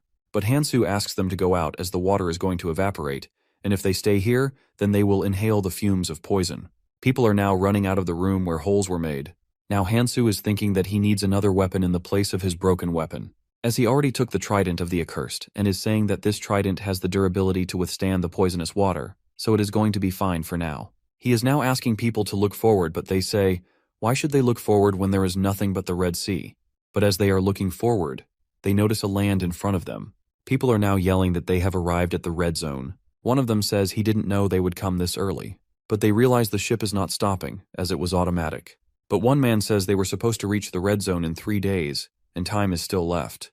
Hansu from behind starts saying this isn't actually a land but a root of the world tree. The man is saying this is just a root, and then why he called it a good sight. But Hansu asks them to keep on watching as the show is about to start. Suddenly the ship starts moving, and a gigantic monster comes out of the sea. On seeing the monster, people are yelling that either they are going to be eaten away by the monster or are going to drown in the poisonous water. But then the monster eats the root and again disappears in the forest, so people realize it wasn't here to eat them. Hansu is saying that even though this was just a root, still it was the size of a small island. He is telling them after the ships depart from the tutorial zone, they all arrive at one of the thousands of roots, depending on the route fairy sets for them. The calamity fish, which devours the root, is one of the 5 calamities to dry up the world tree. Elfenheim lived in the red zone. In order to protect their species from the world, they created a world tree, which is made up of arcane genetic engineering. But they were unable to stop the 5 calamities, and then Elfenheim began its descent into ruin. These mutants seem like they are born with the sole purpose of destroying the world tree. He says he wasn't able to protect the world tree in his past, but now he needs to do his job correctly. Hansu is thinking that Calamity just filled its stomach, so it will move slowly towards its next target. So he says he needs to start with the root, which is on the verge of the region and is separate from the region where they were originally routed. He is now changing the direction of the ship and is following the fish calamity, while the man is yelling at him that he can't do that because that fish is very huge, and no matter how strong he is, he still can't defeat it. That man is saying this isn't right, and he also needs to ask others whether they are fine with it or not. Hansu says that he agrees that there might be people who aren't going to agree. He says if someone doesn't agree with him, he can also tell them to leave his ship. Hansu says that he really needs to go after that fish, and if they disagree with him, they can simply raise their hands and get off this ship. They are now following the calamite and have now reached the root's edge of the world tree, a tip where the world tree begins. They are now standing in front of the dying world tree, while one man is saying that he thought this was land, but it's actually the root. He says this is so huge that he can't even know how far this goes. Hansu asks that man if seeing the world tree better than getting off between the water, and then says they still have 2 weeks left and they can reach the red zone if they keep on moving. But the man asks what he means by 2 weeks, as the fairy said they only need to reach the world tree. As they are talking, other men are calling for them. Hansu says they can't just sit here, but they need to go where everyone is going, as it is better to live quickly. Now that man is running towards others while Hansu is saying the calamity fish will come here after 2 weeks, and before that he needs to find that person. Then he starts destroying his boat, as he can't let others use it. Hansu is now thinking that they are supposed to be near the cross right now, while the man is thinking that he is very weird and unpredictable, but having him by their side is actually very comfortable. Then one of the men is now pointing at something that seems like a cross. One of the men says it seems artificial, so let's go that way. But the other man says if it's artificial, then it can be a trap, as they don't know about it. He says it's dangerous for all of them to go, so they can divide into 2 pairs, and one pair should go and the other should wait here. As they are talking about this, someone from above says that cautious people are such a pain. That person says it might be better for survival, but it's still a pain. But then the second voice says to the first voice that he only thinks it is pain, while the third voice asks them to take care of it. Then a boy jumps in front of them and introduces himself as Aaron Pat, and says he is from the Valkyrie clan and is part of the helper group. He then starts counting people, who number 148, and says he is quite shocked to see this many people without any clans. He then says that they are basically their saviors now, as the tutorial zone has ended, so the fairies are not going to come here in the red zone to guide them, so instead they are going to guide them from now on. As people are talking about whether they should trust him or not, a man and an old woman also appear in front of them, and they also introduce themselves as from the helper group of the Valkyrie clan. The boy's name is Beck Minchell, while the old lady's name is Pam Ferris. Minchell says that he will explain them more clearly as they got an order to assist those survivors who come from the tutorial zone, and one of the men asks them who gave them these orders, so Pam Ferris comes forward and says Eris Valentine, who is their Mion Rak. She is telling them that 20 years ago she left the helpers in the red zone before going to the orange zone, and now they are supposed to help those people who come from the tutorial zone to adapt to that red zone. The travelers are saying that even if they do something, they can just fight with them as they are more than them. Here Aaron is saying that travelers don't listen to anything, as they just need to follow them. But Minchell says he is the one who doesn't listen carefully because he told him to do the things carefully and to not scare the people. But travelers agreed with them and said they were ready to follow them. But Minchell asks him what he just said.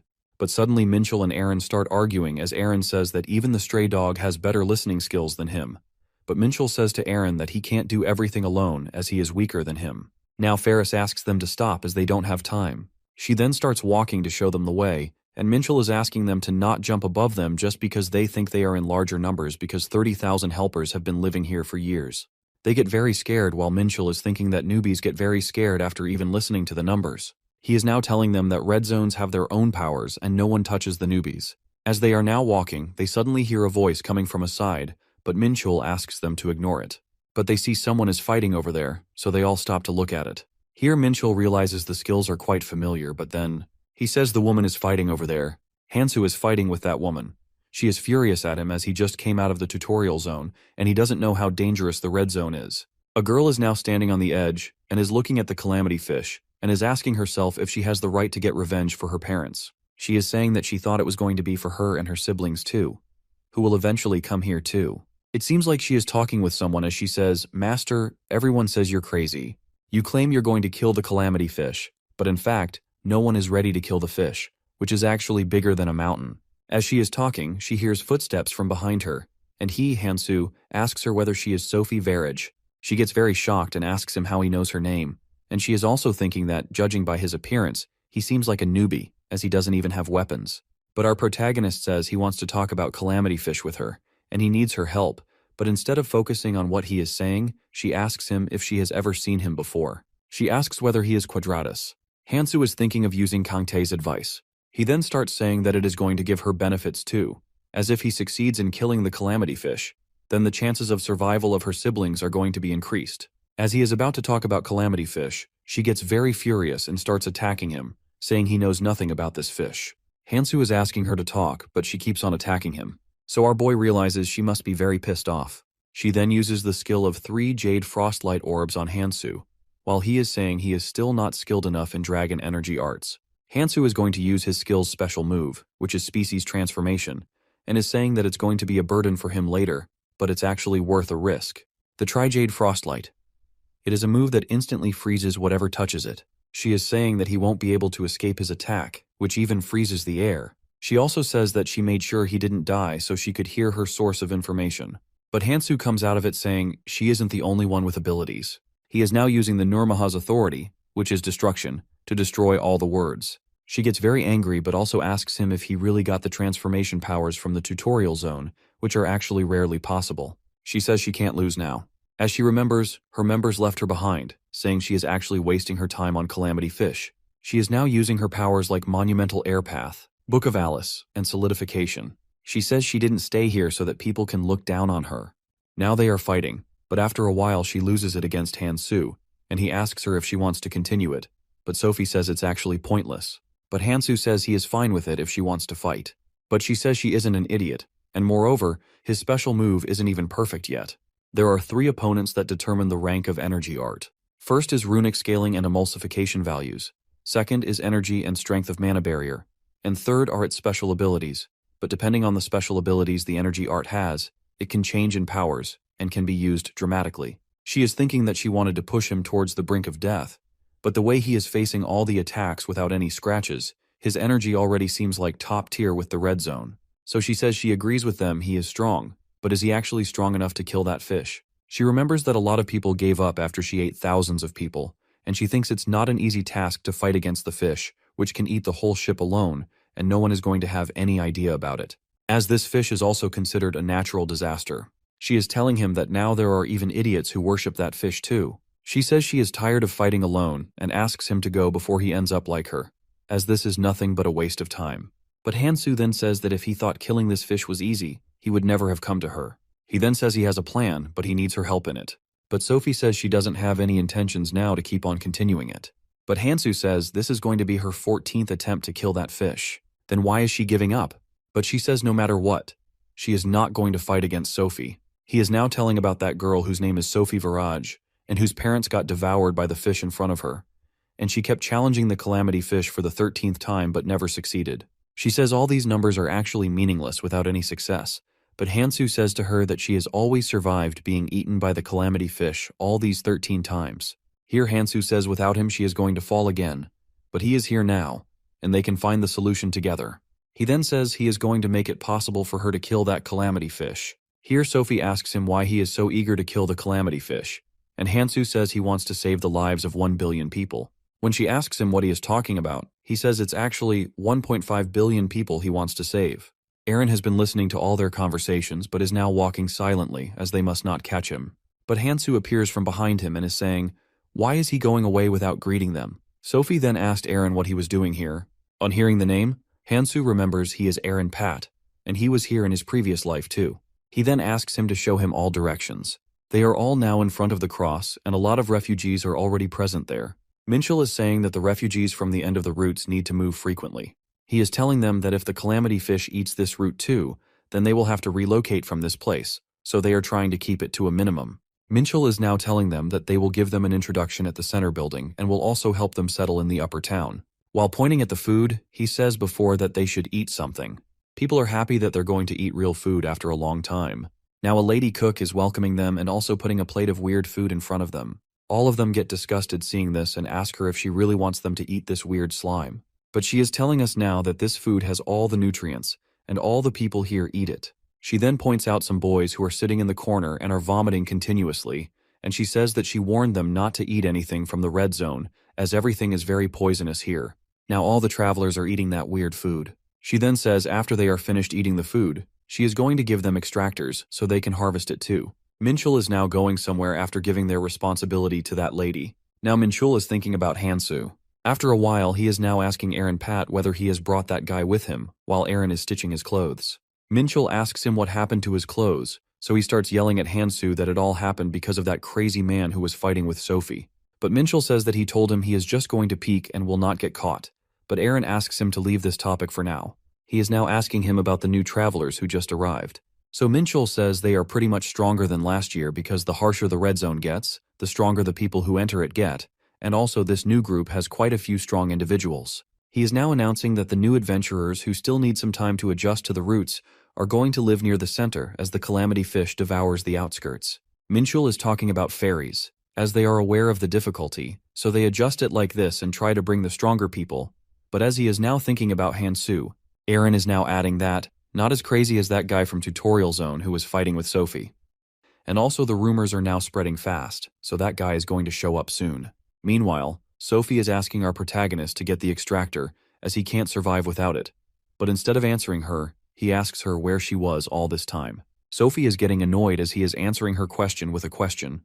But she said nothing about it and is telling him that she had to stop by somewhere. She then gives him the clothes and says she got these clothes in a rush, but they are still better than walking around half naked. She is also saying how guilty she is about fighting with Hansu. As she is saying that, this Hansu starts changing in front of her, so she gets flustered and starts yelling at him.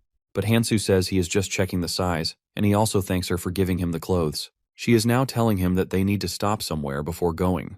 They are now standing in front of the Helper Assistance Center. This center was created to help those people whose families were supposed to arrive. It is one of the regions left by Eris. Sophie then asks Hansu to wait outside while she is now sitting in front of a woman who is welcoming her and saying that it's been a while since she came here last time. She is now asking her to give the list of new adventurers and also the artifact she left here before. So the woman immediately starts giving her the list, as Sophie is the VIP. As the Helper Assistance Center not only assists the new ones, but they also provide services to those who donate more. The woman is now showing her the list of the travelers who recently got rescued from nearby routes. And she also asks her whether she wants to check other routes too, as it is going to take 2 more days, so she can come back later. She is now looking at the list and thinking about someone, whether they are in this world or not. But then she says, as for now, she just needs to focus on Calamity Fish. As she is thinking about it, Hansu disturbs her, saying they need to make a plan immediately, as they have only 13 days and 18 hours left, which is not that much time. Hansu is now wearing those clothes Sophie gave him, and she is thinking they really suit him. But then she asks him for his plan. He says it is very simple as she guides him to go inside the fish, and he is going to use his special weapon on its weak spot. After hearing his plan, Sophie is thinking of quitting the idea of killing the fish. Sophie is now telling him that he can't kill the fish from outside, and moreover, it's not as simple as he is saying it is. But Hansu assures her not to worry about it and is asking her if they can use a ship. She then says she has a 30-seater, but our boy thinks this isn't going to work, so they can use his ship, as it is a 500-seater ship. Sophie starts yelling that he simply left the ship docked outside, but our protagonist says he is not a newbie, and she is surely going to understand it when she gets there. Meanwhile, Sophie is thinking, technically, he is a newbie who just entered the red zone. So Hansu is telling her that he has special powers, so as for now, they have a ship too. Now they only need to gather some materials, so he asks her to split up and find all the materials. Hansu is saying if she wants the things to go smoothly, then she must trust him. While Sophie is focusing on his confident voice and assured look and thinking that he is so much like her master, she is now going to find the materials and is asking him not to back out on her. Suddenly, she throws a weapon towards him, saying his weapons are not going to last long in the red zone. She then says this weapon is actually better than his trident, so he can use this instead. He remembers in his past life Sophie gave him the same weapon as his master, so Hansu is thinking sometimes situations change, but some things never change. She is now saying that it's all thanks to her trait, as they have already figured out the materials they need to hunt down the calamity fish. So Hansu says he also knows it is a library. Sophie gets shocked and asks him whether he has some psychic powers. Sophie is now saying that because of her traits, she can find all kinds of information. Although she doesn't have all the information, in the red zone no one knows as much as she knows. But she is thinking that even with that information, she isn't able to figure out about Hansu. Hansu is saying that he is going towards the outskirts then, and also asks her if she is ready. So Sophie says she is all ready now and is going to resolve it this time for sure. She is now walking and is thinking that if she needs to make a poison that works on calamity fish, she needs to gather all the necessary materials. To get the fluid from the apon, she needs to lure it out of its nest. As she is walking towards the nest, a man named Yang Gaisu appears in front of her and is asking her what she is doing. He is now asking Sophie to hang out with him, but Sophie gets very furious and is asking him whether he has any death wish. She then asks him to go for now, as she is too busy to deal with trash like him. While saying she shouldn't say this to the person who returned from the belly of the calamity fish with her, he attacks her. Sophie then uses her manifestation powers and attacks him, saying she hates people who fight without knowing their place. But Gaisu then removes the hair from his forehead and reveals his magical eye, and is now asking her to think fast. He is showing her the eye and is saying that she should know he is not attacking her without a plan, as a whole organization is working with him. He then tells her that he doesn't only have the beacon, but also something that is related to her, so she should back out now. Otherwise, things are going to become pretty annoying. His skill is the 1,000-li eye of the man caught within jealousy, and she is thinking his skill is very annoying. He then says he doesn't have any ill intentions against her, but he only wanted to test her skills, as he heard she lost against a newbie, but he says her sharp abilities are the same as before, and he is sure that it was nothing, just a rumor. But she says that it's none of his business, and also that he should go now, as she is tired of going easy on him. But he says he first needs to find Kang Han-soo, who fought with her, and then he will go. But she says she is not going to tell him. While grabbing her arm, he says he knew that, and that's why he is going to use his investigation skills. And he thanks her in advance for her cooperation. On hearing this, Sophie pushed her arm out of his hand and asked him when he learned such a skill, and she also said that he could have just died in Calamity Fish's stomach that day. But Gaisu says he is not wrong this time, and also that she should have joined the Quadratus when he asked her before. Quadratus is an organization that worships the calamities that threaten the ecosystem of the Red Zone, and this organization turned the fear into revenge by serving the four of the calamities. They don't care about how these calamities are leading humanity toward destruction. But Sophie says she isn't going to join such an organization where they sacrifice people in the name of showing the powers of calamity fish and removing the relics left behind by dead people to sell them. She is asking him if he even knows how many travelers died because of him. As he deceived them, saying they were going to be safely raised by upper root, all of them ended up in the calamity fish's stomach. But Gaisu doesn't feel any regret doing this, and he says he is just earning money using his abilities and also taking part in religious ceremonies until he can. He also says foolish are those who fall for his tricks. He is now saying that such foolish people are not going to live that much, so they should be grateful to him because of him, they got to live in Calamity Fish's stomach even for a short while.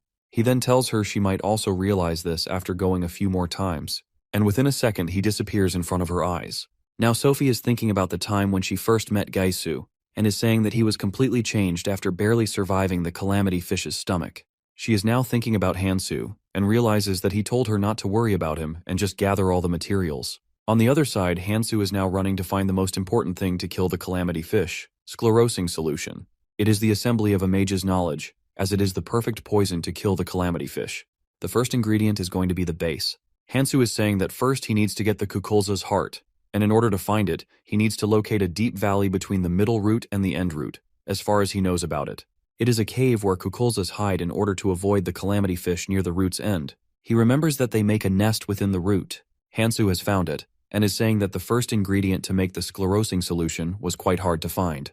But he also knows that the Kukulza's heart is hard to find, so it's better if he finds it here. Our protagonist realizes that the Kukulzas are coming towards him, so he activates his dragon energy arts. A flock of Kukulzas is coming to attack him. Our protagonist is now fighting with them one by one. His weapons have now become worse, so Hansu realizes that the weapons with strong chi arts are not going to last long.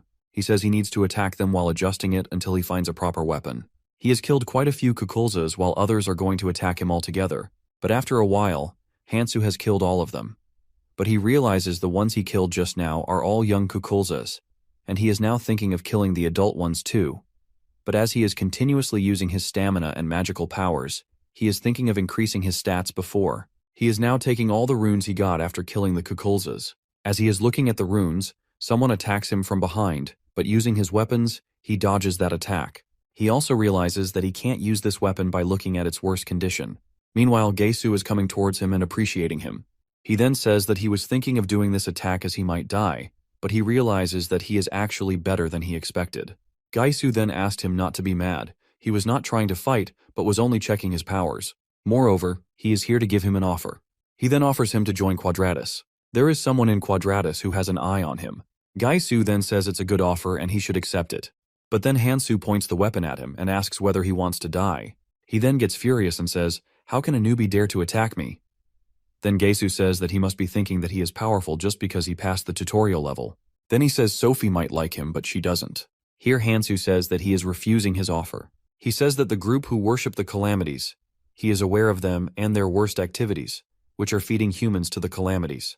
He also knows that travelers from the red zone start decreasing since Quadratus starts doing their activities. Their activity is tourism, which includes watching people getting eaten by calamity fish.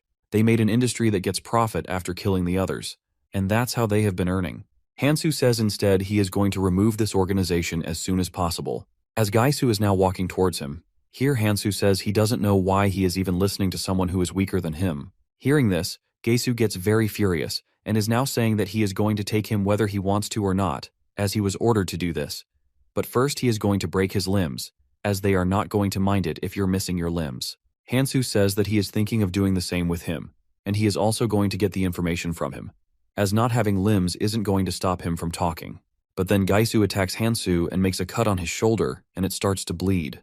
Gesu is thinking that his attack wasn't that deep, as it didn't cut the full arm, and then says that he was very light with him, and is now going to cut all his limbs in one go. Here Hansu is now saying that he never fought with him in the last life.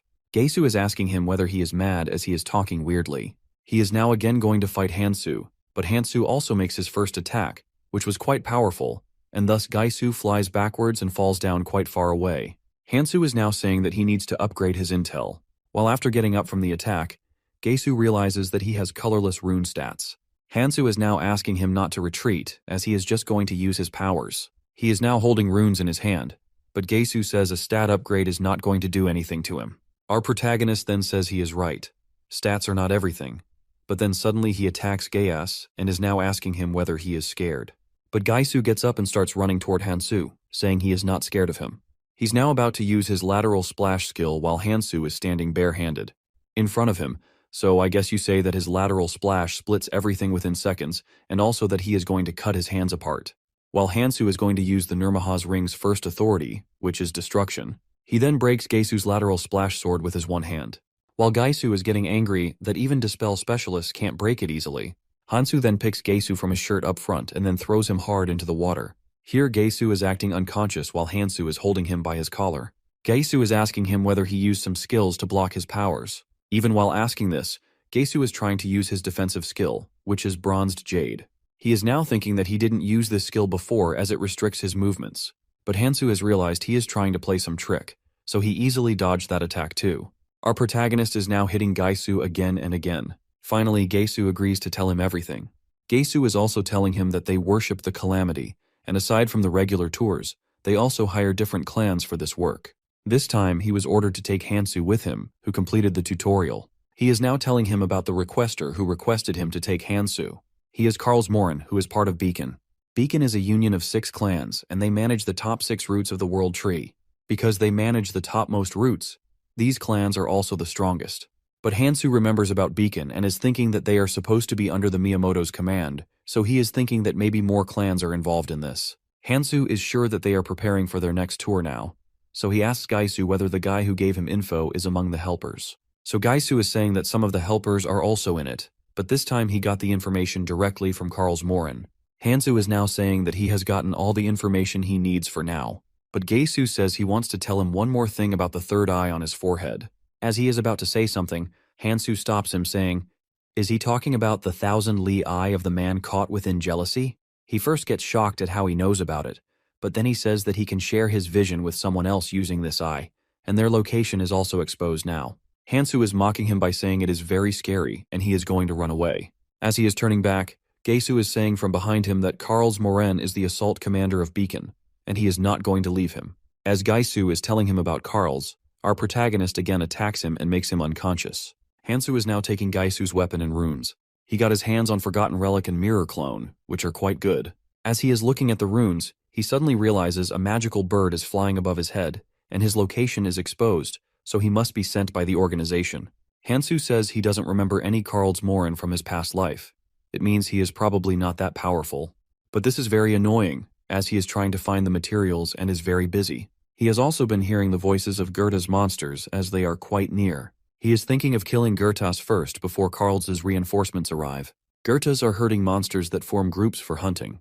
Meanwhile, Goethe's are running behind some people of Quadratus. One of them suggests the others use the conceal skill. It is a skill that allows people to hide their presence. Then they all climb the tree and are now sitting on it. Chung, who is a member of Quadratus, is saying that they are goners, and that's why he doesn't want to play bait. Another member is asking how many more Goethe's they need to gather. So Chung says they need plenty of them for the tour. But he says if they are required to hold their breath to use the conceal skill, then it's going to be very tough for them. As they have gathered them in the valley, Chung is suggesting other members rest for a while before continuing to gather more Goethe's. Now Chung is saying why he is taking so long to take that newbie here. So the other member asks him if he is talking about Sir Gaisu, who got the request of bringing Hansu. So Chung says yes, he is talking about him, and he also says that maybe he is messing around somewhere. That's why taking so long. But then a blue carrier pigeon is flying towards him and is now sitting on his finger. Chung is shocked looking at it and realizes only one person can have such a quality of pigeon. Suddenly, he orders his men to get out of here, as they got an urgent order to head to Kukulza Lake. They are now standing in front of Gaisu and are waking him up. As he wakes up, he realizes his legs are quite burned, so he says that it's a good thing he passed out where the poison was very weak, as even here his legs are very burned. He then asks them about Hansu, but they are saying that he was gone when they reached here, as they only saw him lying unconscious when they reached the lake. Chung is saying that he can't believe someone who survived in the Calamity Fish's belly actually lost against a newbie. He is now looking for his weapon, but then he remembers what Hansu told him before he became unconscious. He was saying to stay asleep for a little longer, and then he would give him a special present in exchange for his weapon. Chung is asking him to get up quickly as they need to hurry up, but he is asking them to shut up so he can remember clearly what Hansu told him. Chung is now ordering the other men to carry him so they can move to the ship quickly. He says just in case he also needs to reach out to nearby operators and the requesters too. He is now about to send the blue carrier pigeon, which is a support skill that doesn't only allow the clan members but also the travelers to communicate. But with this pigeon, they can only send the most basic information. It is actually a skill that uses mana to create a bird that carries the messages, but using it requires extreme control over mana, and intent should be clear. Now the carrier pigeon has returned to Kalars, who is very angry and is asking his members to follow him. After a while, he is standing in front of Chung, who is saying that he is very quick, as it hasn't been that long since he sent the carrier pigeon. He then asks Chung to move aside and is yelling at Gaisu that he got beaten by a newcomer. But Gaisu has only said his name, Karls Morin. He becomes angry about this too. Why is he calling him by his name? And he says that he didn't know Quadratus had become this weak and incomplete. But Chung says that they are going to take full responsibility and will take that newcomer to him soon. But he is telling them that another problem has appeared, which is that the Goethe's they have gathered in the valley have escaped and are now coming towards them. He is telling him that once a Goethe starts running, they can't change its direction, and they used the same technique before to gather them in the valley. They are wondering whether they left the valley and are coming towards them because they captured one of their young Goethe's. Karls is now looking at Gaisu's legs and suddenly attacks him with his blade weapon, saying he has Goethe's blood with him and that's why all of them are heading towards here, and also an amplifier was used to strengthen the effect of the blood. This skill name is a Ronin's Tracker, which is a scent-based skill that points towards whatever they are trying to find. So Carls is thinking that a newcomer who just came here from the tutorial zone already knows about the Goethe's traits. He starts laughing as he realizes something. Then he orders Chung to bring Hansu as soon as possible, as he wants to see his face. But Chung says that a lot of Goethas are swamping their ship, and it is not going to last that long.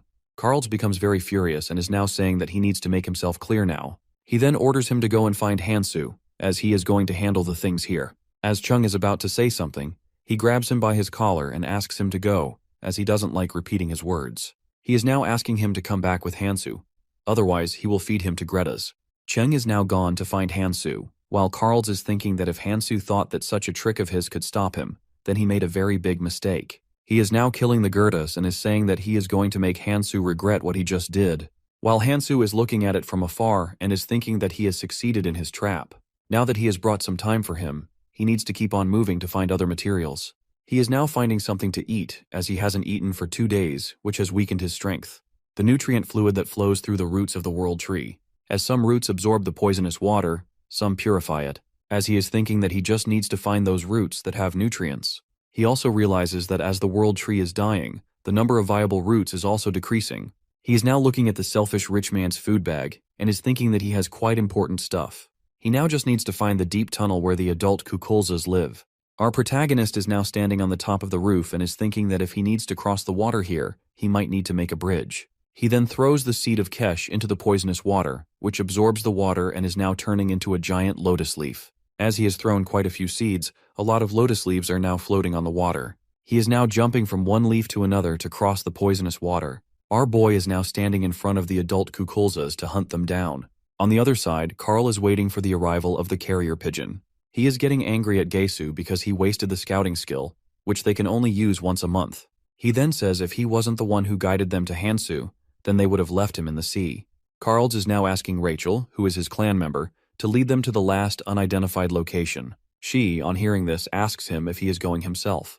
Carls says that it's pleasant to hunt the prey with their own hands. He then says he is going to capture Hansu soon. On the other side, Hansu is fighting with Goethas, and all his stamina is gone now. But he has got the heart of adult Kukulza. Meanwhile, Chung is aiming at him from behind, but Hansu has realized this. He then dodges the arrows. Chung gets angry and is now throwing arrows at him continuously, but Hansu is dodging all the arrows. But then suddenly his arm got hurt, and blood drops in the water excited the great whites, and now they are coming for him. Because of Kukulza, Chung can't aim at Hansu, so he asks the other member to get him, as they can't afford losing him. Miller, who is also a member of Quadratus, gets very shocked and says she is not going in the crowd of Kukulzas, as the water will ruin her hair. But Chung assures her, also yelling that they are only after Hansu as he is bleeding, and also they can't lose him. She asks him to stop yelling as she is ready to go. So Chung says that he is also going to send the pigeon to Carls, and also orders Miller to catch Hansu alive and make sure he doesn't run away. Miller is now fighting with Hansu. Kukulzas are also attacking him. As Hansu is busy killing the Kukulza, Miller again attacks him from behind, and our protagonist barely survives that attack. Now both are standing in front of each other while Miller is saying that she is not going to be easy on Hansu now, while Hansu is thinking that she always comes closer to him when he is fighting Kukulzas, and how this situation is in her favor and he himself is at a disadvantage. Hansu is now thinking of changing the stakes. Hansu then attacks her using Gaisu's formless blade, but she says that he shouldn't take others' weapons. Then Hansu attacks her, but she starts laughing as her wound isn't that big. But soon she realizes that the wound isn't healing. Instead, it is getting bigger. All the Goethas are now smelling her blood and are going towards her. It is because Hansu used the Nurmaha's second authority, which is hemorrhage. Hansu is saying that she shouldn't think this is just simple bleeding, but as her wound loses blood continuously, it is going to block her mind and drain the body. He is now thinking that he wanted to avoid this authority as it consumes his energy, but with monsters here who are drawn by blood, this is a fair deal. Hansu is now going while Chung is ordering to help Miller and catch Hansu. If they don't catch him, then Carls Moren will kill them. He then starts killing the Kukulzas and says that he can fight with them, and thus they only focus on catching Hansu. As all of them are now running towards him, he says that he is going to give them a gift, and then he puts his hand in that bag and takes out something. He then throws it in front of this, which is actually the head of Goethas. They are now looking at it while our protagonist is saying that Greta's blood is more than enough to make them wild, as they don't even think twice before attacking. On smelling the blood ofs, the Kukulzas have gone crazy and are now running towards them. Hansu is now looking at the roots of the world tree, which are already drying, and is now thinking that at this rate, all the roots are going to dry up, leaving no place for the helpers to go. He is saying that he must move fast in order to save the world tree. Hansu is disappointed, as he thought that things were going to get easier after getting into the red zone. He is walking forward and is saying that he is going to beat Keldian when he meets him. On the other side, old-timers on the route are now looking at the newbies. One of them is asking the newbies to go to the lower route, as the upper route is their territory. But the man who came with Hansu is saying that there are no nutrients left in the lower route. But the villain says that they should manage their resources on their own.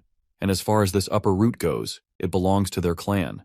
He then says that they can't fight with them as they are weak, and moreover, it's normal for newbies to starve a little bit. Newbies are now going out of the upper room. The world tree is decaying as the lower roots don't have nutrients, while the upper roots are full of nutrients but also swarming with monsters. And every time newcomers try to climb the upper route, other clan members block them. They are now thinking that they are going to starve to death. But suddenly the monarch of the clan member who kicked them out of upper route suddenly falls in front of them. They are now wondering why he is here, but suddenly Hansu also appears in front of them.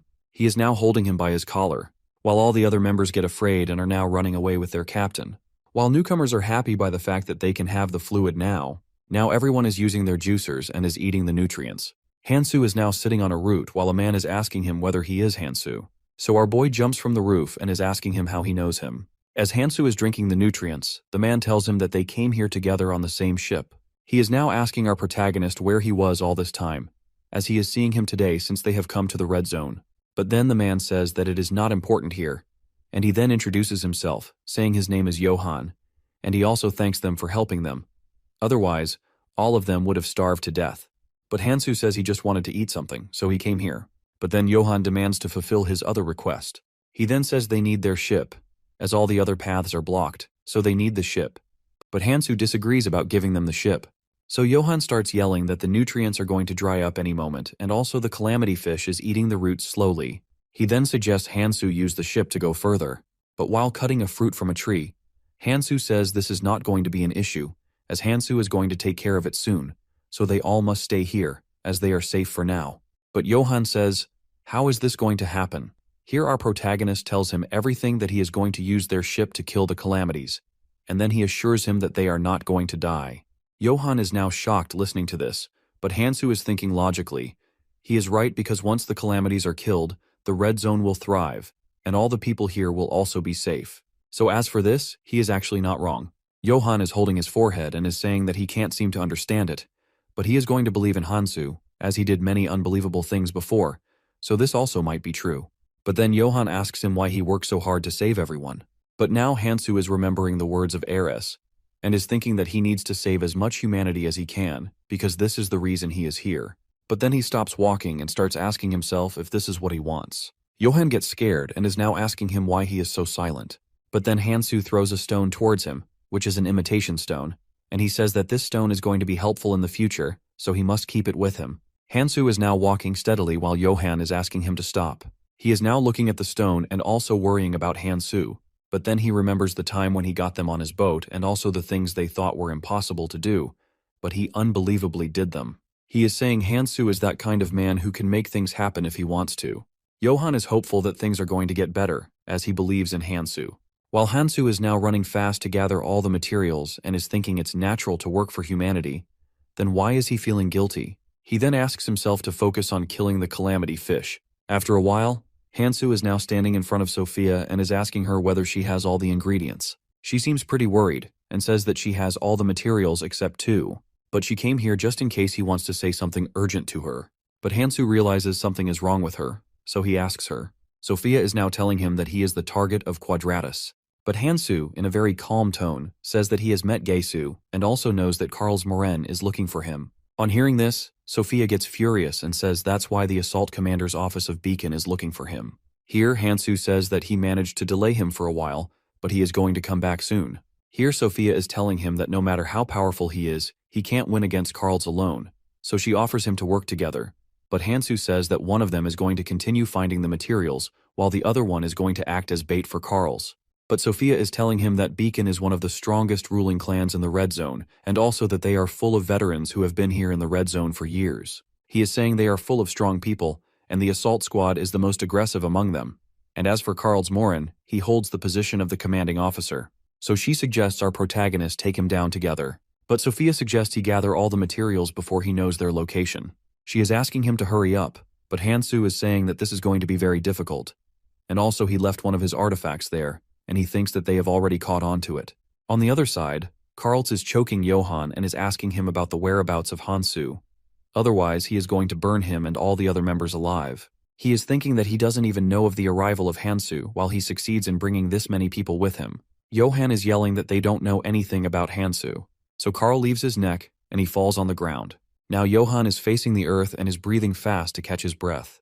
But suddenly Karl starts pushing his face on the earth and is saying that he doesn't have any sense. Johan is now bleeding all over his face while Karls is saying people reek when they lie, and he knows that Hansu has been here before. He then points at his nose and says he has a Ronin's tracker skill. As Hansu tried to remove all his traces, he could still sense his scent because of this skill. He says his only mistake was leaving a trail behind while trying to set a trap for him. He is again asking Johan about Hansu, but he is still saying he doesn't know anything about him. So here Karl says there is no choice other than killing him now. He is now about to kill Johan using his powers, but then Hansu appears. Then Hansu asks him, while smirking, whether he was looking for him. So Karlsmoren asks for his name if he is really Kang Hansu. But suddenly he disappears like a ghost in front of him. Karls has realized that this is Imitation Stone, which is a consumable artifact, and it creates a crude clone. He says that it should have been in Gaisu's hands. He is now looking at the Imitation Stone and says even if this is just a bait for him, he will happily take it. While Johan is asking for help from Kang Hansu, on the other side, in Kukulza's spawning lake, which Kukulza's made specially for their spawning. This lake was formed by tearing the world tree and filling it with the nutrient fluid. Hansu is now sitting near that and is saying that it neutralizes the poison water entirely. He is now looking at his wounds, which have healed due to the nutrient fluid. Here Hansu realizes someone is coming from behind him, so he asks him whether this illusion is gone now. But then Karl says that finally a rat like him has finally given up on hiding. But Hansu says as a hunting dog his nose is worse as he couldn't find him without any help. Karls is now ready to fight with Hansu, as he wants to check his powers, as he has listened to a lot of rumors about him. Moreover, he is saying that he is going to kill Hansu soon. But our protagonist starts running, and says he wants to play hide-and-seek with him. Karlsmoren is saying that he is not going to lose his sight on him, but then he uses the Fire Chi Jade art, which is actually Red Zone Jade art. Our protagonist then throws the Seed of Kesh in the water and is now running on the leaves. But Karl is attacking him from behind. So Hansu realizes he had finally fallen into his bait. So now Hansu is going to use the sword on which Goethe's blood is applied. But Hansu is also putting his own blood to give strength to the scent, as this scent is going to draw all the Kukulzas toward Karls. But he attacks him, saying he is not afraid of these Kukulzas. He then uses his powers to kill all the Kukulzas one by one, and is now saying that he is going to kill Hansu too. He is saying nothing can change even if he runs away. So let's fight. Hansu says that he is quite right about it. Hansu is now thinking that the artifact Breath of Ahal, which makes people die underwater, so he knows that Karls is going to use it on him. Hansu then jumps into the water while saying that he must stay on the ground, and when he comes out, he can attack him, as he says he prefers hunting to fishing. While Hansu has realized that Karls is waiting for him to come to the surface so he can kill him. Our protagonist knows that if he goes on the surface, Karl will kill him. And he can't use the dragon energy arts because he doesn't have powers. Then they take out Alham's pocket and are breathing using that as air is stored in their buds, as he is thinking that he can stay in the water for a while now, but then Kukulzas again starts attacking him. Now Hansu is taking something out of the bag and is thinking that as some odors attract Kukulzas, he takes out Arwan's gallbladder, which is a monster organ, and it has such a bad smell that even Kukulzas avoid it. All the Kukulzas on smelling this are now running back. Our protagonist is now swimming somewhere and is saying that the Kukulzas mix poison with nutrition fluid, and then they dilute it to form their nests in the lake, and Hansu knows that all of their nests actually lead to the Sea of Poison, and as for now, he just has to get there. But Karls is even attacking Hansu in the water, and it is because of Chi arts, as it is easier to track the attacks in the water. Suddenly, Hansu's shoulder gets injured due to the attack, but the injury isn't that bad. So now Hansu thinks it's his time to counterattack. So our protagonist attacks him now, and here Karl realizes that this is the relic of Gaisu. So he asks him whether he had this forgotten blade with him all the time.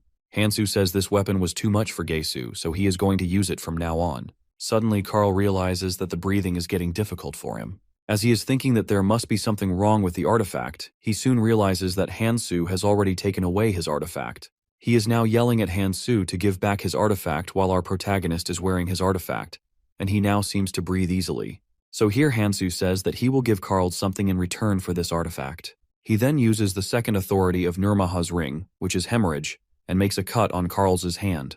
All the Kukulzas are now coming out of their nests on smelling his blood. Karls is thinking that he should retreat now. He is now running away, saying he will come back for Hansu. As he is gone now, Hansu is now taking the runes to boost his stats, and he's also thinking that Sophie must be waiting for him. On the other side, Sophia is standing on the edge of roots and looking into the water while thinking that this is the place where she first met Hansu. And she is also wondering if everything is all right and she should have gone with him to fight against Beacon. She is now wondering about the ship, as she can't see it anywhere, and she thinks it was probably taken away by people, as most people are supposed to go after the 500-seater ship. And with no ship, even if he manages to get here, it will be of no help. And he might get disappointed if she offers him her 30-seater ship. Suddenly Hansu's ship appears in front of her, and she is wondering how this ship got here, but then she hears a voice asking her to get on the ship, and it is Hansu's ship. He is saying that they need to leave right now. Now Sophia is standing on his ship while Hansu is sailing the ship. Here Sophia says she can't believe he actually hid the ship inside the sea of poison. As Hansu is now counting the runes, she asks him where he got all these runes. He tells her that he just got it from his friends, although they weren't willing to give him, and is now thanking them as his powers have increased. But Sophia interrupts him saying, "How did he do that?" Our protagonist gets curious and starts asking her what he is actually talking about. She says that she is talking about the method of using the Kesh seeds, as they can only find them near Lake Kukulza, and moreover, no one can find them on their first try, as they sprout after being tossed into poison water. She then says it hasn't been long since he has been here in the red zone, and he already knows about everything here. She can see his stats with her librarian's eye and is thinking these stats are high for a person who is a first-year traveler, and even further, he combines such items that even the red zone travelers wouldn't think of doing that. As for Hansu, he is not strong in terms of his stats, but he pretty much knows everything. Like crafting, it allows someone to strengthen their items or create new things. Here, Hansu has made the sclerosing poison. He is now putting all the bottles of this poison in his bag because they need to keep it safe, as it is the most important key to killing the calamity fish. Sophie is saying she would never think of using a poison against calamity fish. She then says she wasn't able to understand the recipe even with her skill and is asking Hansu what he is in reality. But Hansu changes the topic, saying he could have asked her the same thing. He then says 7 phantoms are the real reason who needs to protect her seat, and that's why she is here for the calamity fish. But she gets shocked and is asking him how he knows this. But Hansu says this isn't the time for them to think about it. He then realizes the fish of destruction, which is the calamity fish, is now coming towards them. Hansu is asking Sophie about the route to enter her, so she just says as long as there is no problem, they can just enter it through the gills. Now Hansu is thinking that Karls is going to be here any moment, so he asks Sophia that she must listen to him, and if she doesn't, then he will not take her to kill the calamity fish. But Sophia assures him not to worry, as she is not going to be a burden for him. She then says she is with him just for the reason of killing the calamity fish and doesn't care about who he actually is. Then Hansu says that she made the right choice, and he assures her that he is going to kill the calamity soon. He is now thinking that he should start changing the things from the red zone for his future survival, and he is also thinking that he is not going to get a second chance, so he must succeed in his first attempt. Suddenly a lot of arrows start attacking them, and a hull hit the ship, making a big hole in the bottom of the ship. Sophia is yelling that at this rate they are going to die soon. Meanwhile, Karls has approached them and is saying that Hansu has been hiding quite well. He then orders Rachel to bring other weapons. After a while, Karls is now holding a weapon in his hand and is saying that he specially prepared it for Hansu. Meanwhile, his members are attacking the ship continuously. So Sophia says that they must attack them too, but Hansu stops her. But Sophia is still yelling that they are going to drown if they do nothing immediately. She is asking Hansu to do something because even if it's a fairy-made ship, it's still getting damaged. While Hansu is saying that the calamity fish is sensitive to the magic, so the attacks that sink their ship are probably not going to matter to the calamity fish. Here, Hansu, tell Sophia that calamity fish only reacts to magic and powers. Meanwhile, he is also thinking that maybe it is because of the powers held by the world tree, so that's why calamity fish is good at detecting the magic, and also that even the smallest move is going to be deadly while they are near the calamity fish. Our protagonist is now saying to Sophia that it's actually true that they are currently at a disadvantage. So Sophia asks him whether he has any idea, while she is thinking she must do something too, as she can't stay useless. Here Hansu says that by saying disadvantage, he meant that he doesn't know any suitable method to face the enemies without the use of skills, and he also says that they can call for help. She is now wondering if he is going to use another crafted item.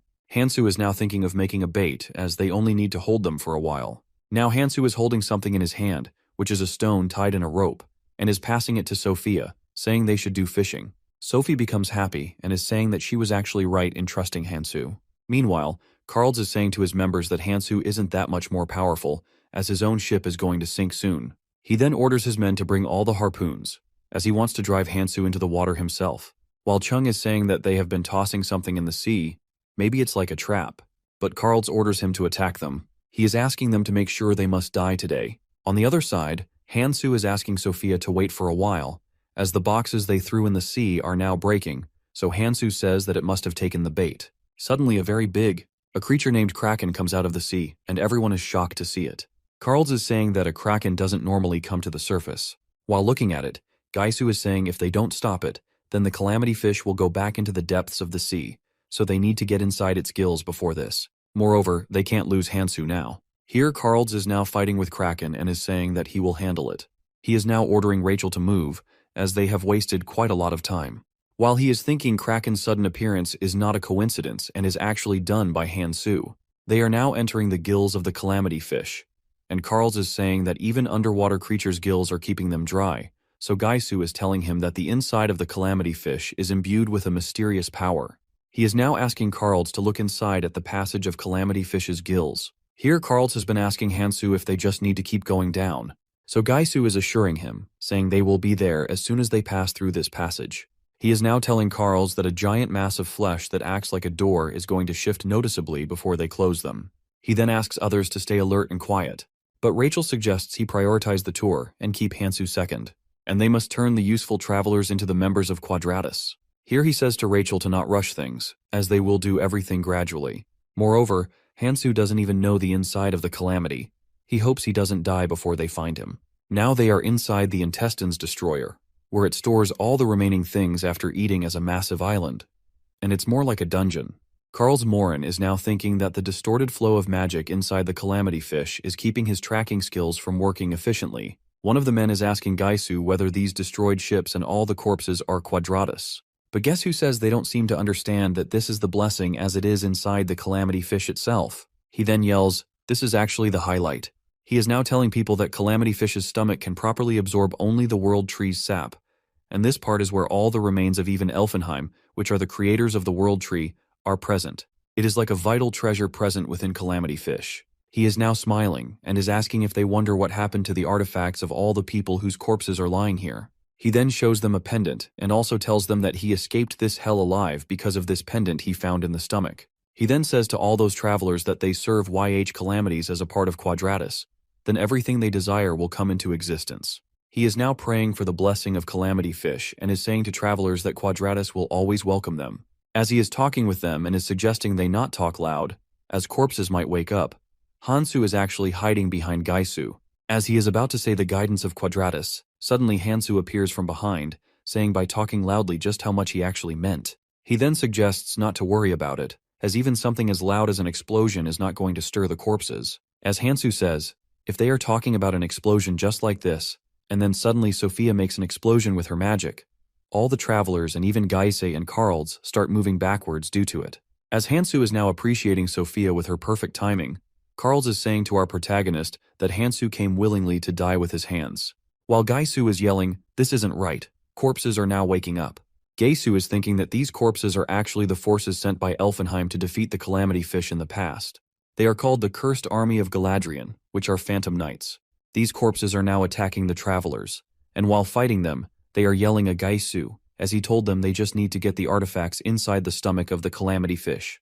Then Carl orders his members to attack the corpses. He is now going to use his Fire Jade QI art to burn them, and after a while all the corpses have burned into ashes. Now all the travelers are appreciating him and saying he is actually Beacon's assault commander. But Gaisu is thinking and is worried that the corpses are not going to go down this easily, as they are watchmen of calamity fish and possess the cursed body, which allows them to fight till the end. They will remain alive until the calamity fish is alive. Now the corpses are again fighting with them while Gaisu is thinking of escaping, as they need to save his life first. But then suddenly he realizes Hansu isn't here, as he is thinking whether he is here for the same purpose Sophia wants. On the other side, Hansu is running and is thinking all the things are happening the same way Keldian told him to keep the Phantom Knights, the calamity fish's first life of defense, occupied. And as he roughly prepared that, he also gave Sophia separate orders. So as for now, he is going for the next key point, which is Calamity Fish's core. He is now standing in front of it and is saying that he can never damage the skin of the Calamity Fish, but its core is different. He then says there is only one way to kill the Calamity Fish, which is damaging its core. As Hansu is going to damage the core with his sword, suddenly Gaisu attacks him from behind, and our protagonist is now running towards him. As he is about to stick the sword into Gaisu's body, he holds the sword with his hand and is saying he can't believe Hansu was thinking of damaging the Calamity Fish core. He then says he knows that Sophia told him about it, but he failed in it, as Gaisu is going to kill him. Although Karls wanted to kill him with his own hands, all those who offend the Calamities are bound to die. He then orders Chung to kill Hansu while Chung is already aiming at Hansu and is saying he can't dodge his aim this time. He then throws the arrow, which is named the called shot skill. The arrow actually hit Hansu, but nothing happened to him. It is actually because of Dragon Energy Arts, which is Draconification. Chung is now yelling, "This is actually impossible because a called shot's penetration power is actually strong enough to kill even a Kukulza with a single shot." While Gaisu is looking at Hansu, he is saying he saw his energy art before, but it's so much stronger now. But then Chung is now firing arrows at him continuously, saying he is going to kill him whatever it takes. Here Hansu says if Chung doesn't want to let him go, then he also doesn't have any choice now. He is now telling them the first energy art he used had magic power exhaustion, but he had already resolved that issue. His half-body has turned into a dragon. On the other side, travelers are still fighting with the corpses, and Karls is ordering them to keep attacking so they can't get a chance to regenerate. But one of the men says their regeneration speed has kept on increasing, and they can't do anything about it now. And moreover, if they keep doing this, they are going to exhaust themselves and lose their stamina and magic power. Here Karls is thinking that they are at a disadvantage as they are fighting an enemy that keeps on reviving as they kill them. He is furious at Hansu, as he is the reason all of them are stuck here. He is now ordering people to use the feathers because if they die here, they're going to end up like the others. These feathers are the feathers of the World Tree, which works as a consumable artifact. These are broken off fragments of the World Tree's leaves, which are now nearly impossible to acquire. And if one uses it, they can escape easily with others around them during some emergency. But now travelers are yelling the feathers are not activating, so they aren't able to use it here. Here, Sophia is flying above them, and then she gets their attention as soon as she starts saying they can't escape Calamity Fish's stomach this easily. And the same goes with Elfenheim's Phantom Knights, as they are immortals living with its stomach. Here Karl starts saying furiously that he is not going to leave, and he also tells her to wait until the members of the Seven Phantoms find out about it. But she says such people, who sat idle while she was desperately searching for a way to kill the Calamity Fish, aren't actually going to do anything for him. She then suggests he stop whining and start finding a way to get out of here because clan communications aren't going to work here. She then says no one is going to care even if he dies here today. Sophia then says she is going to give them their one last gift, as she has already managed to get all the information she wanted. But suddenly Karl starts saying to her that her hanging with a rookie actually ruined her judgment, as he is the assault commander of Beacon, and he is entrusted with managing the red zone. He then attacks Sophia, saying he can easily drag her to the Seven Phantoms. But she easily dodges his attack and is saying he can't even hit a target right, and also he is disgracing the name of the Seven Phantoms. But then suddenly all remains and other things that were present start falling. They realize the entrance is now closing. Here Sophia starts laughing, saying she was actually finding a way to close it with her library skills, but Karl actually helped her a lot doing this. Now Sophia is flying away, saying she hopes they aren't going to meet each other again, while Karls is yelling at her that he is going to kill her. Then he orders his members to get the ship as they need to leave as early as possible. He is now looking for Gaisu, as he was supposed to guide them in finding the Quadratus. On the other side, the Phantom Knights are coming towards them again. He then orders Rachel to provide some support, as they need some time to just reach near the gills, and then they are going to open again, so they only need to hold the corpses only until then. As people are now running to follow his orders, he is thinking that he is going to make Sophia regret it. He then starts using his Fire Jade QI art while saying he is Assault's commander and he can't lose. He is now going forward and is ordering others to follow him. But suddenly Hansu appears in front of them with Gaisu, who is barely living. While looking at it, Karl starts yelling at him, but Hansu interrupts him, saying he feels like a villain for showing up at such a time. He then drops Gaisu on the ground and says he had to do it as they don't listen to him anyway. Karls is very furious at him, and he is saying he was thinking of killing him without any harm, but he has changed his mind. But all of a sudden, Hansu starts running towards him, saying he doesn't need to worry about it anymore. He then kicks Karl and he falls behind his back. But Karls couldn't get over this disgrace, and is thinking about whether he became stronger by consuming the runes of Quadratus's people. But still he thinks Hansu doesn't stand a chance in front of him. He then gets up, saying he is going to kill him and take back his breath of alcohol, which our protagonist actually stole from him. He is now running toward Hansu with his sword while Rachel is saying from behind him that they are going to assist him. But he says he isn't weak and he can kill him alone, so he doesn't need anyone. So he orders her to keep holding the Phantom Knights instead of this. Hansu asks him not to worry, as he was actually planning to clear everything in his way while keeping the sword in front of Karl's. But he furiously starts yelling that Hansu is nothing, just a newborn pup, and then he attacks Hansu with his sword while Hansu is trying to fight using his sword. Here Karl asks him whether he is really this capable, and is also thinking that he knew it. This newbie can't become stronger than him, and also he can't lose to him. Karl then yells, "This is the end," and passes the sword through his heart. He then says to our boy that he should have just accepted the offer of becoming his subordinate, so he wouldn't be dying here like this. While holding the sword in his hand, he is saying to our protagonist that he is dying because he is weaker than him. But suddenly Hansu starts smiling while grabbing the sword in his left hand, and says he is going to say this right back to him. Karl is looking at him with shock while he says that the artifacts of knights are quite good, as they are actually sharp enough to break the scales of dragon energy arts. Our protagonist then thanks him for the delivery, but Karl couldn't believe in it, as he was sure that he aimed at his heart. He is wondering maybe it is because of body modification, but Hansu says it's too late to realize it now. As he is saying this, suddenly Hansu takes out his dragon hands and sticks them right around his heart and makes a hole inside his body. It is such a big hole that someone can see through it. Karl's body falls on the floor, and then Hansu takes that sword out of his heart and throws it aside. He is now saying that it was doable as he pushed himself to create 3 dragon hearts. He lacks healing stones, but he doesn't have any other option. The special ability of energy arts is specification, which is imitation of the abilities of the real owner. So it means Dragon Art's ability literally borrows the abilities of real dragons. He is now saying what really changes with this ability is the body, as the human body is very inefficient compared to dragons, so the damage after the transformation is very severe, as our protagonist himself is still suffering from these damages, and even his stats are at 35%, as his proficiency is lacking, so it's difficult for him to maintain this form. But he thinks this is only a matter of time and he needs to move quickly, otherwise he is not going to make it in time. As he is running away, a third eye on Gaisu is seeing him, and a voice behind this eye says he is never going to forget him. He is now again going towards the core of the Calamity Fish, but the core is very high and he can't reach it on his own.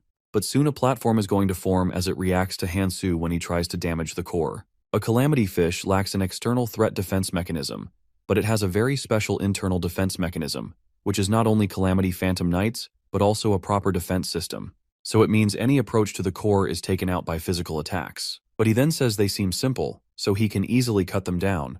But then he realizes the Calamity Fish's regenerative speed is very high, so simply cutting the tentacles is not going to solve anything. So in order to stop the regeneration, as he is thinking about it, he takes the sclerosing poison out of his bag and says there is only one way to make a decisive hit on the Calamity Fish. He then throws the poison all over, as this poison doesn't just harden things, but it also solidifies a large area that it comes in contact with, and thus it also prevents regeneration. He then puts the poison on his sword too and is now ready to kill the Calamity Fish. He is now cutting them, which are protecting the core of the Calamity Fish. So even Calamity Fish is screaming in pain and is making a lot of fuss. On the other side, Minchul and Aaron are standing outside the sea and are talking while looking at the Calamity Fish, which is swimming around the ocean here. While Aaron says all the nearby helpers must stay close to the sea and keep watch on the Calamity Fish. Then Minchul says he has never seen Calamity Fish making a fuss before. He says it feels like the fish has swallowed fire and is now thrashing in pain. But then Minchul realizes something is coming towards the root, but Aaron suggests they scout the area as they don't have time. As Minchul is about to say that they don't have time, something hits Aaron's head, and he falls on the ground unconscious. It is Sophia as she falls on Aaron. As Minchul is shocked seeing Sophia, he is about to ask her where she came from, but she says they need to move immediately as they don't have any time. He then asks her where they actually need to move, as the Calamity Fish is thrashing harder than before. While Sophia is looking at the Calamity Fish, she is thinking that she has never seen Calamity Fish like this before, and it feels like it is actually in a lot of pain. She then says everyone might treat it like a fantasy, but she is angry by the fact that she wasn't able to do this. She is crying and is thinking that she is going to be free from the guilt. She realizes that Hansu has really kept his word while Calamity Fish is rushing towards them. So then she grabs both Minchul and Aaron by their collars and starts running away from the Calamity Fish. The fish is now throwing up all over, so they are wondering what it's actually eaten, so it is throwing up now. So Minchul gets suspicious of Sophia and is asking her what she actually did with the Calamity Fish. So she says it wasn't only her, but Hansu also took part in it, while she is thinking that Hansu actually succeeded and fulfilled the promise he made with her. She is still running while grabbing Minchul and Aaron and is saying they don't have time as they are going to be swept away, so before that, they need to get away from the root tips. But they are asking her to let them go. On the other side, between the travelers, a boy named Michael is wondering what is happening and why the calamity fish is acting like this. But then he realizes it must be the doings of Sophia.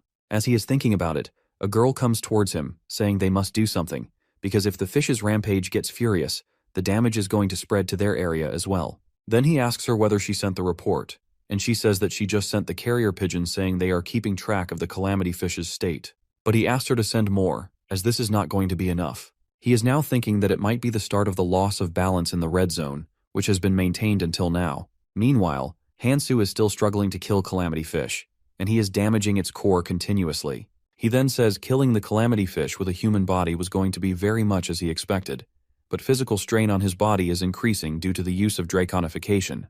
Moreover, the tentacles of calamity fish are cursed with a recovery reduction skill, so frontal assault is the only way to pass through it. He then again ran towards the core while cutting down the tentacle and stabbing both swords into it. He then realizes the subspace that makes up the stomach is collapsing as the core is getting destroyed. He is now moving towards the next step. Destroying the core of calamity fish is the first step.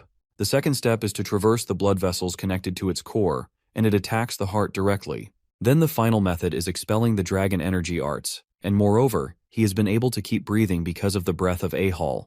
He again starts attacking the core, but suddenly a tentacle from behind passes through his body and damages one of his hearts. He then turns back and cuts the tentacle with his sword, but realizes they are increasing in number, so he should retreat as he needs some time to heal his wounds too. But then he says he can't go back because once he does this, he will keep going back. So the only path left for now is to keep moving forward. He is now flying rapidly to reach the main source. After a while, he is in front of the main source, which provides energy to the whole body of calamity fish. It is a divine source fragment that was once a part of the world tree, but then it split into fragments and is now lodged within all the calamities. As he is about to attack the source, the same thing happens. A lot of tentacles start attacking him, but this time, they have monstrous mouths. He then starts cutting them with his sword while saying he is not going to give up now and he will kill them. As Hansu is now going forward, killing these monstrous tentacles one by one, suddenly a tentacle grabs his left leg, but he cuts it too. All of a sudden, all of these tentacles attack him together, and he is now stuck between them. Our protagonist cuts all of the tentacles and gets out of it, saying this is not going to stop him. Our protagonist has realized that these tentacles are tougher to deal with than anything he dealt with in the past, so he must plan something else, as hitting them directly is not doing anything. He is now thinking of severing the blood vessels that are connecting the fragments directly to the calamity fish. He is now cutting all the vessels, and after a while the fragment separates out from these vessels, and Hansu catches it. He is now saying that this fragment is quite small despite the fact that it contains immense power to sustain the calamity fish. But soon after, the internal structure of calamity fish starts collapsing due to the removal of the main energy source. Hansu realizes he needs to get out of here immediately, otherwise he is going to get stuck in this destruction. All of a sudden something hits Hansu in his sword, and energy fragments fall out of his hands. He is now trying to catch it but becomes unconscious. Suddenly a little magical bird sits on his finger, saying someone ordered it to find the man named Kang Hansu, who is going to kill the calamity fish. Meanwhile, on the roofs, some people are now yelling for their commander, Liu, who is the vice assault commander of Beacon, and they are telling him that they found something that seems like it belongs to Karl's Morin. It is the eye mask, which actually belongs to Karl's Morin.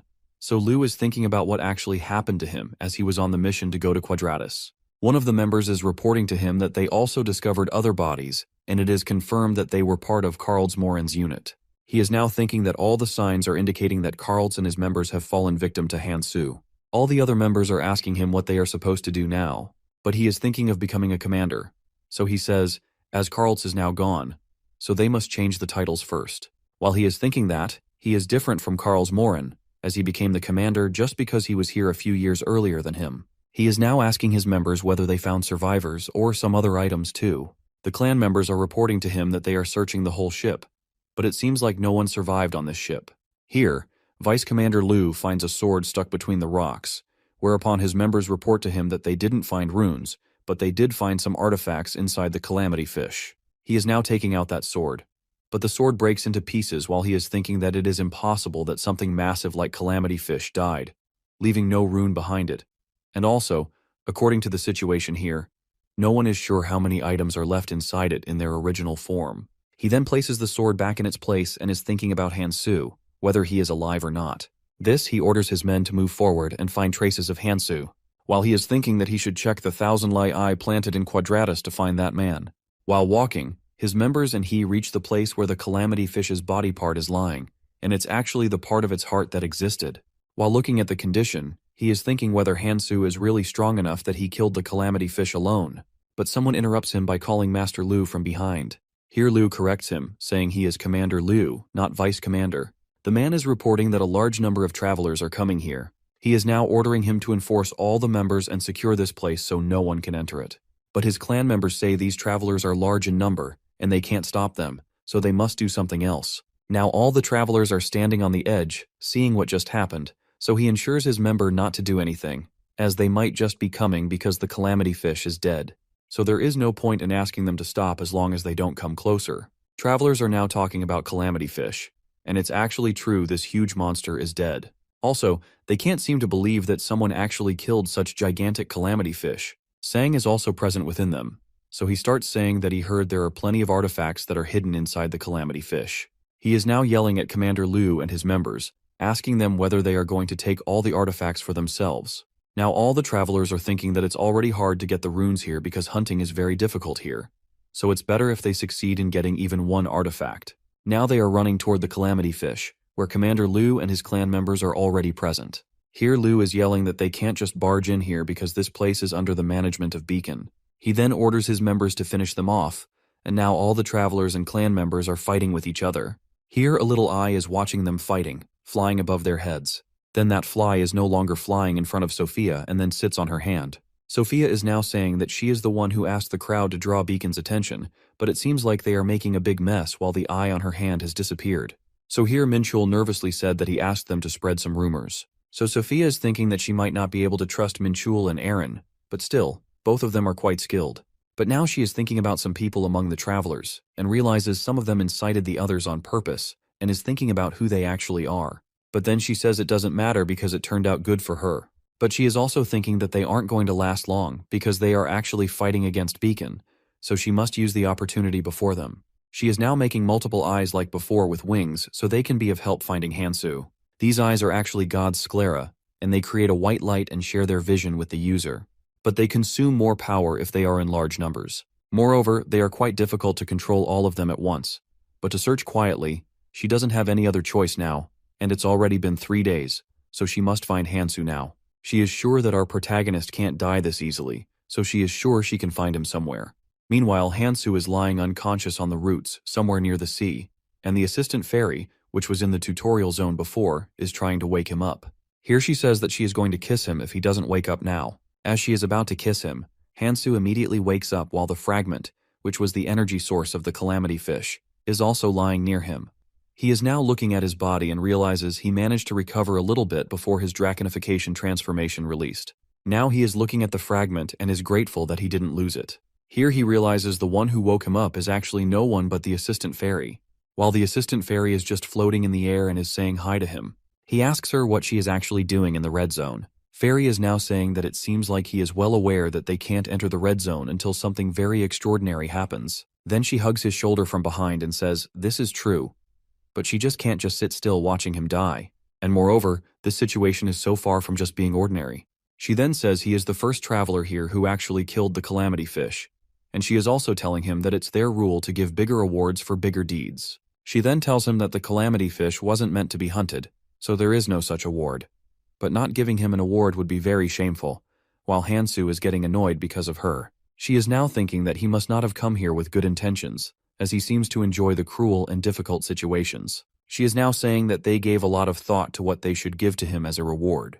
So as for now, she is going to give him an offer and is saying this is not going to be a bad offer. She is now using some magic, and suddenly a rune named Lord of the Dead, which is numbered skill rank 8, appears on her hand. She is now asking him to take it as a reward for killing the calamity fish. It is a skill that allows its owner to turn dead people into phantoms, and then he can order them. Moreover, it even has a special effect of magic strengthened QI, and then she says she can't even tell how much more powerful it is. So Hansu is thinking that for someone like him who can only acquire 7 skills, this would be a very advantageous reward. But then she says that this reward has a condition that is tied to the remaining calamities. She is now showing them some fragments, and Hansu realizes what they are, so he says that's enough for him. Here, Assistant Fairy says that he must listen to the explanation first. But Hansu says he doesn't want to listen anymore, and also he is ready to take the second offer. She gets shocked and is telling him that he must take down all the calamities first to receive the reward, and even if he couldn't be able to kill even one calamity fish, he will not be able to take the reward. She then asks him if he is ready to take the reward, but he jumps in the sea, saying he is going to kill the calamity fish now. On the other side, Assistant Fairy is very impressed by the fact that he didn't even hesitate for a while, and moreover, he never disappoints her because if he chose the easy reward, he would have disappointed her. As Hansu is going deeper into the sea, she is thinking identifying all the calamities in the red zone is actually very difficult, so he is going to struggle for a long time. Meanwhile, Disgorging Root, which is a monstrous root, is getting furious because it can't listen to the calamity fish's voice. On the other side, Hansu comes out of the sea and is thinking that he might have accepted the fairy's offer, but the situation is quite complicated for now, because it's a fact that his existence has actually accelerated the abyss's deterioration, so he must end everything faster than he did in the past. Here he remembers Kang Tae telling him as he is going to travel while using the Urkeneel's time-space crystal, so he must speed up as fast as he can because the more he uses the future knowledge, the faster the abyss's deterioration accelerates. He also remembered how Tae teased him about it. For now, Hansu is thinking that it is quite annoying that they dump this responsibility on him. Meanwhile, he is also hallucinating that the girl he liked who died in the past is holding his hand and is asking him to move forward, but this hallucination was only for a few seconds, and then he comes to the real world. Our protagonist is now saying that, regardless, in this situation, every skill is a big asset for him. As he is standing in front of the dead body of Calamity Fish, he is saying that he didn't expect a reward for killing the Calamity Fish. He is now thinking that he must do it now to maintain the balance in the red zone and find the next calamity. Moreover, he can just lure them out using the fragment of the dead Calamity Fish. It is also unlike before when he killed the Calamity Fish to repay his debt to Sophia. He is now thinking of meeting Sophia, but first he is required to go somewhere else. Suddenly, the clan members of Commander Liu come out of nowhere and are now surrounding him. They say they are going to kill him now, but Hansu appreciates them for coming, as he wanted to confirm something, and with all the people around him, he can ask everyone. He is now fighting with all members one by one and is assuring them not to worry, as he will make sure that they can talk at least after that. After a while, all the people are lying on the floor unconsciously, while he is grabbing one of them by his collar. He is now looking at the sky and is thinking that 3 days have already passed, so it means all the other calamities must have begun to move. He then says he can't believe he was unconscious for this long, and now he is running fast. Otherwise, he will lose the opportunity to kill other calamities. But suddenly something falls in front of him, so Hansu stops and is now looking above. A man named Levanon Mikhail, who is from the Valkyrie clan and is a helper affiliate, is standing on the top and is saying his name, Kang Hansu. But Hansu, without listening to him, says he is very busy, so he must let him go for now. While the other man beside Mikhail is saying that Sophia was finding him, Mikhail wanted to find him first. While Mikhail is saying to that man that he is going through, make sure that he is held accountable for aiding the Seven Phantoms' orders as he wished. And also, despite being the helper of the Valkyrie clan, he must not do anything here. He jumps off the cliff saying he must take care of Hansu first. He then takes out the sword and is about to fight with our protagonist, but suddenly gods Sklara and Sophia appear in front of him. While Sophia is glad that she has finally found Hansu, she is now saying that he gets tangled with such kinds of useless people. But all over, it's a relief that he is fine. On the other side, Mikhail is saying to her that she shouldn't be here but guarding her seat as one of the Seven Phantoms. He is now thinking that he already knows what happened here, and also he is aware of her involvement. But then she says they must not stop Hansu, and if they are still thinking about it, then she is going to fight with them. She then asks Hansu to keep on moving and leave everything to her. She is now ready to fight with them. But Mikhail says that she seems to misunderstand him, as he just wanted to ask whether Hansu is the one who killed the Calamity Fish. So Hansu says even if he did, it must not matter to him. Mikhail then says if it's the case, then he must do what he needs to do, and then he moves his right hand towards Hansu while everyone is looking at him with shock. He then asks Hansu to take his hand, so Sophia starts asking him what he means by that and if he wants to cooperate with them. Here our protagonist is telling him that he is not going to gain anything from him even if he takes his hand. So Mikhail says, unlike Sophia, he assures him that he will get direct support from all the helpers, and he says, it seems like a good offer for you. As for Mikhail's own benefit, he says he wants to change the red zone because it has been like this since the day he came here, and Hansu is the only one who succeeds in making a change in it. Hansu is now thinking that he actually needs someone like him, and then Sophia is whispering in his ear that he sounds suspicious and is asking him whether he is going to accept the offer. So he then says to her that there are still people left who wish for the change. So Hansu accepts his offer. As Mikhail is about to say something to him, suddenly all the floor starts shaking. Hansu is now asking everyone to dodge. Then something tears the land apart and comes out of it. The thing that comes out beneath the earth is a demon's mouth, and they are wondering what this is. This is a stem of the disgorging root that belongs to one of the calamities, but it can easily suck in everything in its surroundings, and due to its durable body, haphazard attacks won't even faze it. Moreover, they are in plenty of numbers, so people are now running for their lives. They are also wondering if this monster doesn't reach up to the roots normally. The monster is now sucking the people into it, and as they are members of Mikhail, they are asking him to help them, but he is running away, saying he will die if he stays near to it. But then Hansu holds him, saying he wanted to help him, so R asks him to go together. So he asks him where they are actually going. But Hansu just tells him that they aren't going far, and then he takes out his sword. He then holds Mikhail and starts running towards the monster face, saying, "Let's go in it." But as Mikhail is about to say that cutting it would be a lot easier, Hansu pulls him into the demon's mouth. After a while, Hansu is standing in the demon's mouth, saying it looks just like the way he expected. And then Mikhail falls behind him, so Hansu teases him, saying he is quite bad at landing. But Mikhail starts yelling that he is the one who dragged him here without even asking. But Hansu says he is the one who offered to help him earlier. Here Mikhail says this isn't the kind of help he was actually offering, and moreover, does he really have a plan, or did he just come here without thinking? While Hansu is looking at liquid that is present on the floor, he is saying that it seems like a nutrition fluid. He then says that all the calamities share one thing in common, and he then asks him whether he knows about it. As Mikhail is still thinking about it, the inside of the demon's mouth starts moving. So then Hansu asks him to get ready as something is about to happen. So they realize all the monsters that are present in the red zone are here, and now they are coming towards them. So Mikhail is now thinking of running away, as it is very difficult and dangerous to fight against all these monsters. On the other side, Hansu is telling him to keep in mind that all the calamities are that you must keep looking forward while he is going to use the skill of dragon energy arts, which is invigorating. He then says there is no path to go back and then starts running towards the monsters and is now killing them one by one. While Mikhail is looking at it and wondering how he is doing all this alone, because no matter how strong someone is, they can't move forward alone like he does. Therefore he asks him whether he is scared or not. But then Sophia appears from behind, saying to Mikhail that he can't understand it because he just met him. She is now yelling at Hansu that he shouldn't disappear like this without any word. As she is furious at him meanwhile, Hansu says that he is very familiar with her personality, but she interrupts him, saying he hasn't even known her for this long. While Mikhail is getting scared and is asking them how they are so calm in this situation, moreover, they must do something if they want to get out of here. But Sophia says she is here to help Hansu and to fight with him, and if he is scared, he can just run away. Here Mikhail is saying that they are crazy because this place is going to generate all the monsters endlessly from the red zone, and this isn't something they can resolve alone.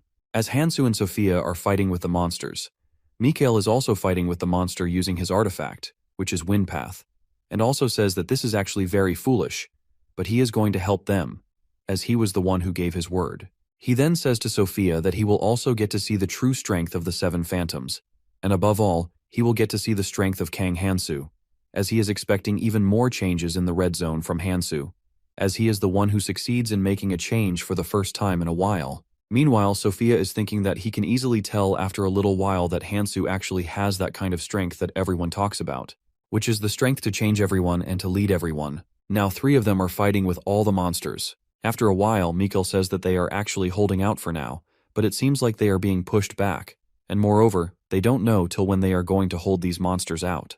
But Hansu says that he is sure the number of monsters is actually decreasing, which means the first wave is almost over. He then asks Sophia if she can see it too, so Sophia agrees with him, saying since she came here, she has been observing it with her library skills. And moreover, she knows the approximate location, and he just needs some time to find it. She then orders the god Sclera to go and find it, because if the disgorging root of the next calamity fish is similar to this calamity fish, which just died, then attacking it from the outside is actually pointless. And the demon's mouth is a mouth-like organ for disgorging root, and moreover, the only place that can be damaged is inside it. Moreover, the true body of the disgorging root is under the world tree. It is deeply hidden and is even harder to damage. But if someone succeeds in entering it from the demon's mouth, then there will be a hole from which all the monsters pour out, and that place is only its weakness because it is connected to its inside. On the other side, the god Sclera has reached that place, so Sophia is now yelling that she has found the place from which all the monsters are coming out. But then suddenly she lost her connection with the god Sclera, because the monsters are pouring out of it continuously. Moreover, she says it's very far away, so killing all the monsters while going towards it is going to be very difficult. But Hansu says it's not a problem because he's going to use Dragon's art skill, which is draconification. And then after a while his half-body turns into a monster. Then our protagonist says he just needs a few minutes to kill all the monsters. As Hansu is now ready to kill the monsters, Sophia is thinking that his transformation energy arts has gotten quite stronger. While Mikkel is saying that he even has an energy art skill, he is also capable of transforming his body. But Sophia is telling him that the transformation energy art isn't going to last long, so they must get there in one shot. But then she says to Hansu that considering his strengths, he is not able to handle all of the monsters alone, so she must open up a path for him. Here Mikkel tells them that he requested help from his clan members on the surface. Even he doesn't know how much time they are going to take to come here, but he is sure that they will come here. He then says he can't just stand and watch both of them fighting with the monsters, so he must do something. Although they don't know if they are going to hold the monsters out until some help arrives. Looking at them, Hansu is now remembering the time with Keldian and others, and is thinking that this feels so nostalgic. He then puts his hand on his bag and says he needs to use up what he earned before. He then takes out the fragment from his bag and is neo-crushing it. So Mikhail asks, what's the purpose behind crushing it? So our boy tells him that he is not simply cutting it. Instead, he is going to use a part of it. He then stuck the forgotten blade which he got from Gaisu and made a path with it. He then says Gaisu does have an eye for good stuff. They are now standing in front of the path that Hansu just made. He then asks both Sophia and Mikkel to hold out their weapons. He then uses the magic power resonance on their weapons, which is an artifact inherent skill that allows one to lend their magic power to a specified target. He is now thinking that this is the original use of this relic, which is Galadriel's relic, and it is one of the most sought-after relics among the forgotten relics in the Red Zone, and moreover, it is meaningless if it isn't awakened by a divine stone fragment. They are now running toward that specific space while killing the monsters. But on the other side, a lot of monsters are now coming out of the demon's mouth towards the upper root. So Minchul is now ordering people not to back down and keep on fighting with them. Meanwhile, he is thinking that this is the first time he is seeing all the monsters swarming together. But then Mikhail's carrier pigeon appears in front of him. As he is about to grab the pigeon, Commander Liu suddenly appears out of nowhere and is now holding the carrier pigeon in his hand. He is now saying to Minchul that he was wondering what all the rats are doing in his territory, but now he realizes it was not only the common travelers but these guys too. He then kills that carrier pigeon and says to Minchul that he is sure he notified them that he is looking for Kang Hansu. Moreover, he says that this is Beacon's matter and he should stay out of it because all the things related to calamities are specifically under that person's jurisdiction as well. So Minchul and his helpers must back out now. He is now going back, but Minchul yells from the back that they can't get away now, but Liu says that he seems to misunderstand what he just said. As he says, he can only deal with the small fry on the surface, as Liu has bigger things to take care after all. After a while, Commander Liu and his members are also inside the demon's mouth, and he is now calling for Lebanon Mikhail. But he asks Liu Hong what he is doing here, so he replies that if he dares to do anything in his territory, then he, as a commander, must take all the responsibility. He then orders him to get out of it, as this place is under their jurisdiction. But here Mikhail says that they are going to regret it. Then they realize the entrance from where they came is now getting closed. All the walls are now moving, so Liu says he never heard about a demon's mouth moving like this. But then Mikhail says that there is an even bigger problem here, which is that it's even harder to use the skills here than outside. He is now saying that he never thought his carrier pigeon would call for such an important person. And moreover, he says if he wants to get out of here alive, then he must fight with them. As Liu is about to say something to Mikhail, Hansu interrupts them by saying to move quickly, otherwise they are going to die. As Commander Liu is seeing Hansu for the first time, he is thinking that man is very strong, yet he never saw him before. He is now thinking about whether he is really that man who killed the calamity fish. Moreover, as the entrance is blocked, using his strength here on Hansu is just a waste. So he realizes he doesn't have a choice now. Thus, he orders his clan members to go and kill all the monsters. Meanwhile, he is now thinking of informing someone about the situation, because he can't be late if he wants to deal with Hansu later. Also, despite being a newcomer, Hansu seems quite familiar with the battles here, and even his growth rate is very fast. But it's enough now. Further, it's obvious that he is strong because of Sophia, who is a phantom. But then Hansu appears from behind him, saying this isn't going to be enough. So Liu is now thinking that he must take care of him first so that person will make him the assault commander. He then asks our protagonist what he means by that. So Hansu says that he is not going to be able to last in his current state, and he also says that it seems like Beacon is weaker than he remembers. On the other side, the magic powers of all the people are now disturbing. So Hansu is thinking that he knew the fact that disturbing the magic power among all the people is going to be very difficult. He then orders them to focus on controlling their magic powers while fighting. While Hansu has already entered the plant, so the disgorging root gets furious after knowing there is an intruder here, and says that it is going to kill him. Liu and his clan members are now fighting with monsters while Liu is thinking that he never saw himself this helpless before, and moreover, he has found out the real strength of our protagonist, as no one is actually aware of Hansu's real strength, which is that despite being inside the demon's mouth is covered with a layer of magic power that is very strong, but he can easily break all the walls of roots surrounding them. He is thinking of catching Hansu himself, so the person who is superior to him might look at him differently. He is now flying toward Hansu, but suddenly his flow of magic power stops, and a monster is now attacking him. Here, Sophia comes up and helps Liu by killing the monster, and then she says that she can't help him anymore, so he must figure out something. While Liu is getting furious because of the fact that he had to receive help from Sophia, who is the most heretical of the 7 phantoms, he is now ordering his team to hurry up and kill all the monsters. Meanwhile, Sophia is looking at her magic, which is also fluctuating, and is thinking that she can't help anyone anymore because the magic powers Hansu has been sharing with her are not working properly now. On the other side, Hansu is thinking of going inside the tunnel from where all the monsters have been coming, but Sophia is saying that it's too dangerous to go inside, as this is actually the passageway for all the monsters. But Hansu says that they don't have any other option, so he must go inside, as this is the only path that leads further inside the demon's mouth. But he says he can't just leave the enemies behind before going in. So that's why he is going inside while leaving behind the things for her to take care of. But Sophia is thinking that she is going to follow him soon after he goes inside it. After a while, Hansu has reached the central area inside the root. He is now standing in front of the people, who are the guards securing the inside of the root, and actually they are the last surviving members of the army of Elfenheim. He is now running with the forgotten blade in his hands to fight with them, but as soon as he reaches near them, suddenly one of the guards starts increasing in his height and then puts his hand on Hansu with all his powers. On the other side, our protagonist is using all his strength so that he must not die under his hand. Our boy is thinking that his movements are different because his body is still living, so to fight with him, he must use the Nurmaha's powers on the top of the relic awakened using the fragments of the divine stone. He is now going to use the first authority of Nurmaha's ring, which is destruction. The attack actually worked because the monster actually puts away his hand. But here Hansu realizes his wounds are actually shallower than he expected, so he must concentrate on his strengths. Here Ekadron, who is also from the army of Elfenheim, steps forward, and Fabian, who was fighting with him before, is again coming towards him.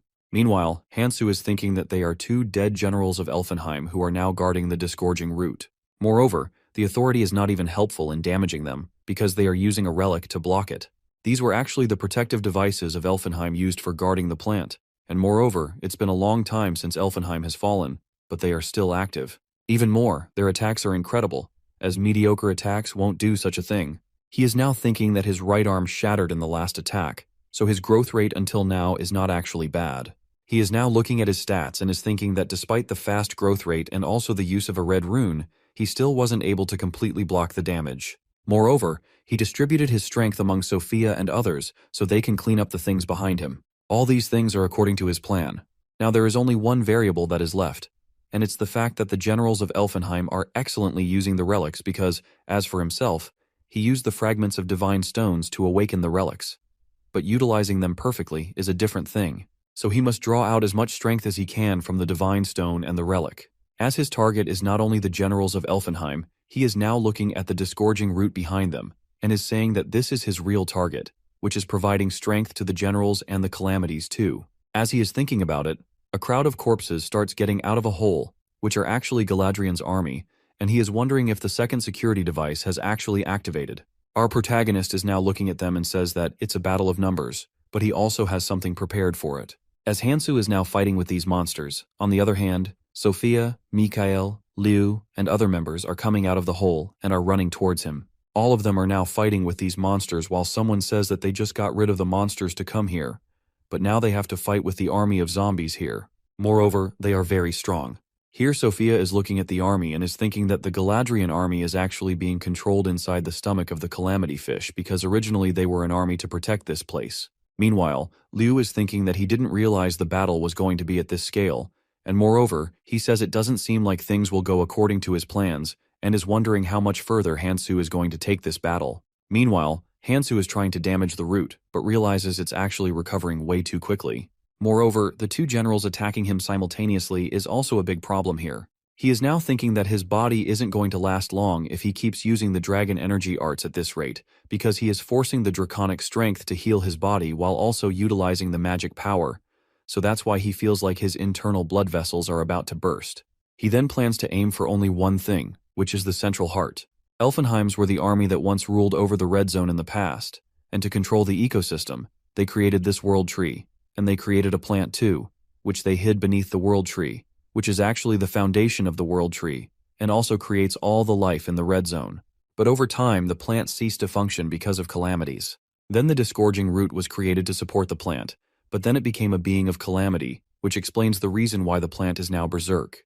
Meanwhile, Hansu is fighting with the generals and is thinking that the disgorging root lacks the sufficient authority, so the most it can do is to buy time. Maybe that's why it activated the security system to buy some time. He is now thinking about the army of Elfenheim, which is 5 generals, and they exist just to protect the planet. Moreover, they cast preservation magic on the living remnants of the Elfenheim and became an undying army, and most of all, they still have the destructive and regenerative powers they had in their prime. Elfenheim bodies are actually more durable than human bodies, which makes them tougher opponents for others. But if he uses the dragon energy arts to activate the draconification, then he can easily make a momentary opportunity for himself. The one thing he needs to look out for the most is their regenerative ability, which is being continuously powered by the central heart through the plant's magic powers. Moreover, it also feels like the zombies are regenerating infinitely. Hansu is saying that things are not going to end at this rate, as the 5 generals are nothing but a distraction because he has only one goal. He is again going to use the Nirmaha's right of destruction authority. He is also thinking of using the draconification to maximize his magic power output. Our protagonist is thinking that on top of the relic's original power, which is combined with the fragment of the divine stone, he will layer it with the magic powers of Nirmaha's ring, and then he will fight with all his power. He is now ready to fight anything that comes in his way, and is saying that even if it's Fabian's armor, which is created with the Galadriel's relics, it still won't be able to completely block his authority destruction from the solo numbering Nirmaha's ring. He then attacks Fabian while asking him to sit still for a moment to regenerate. Now Ekidran is attacking him, as Ekidran's beads have high durability compared to the Fabian's armor. It means he can destroy them, but he only needs to add more force. As Hansu has only used a little force, it splits into 2 pieces, so Hansu is wondering if it splits on its own. But he then realizes that he deliberately released the magic-strengthened QI around the relic to bait an attack, so it means as long as the main body isn't harmed, then nothing is going to happen to the relic. So he is saying it means that even if you cut the relic, the strength it holds is going to remain the same. On the other side, people are still fighting with the zombies, and they are quite exhausted now, as one of the men says that he doesn't know how much longer they have to keep doing this. While one of the members is saying the magic powers have been shaking, so he hasn't been able to move properly all this time, and without even that, he is still fighting with the monsters. They are now asking Commander Liu that they have been fighting with the monsters, but the number doesn't seem to decrease, and they are coming over and over again. Here Mikhail suggests they not let their guard down, as all of these zombies are going to come back to life soon. Then one member is now yelling at Mikhail, saying this is all because of him. But Mikhail says that they don't have time to complain about this and advises them to keep on fighting.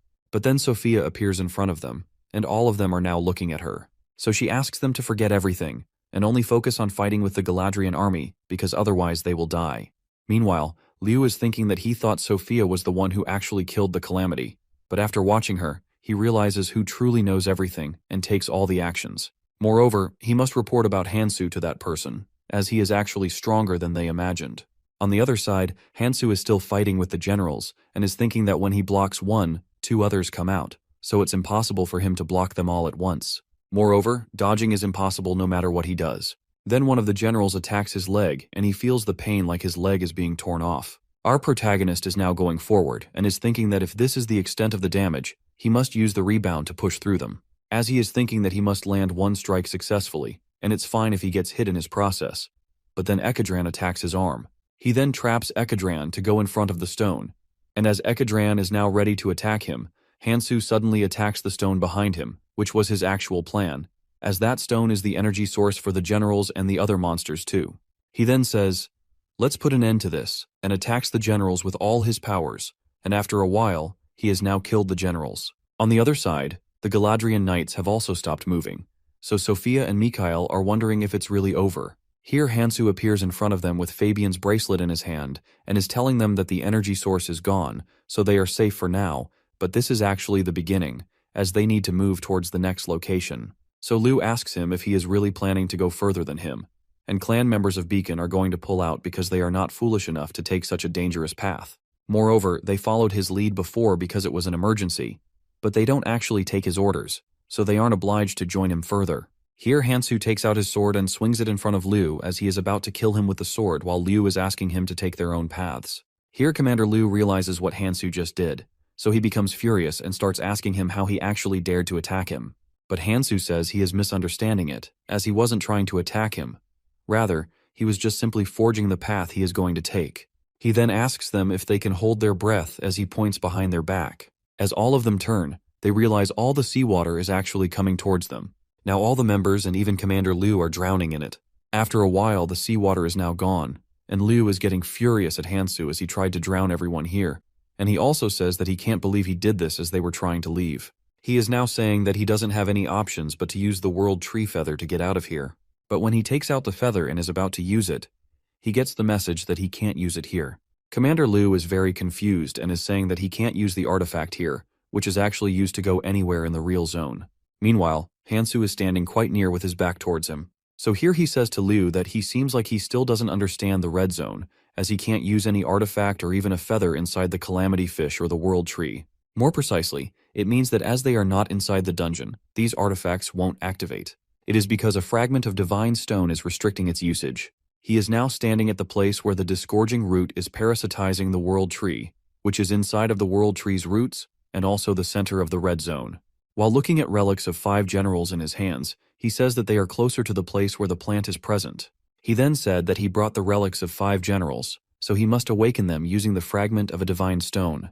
Because just by increasing the number of relics he has, it's going to become easier to stabilize the mana, rushing out of the divine stone fragment. Although he is not using much of it, a fragment of the divine stone was originally a power that only a complete, truly closer, or a candidate is able to use properly. Our protagonist is now thinking that things will get easier for him from now on, while Commander Liu is getting furious at him, saying that he dared to do something like this and act like nothing has happened to them. He then says that he is going to acquire the seat of the first unit's commander once he gets out of here. So as the future commander of the first unit of the famous beacon, he doesn't allow anyone to pass it.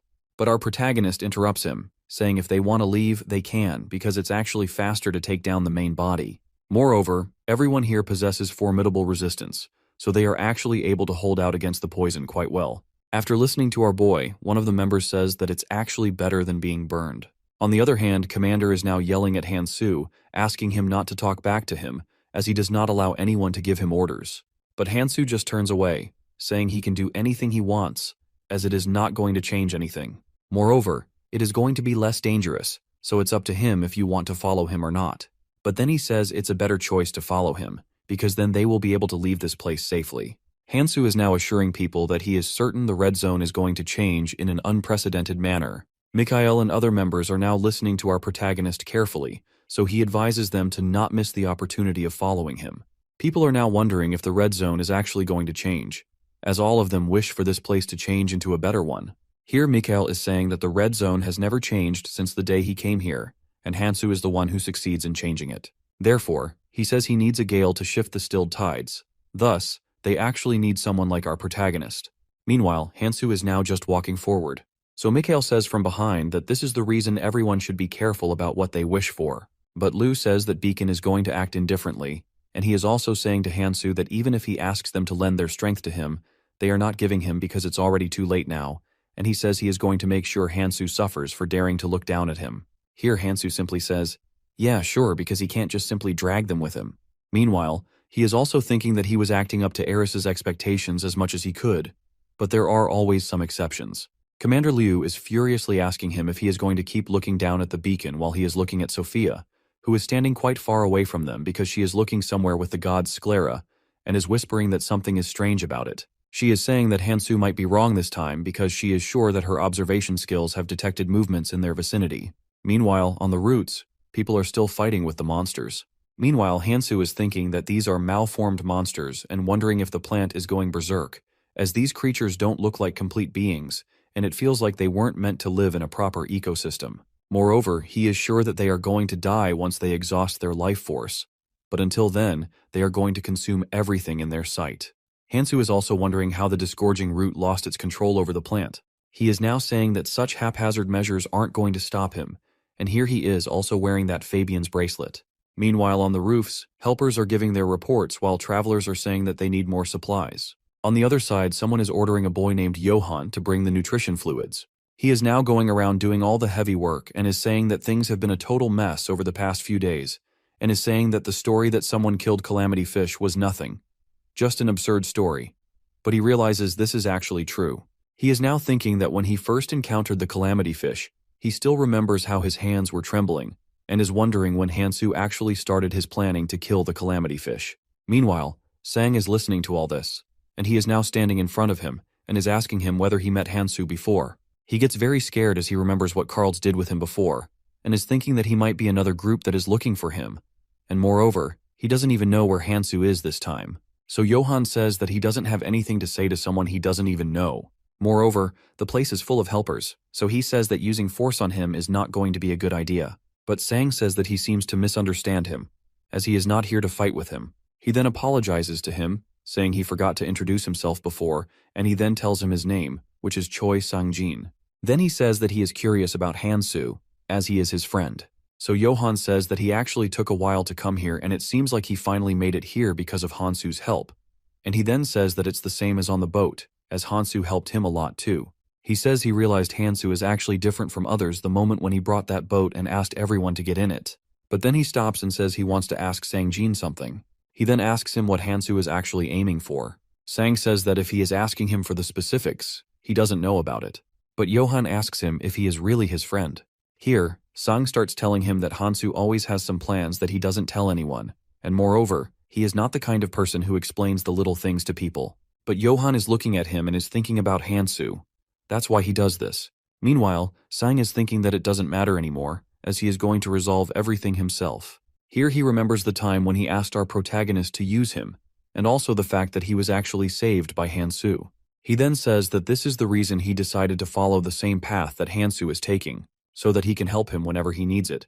But the key lies in whether he is able to keep up with him. And the reason Hansu is not looking for his help. He is in the red zone because he is lacking somewhere. But then someone yells Sang's name from far away, saying they need to go now. Then he walks away, thanking Johann for telling him everything. He is about to say that if he sees Hansu again but then stops. He then says that he will do it himself, as Hansu would do the same. He is now saying that he needs to put in some effort, as he is far behind Hansu. Moreover, he is thinking that he is sure Hansu is fighting somewhere fiercely. On the other side, Hansu is fighting with the monsters and is thinking that he is supplying himself with the magic power using the fragment of the divine stone. So it means he needs to focus on the powers instead of the durability. Commander Liu and his members are standing behind him, and he is thinking that impossible for him to be this strong because he just got here, and it's impossible for someone to get this strong in such a short time. But then Hansu starts saying to him that he is just letting him know that the way back holds nothing for him but just a waterfall of poisonous water. So he then wishes them good luck, and he enters the place, saying he is going ahead and the rest can follow him according to their will. Sophia and Mikhail are also running behind Hansu, so one of the clan members says to Liu that he is the only one who knows the way out, so it's better to follow him. So even Commander Liu says that if they want to survive, then they must follow him, so he orders his members to hurry up and starts following him. Meanwhile, in the place where the disgorging root and the plant are present, someone is saying that it's almost complete. It is a creation that is made by perfectly implanting the innate powers of the plant. The disgorging root has created someone, which it named Alpha. It is now ordering Alpha to wake up, as it is the life force that is going to maintain the red zone. Disgorging root then asks Alpha to follow its orders. It then orders him to eliminate all the intruders. But Alpha says that one of his stature doesn't have any reason to take the orders from something like a disgorging root. But it gets furious and starts yelling at him that it is the one who created him. Disgorging Root also says that he is nothing but just a replica it created.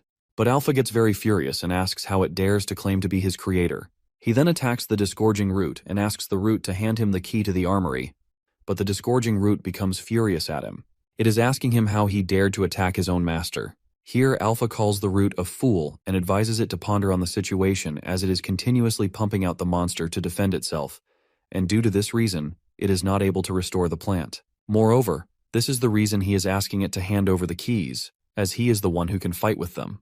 Meanwhile, Disgorging Root is thinking that although it was shocked by the sudden attacks, it seems like he is still following its orders. So Disgorging Root opens up the place where the key is present within the Divine Stone. Then Alpha reaches his hand to pick the key, but all of a sudden he starts pulling the Divine Stone. Here, Disgorging Root realizes what he is actually doing and starts yelling at him. But after a while he snatches the Divine Stone out of the Disgorging Root, and the root dies on the spot, as the Divine Stone was the main source of energy. Here Alpha says that he is going to keep his promise and will surely resolve the matter. On the other side, Hansu and others are fighting with the monsters. Mikhail is asking people to not stop and keep on fighting, as he thinks there must be an end to all these monsters. But then all of a sudden, plenty of tentacles start sticking out of the floor while tearing it apart. They are now growing large and are also attacking all the travelers. So people are yelling at each other to watch out for them, while our protagonist is running from one place to another in order to cut the tentacles as much as he can. Even the monsters are also attacking him simultaneously. Meanwhile, Hansu is thinking that this internal defense system is quite weaker than the Calamity Fish's defense system. And even the monsters are weak here. And above all, they are becoming weaker and weaker as they keep growing. On the other hand, Liu and other people are fighting with the monsters, so Hansu is thinking that he should leave these monsters to them and keep moving forward towards his main objective. But suddenly all the tentacles start lying on the floor, deadly, and people are wondering what just happened to them. On the other side, Hansu is also thinking of the reason while looking upward, but suddenly he starts running. Meanwhile, Sophia is calling for him. He is now entering the part where the Disgorging Root and the plant are present. He is now standing on a cliff and is wondering what happened to the plant, as it is powered off. But suddenly someone calls for him to come down the cliff. Hansu realizes someone is present down the cliff, so he jumps from the cliff while thinking that the plant is powered off because someone actually took the Divine Stone, and maybe this person is the one who took the fragment of the Divine Stone. Moreover, he is also wondering who that person could be because no one has actually reached the center of the Disgorging Root besides them. He then lands on the floor and is now standing with his back towards Alpha. He then starts saying to Hansu, while holding the Divine Stone in his hand, that he is actually smarter than the other bugs. Hansu is now looking at him with the corner of his eyes, and Alpha is still talking about how he is using that key accurately despite the fact that he doesn't even belong to their race. Alpha is now showing him the Divine Stone and asks our protagonist whether they can talk about the key our protagonist has. Key is the true name of the 5 relics that the 5 generals possess, and the reason they are called the key is simple. Because if one gathers all the relics, they can easily gain full authority to control the world tree. While Hansu is still thinking about how he referred relic as a key, those people of Elfenheim that he had met in the Abyss said this. He also thinks that there is only one reason they are referring to relics as a key, but it's impossible for them to be here right now. Suddenly our protagonist realizes something and says to Alpha that it means he is actually a replica. Meanwhile, Alpha says that our protagonist is actually something, as he not only possesses the key but also knows the originals. But Hansu only says that he heard a bit about them, and then he asks him to talk away whatever he wants to say to him. So Alpha asks him to give all the keys he has to him because a bug like him doesn't deserve it. But here Hansu says that he also wants to make an offer. Then he says instead to give the fragment of Divine Stone he has to him, because a replica like him doesn't actually deserve it. Our protagonist then points the Forgotten Blade at him. But Alpha starts laughing and asks Hansu if he should know his real place, because a mere bug like our protagonist can't kill him. Alpha then raises his arm in the air and says that he is going to kill him, as Hansu doesn't leave him any other choice. Then suddenly a sword appears in his hand while Hansu is looking at him doing all this. Meanwhile, he is also wondering if Alpha is actually capable of storing enough to arm hundreds of thousands of men. Alpha is now holding an armory and says that he is going to show him his real place. He then throws multiple orbs at Hansu with all his powers, and our protagonist is fighting with the help of 5 generals' orbs. Meanwhile, Alpha is getting furious at the fact his 7 sacred orbs are losing against the 5 generals' weapon. But then he thinks of attacking Hansu in a different way. He then attacks Hansu using the orbs from all sides. While Hansu is now looking at the orbs coming towards him and is thinking that each orb individually is quite weak, but together they are enough to kill hundreds of men, suddenly he jumps from the floor and is now hanging on a branch of a tree coming out of the cliff. Alpha then again attacks Hansu, and Hansu realizes that this clone is actually using a reproduced weapon, and then he also needs to use another method. And suddenly Alpha realizes he can't control the orbs anymore, and thinks that it may be because the armory is not functioning properly, and also the magic power he should be channeling into the 7 sacred orbs is actually dispersing of its own. He is now yelling that it can't be possible. Then Hansu says that, as he told him before, he heard a bit about them before, so he also knows the magic code while he is remembering his past when he met the real general. He is now saying to Alpha that he is surprised by the fact that even though he is a clone, he is still able to summon the armory, but it's also a fact that a good weapon only shows its worth in the hands of a skilled user. Hansu then jumps towards Alpha while holding his sword to attack Alpha while saying, if this is all that he has got. He is now about to kill Alpha with his forgotten blade, while the clone is thinking that this is his end now. But suddenly he dodges our protagonist's attack and is now about to attack back on Hansu. But our protagonist attacks his face using his elbow, and when Alpha is yelling due to the pain, Hansu attacks his neck using his weapon, and he starts bleeding. Then he again attacks him using the 5 Generals' weapon while saying that he is not going to let him go as Alpha is running away from him. Due to our protagonist's attack, Divine Stone falls out of the clone's hand, and he tries to catch it but can't, so he is now running away without the fragment, and is also thinking about our protagonist, that he is quite good at controlling the magic, and also wondering how someone like him is actually controlling the key so perfectly, without any risks, because even if he is using the fragments of the Divine Stone, it is still quite impossible, and it feels like he has decades of experience in controlling the magic powers. Alpha also thinks that if they calculate the magic to control them, it feels like Hansu is actually on his level, and then he suddenly realizes that no, Hansu is actually a lot better than him. He is now getting very scared because he thinks that Hansu is going to kill him any moment, as he is stronger than him. He is now remembering his past life, and then says that he is not going to fail this time. Moreover, Alpha asks himself if he must survive this time to complete his goal, while Hansu is coming towards him again to attack. But as soon as Hansu attacks Alpha, his body becomes invisible, and our protagonist's attacks do nothing to him. It is solo numbering 6, which is Heavenly Soldier armor, and it is an invincible set of armor that consumes armaments to grow, and it displays impenetrable resistance to any weapons it consumes. Now our boy is saying to Alpha that he has another reason now to take him down. Hansu is now attacking him again and again, but his attacks aren't doing anything to him, and our protagonist is getting annoyed due to it. Meanwhile, Alpha is thinking that this solo numbering is not able to absorb all the force, but it's still guarding his life, and losing the situation is quite tricky, as he is not able to use the armory now, because if he can use it together with the Heavenly Soldier armor, then he can win easily. Moreover, if he doesn't do anything now, then it's just a matter of time before Hansu succeeds in killing him. But then he realizes he can actually use the weapons in the armory because the armory is disabled due to the magic power code while the weapons still exist in the armory. He is now thinking to concentrate all the weapons in the Heavenly Soldier while Hansu is running towards him, saying he is not able to use the armament production now. But then all the weapons start coming out of the armory, and Hansu realizes that this is actually Weapon Eater. Alpha is now laughing while saying that it is too late for him to realize it, as he is going to show him the true powers of armament production now. Here our protagonist is thinking that he is not able to withstand this attack with his current state, while the clone is also thinking the same. Hansu also says that he doesn't have any time to deal with him now. Here Alpha holds Hansu using his powers and says that he is going to transfer the authority to control the Heavenly Soldier to him. Meanwhile, Alpha is saying that it's actually pointless, because the chances of him dying from gaining the authority over the Heavenly Soldier armor are actually 9 to 1.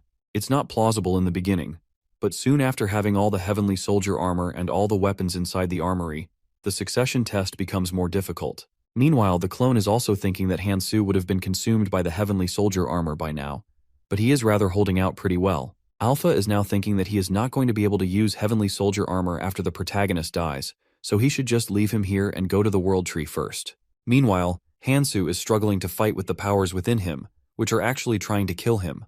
Then Alpha says to Hansu that he will come back once he is dead. On the other side, Hansu realizes that he transferred the authority to him because he knows that a human body will not handle it. Our protagonist is now thinking that this is very dangerous for him, as he will die even with one mistake. He is now thinking of a plan, which is if he raises his Dragon QI arts to the maximum, but it is also dangerous for his life. But this isn't the time to think about such things. He is now actually using the Dragon arts to overcome it, and after a while he finally succeeds in overcoming the power, and as the pressure of utilizing the Dragon QI arts was very high for his body, he is bleeding from his mouth now.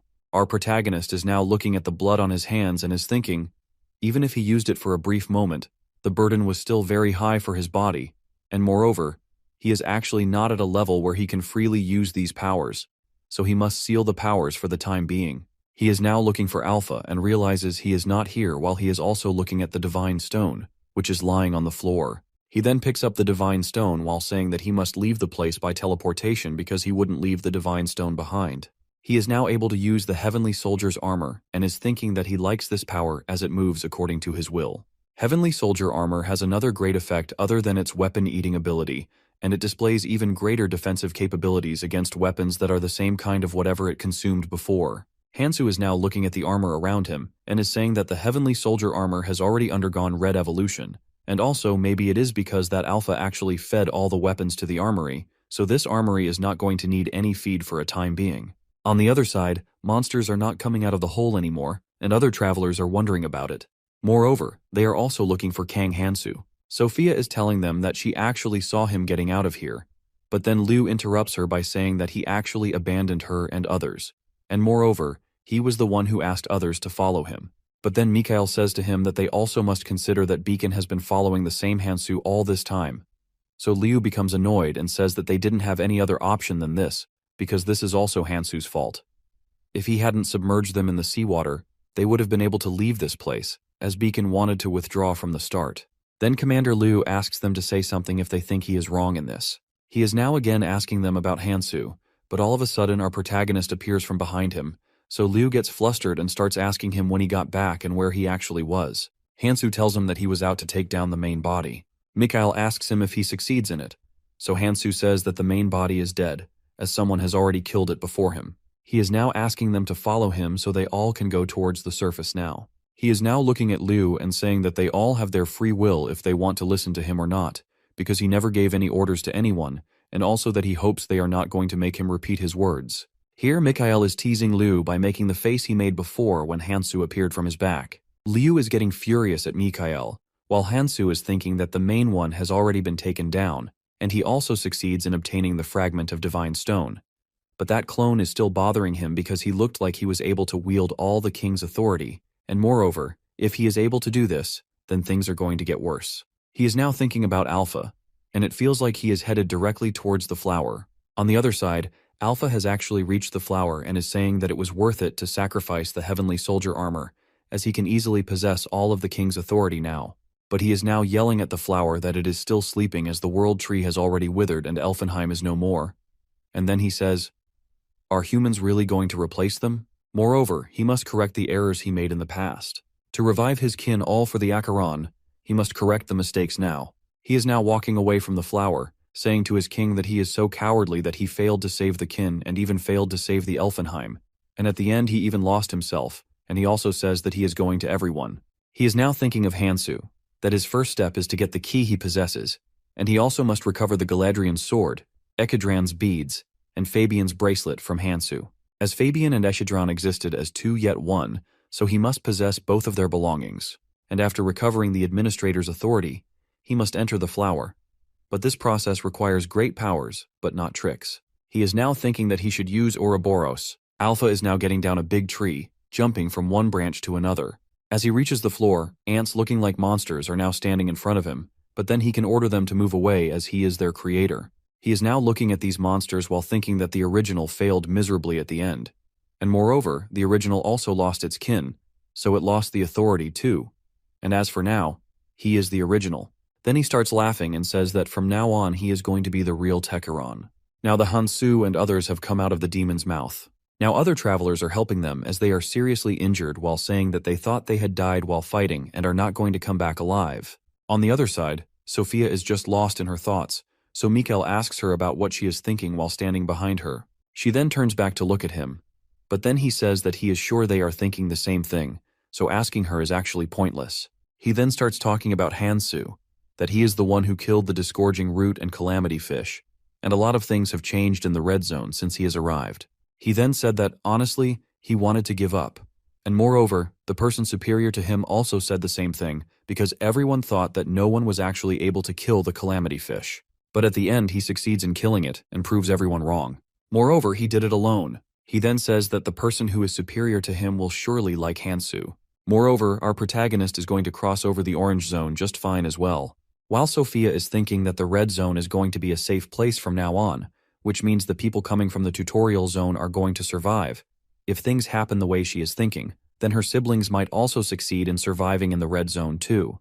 She then remembers when she met Hansu for the first time, and also when he said that he was going to save 1,000,000,000 lives, so Sophia becomes happy and starts laughing. On seeing her, Mikhail is asking her the reason for her laugh. She then says, while smiling, that she felt like something ridiculous might come true. All of a sudden, a lot of monsters start coming towards the travelers, and they are now running away to save their lives. But suddenly, a man falls on the floor and is yelling for help from others. But then the ant attacks him from behind and is now sucking his soul. Alpha is actually the one who ordered them to stop the humans until he gains his control over the Ouroboros. So he asks them to make sure no human leaves the place. Alpha actually ordered the ants to stop the humans from crossing over the orange zone. He also ordered them that they must kill Hansu and Sophia. All the people are now scared and are saying that a parasitic locust is coming towards them. While an old lady is yelling at people to prepare themselves, they must stop them, because if they reach here, then this is going to be the end of the red zone, so it's up to them to protect their place. She is now ordering them to hold these monsters until help from other clans arrives, but travelers are saying that it's impossible to stop these monsters. On the other side, people sent the carrier pigeons to Mikhail, and he is now reporting to Hansu and Sophia that all the parasitic locusts in Ouroboros have come out, which are actually more than 100 million. Meanwhile, travelers are saying that they aren't able to handle these monsters even if they gather all the clans. While our protagonist is thinking that it's impossible for the parasitic locust to advance this quickly, as they only protect the interior of Ouroboros. Moreover, they are gatekeepers and only protect whatever breaks through their Ouroboros scale, so they don't simply attack without any reason. And also the Ouroboros, which is the only being that can control them, is currently focused on drinking the poison water, so it doesn't have any reason to give them these orders. Also, this has never happened in the past 500 years, and not even in his past life, which means it must be Alpha, as all the things have become quite a hassle since he has come to life again. Meanwhile, someone yells his name from behind. He is Liu, and is getting furious at our protagonist because he thinks all the parasitic locusts are going wild because of him. Because if he didn't kill the calamity, then things would have never become like this. He is now asking Hansu to take all the responsibility. But then Mikhail asks him to stop saying anything, because there is no relationship between calamity and the parasitic locusts. Hansu is asking Sophia to use her librarian skills to see how long it is going to take for them to get down. She asks him whether he is asking about the time parasitic locusts take to get down, but then Hansu points out the Ouroboros and says that he is asking for the time Ouroboros take to get down. Sophia and Mikhail are looking at him in shock. Meanwhile, he is thinking that things aren't going to end with the locusts, as that clone possesses the king's authority to a certain degree. As he can order the locusts to move, it means he can surely control the Ouroboros as well. But it is surely going to take him a long time to control them, as it is one of the 4 great calamities. But once he gets his control over them, he is going to send them down to the surface. So the most important thing is to figure out how much time he is going to take to control the Ouroboros. He is asking Sophia to hurry up, as the longer the Ouroboros takes to come down, the more time they have to make all the preparations. Sophia says that Ouroboros are going to take about 2 weeks to come down. On listening to this, even Liu is thinking that it's over now, and moreover, the order to bring Hansu doesn't matter anymore. He then yells at his clan that the red zone is dangerous. Then he orders the first and second squads to report it to Sir Miyamoto, and the rest of the members follow him. But Sophia is asking him not to go anywhere, as they must stop him together. But Liu says that they don't have any reason to do this. Sophia is telling them that the mirror is going to open up soon, and all of them can escape at that time. Mirror is a great lake that is present between the 6 grand columns, and it's the path to the next area, but it only opens once a month. When the surface of the lake appears like a mirror, they can step inside it, but those who are unqualified can't enter it while others can. Sophia is thinking this is very obvious, as all the clan members are high-level travelers, so they are bound to successfully enter the mirror. Here Liu is asking her if she really means that all the clan members can escape when the mirror opens. He then says that they are not going to die here for sure, but she starts yelling at him that he must think about Sir Eris's and Sir Miyamoto's orders. But Commander Liu says it is very obvious that they are going to die at the hands of parasitic locusts, or they will simply die due to Ouroboros. Moreover, he doesn't care about the order given to him 20 years ago. Sophia is looking at him fiercely, but he asks her not to look at him like this, because other clan members are also thinking the same. Moreover, things would be very different if the order was established, and things were secure because people escaped justice in heaven, not in hell. She is now thinking that at this rate all the remaining survivors will die, and they need to be careful as the seal may come undone as well. But Hansu assures her not to worry, as 2 weeks is plenty of time for him, and if they just ascertain the conditions, then taking down the Ouroboros isn't going to be very difficult. But Sophia says if he is thinking the same about the time with the calamity fish and the disgorging root, then it's impossible. And Mikhail says that all the parasitic locusts are descending even though they are speaking. And if the gatekeepers aren't doing their duty, it means it is completely shielding itself. So using the same method as before is quite impossible. So Hansu says that they must fulfill certain conditions. The first one is gathering all the clan members to fight against the locusts. And the second condition is getting help from the strongest figures of the red zone, which is 7 phantoms. And this is how they are going to take down the Ouroboros. Mikhail asks him if he really meant that when he said he wants to unite all the clans to fight against the locusts, despite the fact the Ouroboros are going towards descent and soon to destroy everything here. He says they're gathering all the clans is actually impossible. While Sophia is saying that she has been following his ideas all this time, even the things she thought were impossible, and even now she trusts him, she then says that he must be aware that they, the phantoms, can't leave their posts, and even if they want to come, they still can't. Hansu says that he is aware of it. That's why he is going to resolve it too, as he is going to eradicate the main reason because of which all the phantoms are tied. Sophia asks him what he is going to do, but he ignores her, saying first they need to unite the clans so they can stop the parasitic locusts, as they don't have time. Ouroboros are central nervous systems.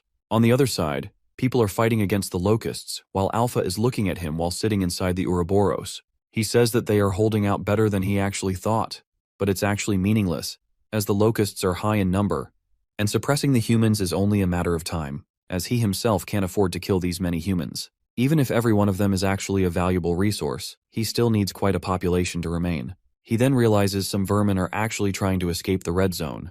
Alpha says that they aren't good, as they are trying to kill their kin in order to survive, and he is now going to give them a divine punishment. Meanwhile, Liu and his members are standing in front of the lake, which is actually the portal for the next zone. He is now looking at the people who came here with them, who are folks from the Celestial Association, 6 unaffiliated, and even the Chimera clan's monarch, so he realizes that except for the Valkyrie clan, which is fighting to hold out the locusts, all others are now here. He is thinking his judgment was correct all the time, as even the strongest people are here to run away. He is now ordering them to find a spot nearby so they can depart as soon as the mirror opens up. His clan members are now running according to his orders. Meanwhile, Jeokums, who is the Hecarim clan's leader, is mocking Liu by calling him a man who stole the dead Klarsmoren's seat, and is asking him whether that person gave him the permission to leave this place. But Liu says that he doesn't have any reason to tell him about this. But Jokma says that he thought he would have been able to see them for one last time, as they have been so busy that he doesn't even remember what they look like now. Liu is murmuring that this clan leader is performing a great duty unlike others, so it's natural, but suddenly he becomes silent, as Hansu appears in front of them, saying it's great that all 6 clans are here, but Liu is fiercely asking him why he is coming in his way again. But our protagonist says he is not here to do this. Instead, he is here to share his plan, which is actually very simple. The plan is these 6 clans are going to stop the parasitic locusts. Meanwhile, he will stop the Ouroboros. Meanwhile, the members are murmuring if he is really asking them to stop the locusts while he can take down the Ouroboros. They are wondering if he has gone crazy, but Mikhail puts his hand on Hansu's shoulder, saying they aren't going to follow his plan. Here Sophia steps forward, saying everyone is so irresponsible here, as they are meant to protect the roots and red zone, as this is the will of Lord Erez and Lord Miyamoto. Here they realize they have been referring to Miyamoto all this time, as he is already dead in the abyss, but until his death he helped a lot of people. But here Liu asks phantoms to not cross the line. He asks Sophia if it doesn't matter even if she is also one of the 7 phantoms. She still can't use the person's name. But Mikhail and Hansu are thinking that he ignored that same person's words by trying to run away. But here, Jokma is referring to Hansu, saying that he is quite crazy, and he also says that he wants to give him one advice. Jokma says that he heard about him as he is the one who killed the calamity fish.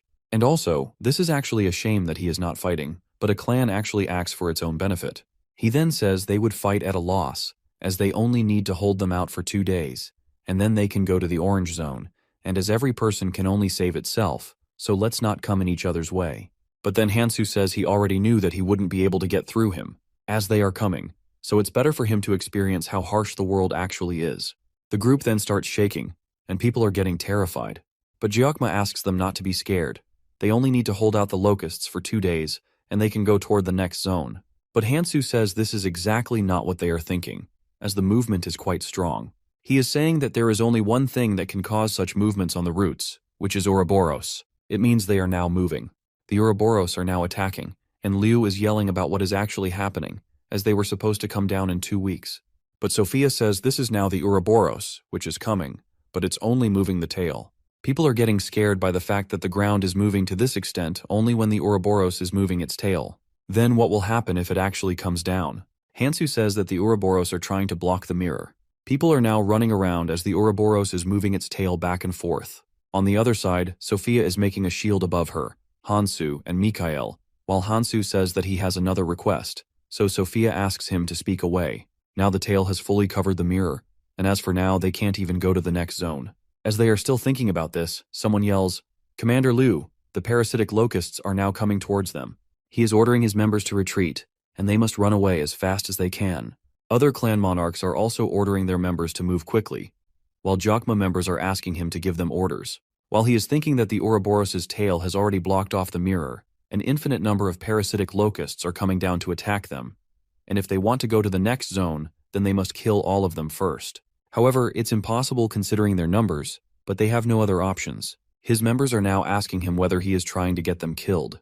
Meanwhile, Sophia is making a large crystal so they can't run away and instead fight with the locusts. Liu is yelling at her to stop doing this, but she says there is no point in running away, and they must stop the locusts if they want to stay alive. But he says they are going to die anyway 2 weeks later when Ouroboros descends. But then one of the members yells they have an emergency now as the locusts are quite near to them. Then Hansu appears in front of them, killing the locusts, and asks all the clans to follow his plan because they can only survive like this. But Liu says that they are absolutely insane. He also says that they aren't some hero, so doing it is not actually going to do anything. Liu is saying to Hansu that he has been talking about taking down the Ouroboros, but must know that Ouroboros are on another level than other calamities. So Hansu asks him if he is planning to run away with the tail tucked between his legs. Although doing all is the only possible way for survival. The mirror is going to open in 2 days, but they don't have any choice but to wait for 2 weeks, as the Ouroboros' tail is completely covering the mirror. He then asks them to choose between uniting to take down the calamity or dying due to their own selfishness and being buried in the ground. The locusts are coming towards them, and Jokma's clan members are yelling at him to give them some orders. So Jokma says that he likes what Hansu just said. He then orders his members that from this moment make sure that all the parasitic locusts that ran over the lake will not remain able to move anywhere else. He is now ordering them to take their weapons and start the war with the locusts. While one of his members asks him if he is really going to fight with the locusts until he slays the Ouroboros. But he says that they aren't going to do this, although they are going to fight. But he also orders them to prepare for retreat too, so they can at the moment once they need it. Because it's going to be very beneficial for the 6 great clans to fight together with them. Moreover, if Hansu can't succeed in stopping the Ouroboros, then they will not be able to head toward the Orange Zone, so all 6 clans must be aware of this. So if things go wrong, then he will hold him accountable for them. As he said, he can take down the Ouroboros along with 7 phantoms, so he says there is nothing for them to lose anyway. Now all the clans are taking part in fighting with the locusts except Liu and his clan. So his members are saying that they should also take part to kill these locusts. But they realize Commander Liu is not there. On the other side, Liu is running alone somewhere to hide while thinking if he knew things were going to turn out like this, then he would have done a better job, and he is thinking that all of them have lost their minds as they are thinking that they can stop these endless locusts and can also stop the Ouroboros, which is actually impossible. He says that their plans are not going to work out, but then he remembers Hansu and thinks that maybe he can do this. But again he starts saying that it is impossible for this plan to work out. He is now running back to the person, and is thinking that he will just say it took him a while to learn more about Kang Hansu. On the other side, Mikhail is looking somewhere, so Sophia asks him whether he saw something there, but he says no, he saw nothing there. Hansu is fighting with the locusts, and Mikhail is telling Sophia that after the Hecarim clan, all the other clans also started following the plan, and that's how they actually managed to delay the parasitic locusts' descent. Here Hansu says that he is going to leave everything on him now as he needs to go and win over the 7 phantoms. While he says that the time has arrived to meet Miyamoto now, here Mikhail asks him if he is asking him to stay back by leaving the rear to him. So Hansu says that he is the one who offered to help him last time. Then Hansu and Sophia leave the place, saying he is going to leave everything behind on him. Meanwhile, in the Beacon's headquarters, the members are discussing it. As someone is reporting them, what is happening outside is that locusts have blocked the mirror, and 6 great clans are now fighting with them. Moreover, the Valkyrie clan has completely eradicated the first wave of locusts, and now they are moving towards the mirror. So they must decide something now. which is whether they avoid the battle against locusts while hiding and waiting for the path to open, or they continue to protect the seal, as the phantoms must protect the seal after all. Here, fourth Phantom Mariant Arc suggests hiding near the seal and waiting for everything to pass, because the situation isn't very dangerous. While the third Phantom Beak, Jonsang, says that he also supports hiding the seal so locusts and Ouroboros wouldn't be able to enter it. They don't have any way to deal with Ouroboros. The sixth Phantom, Tina Charlize, says that what will happen to the remaining travelers if they hide. But the second Phantom Kyle Cooper Day, he is against it, as although protecting the seal is their duty, it's actually for the sake of protecting more lives. Now they all are arguing about it, as some are suggesting protecting the travelers, and some are suggesting protecting their lives. But then the first Phantom, who is Miyamoto Junichi, advises them not to fight with each other. He says it is quite good to discuss, but they shouldn't argue about it. All of the other Phantoms apologize to him. He says that this is not the time for apologies, and as for the current situation, he says that he completely understands what they are feeling. But as they are Phantoms, they must stay calm. He says that they first need to find the cause of the current situation. In the red zone, but then Liu appears in front of him, and he is breathing heavily, so Miyamoto asks him what is happening. Here Liu says that he has an urgent report, but one of the Phantoms yells at him, saying he is disturbing them between the meeting. But then Miyamoto stands up from this chair and is appreciating him, saying that he is going great as he is filling the vacancy of Karl's Moren. Then he asks him to say whatever he wanted to say before. He says that whatever is happening right now is Hansu's fault, and moreover, he also proposed the ridiculous idea of taking down the Ouroboros.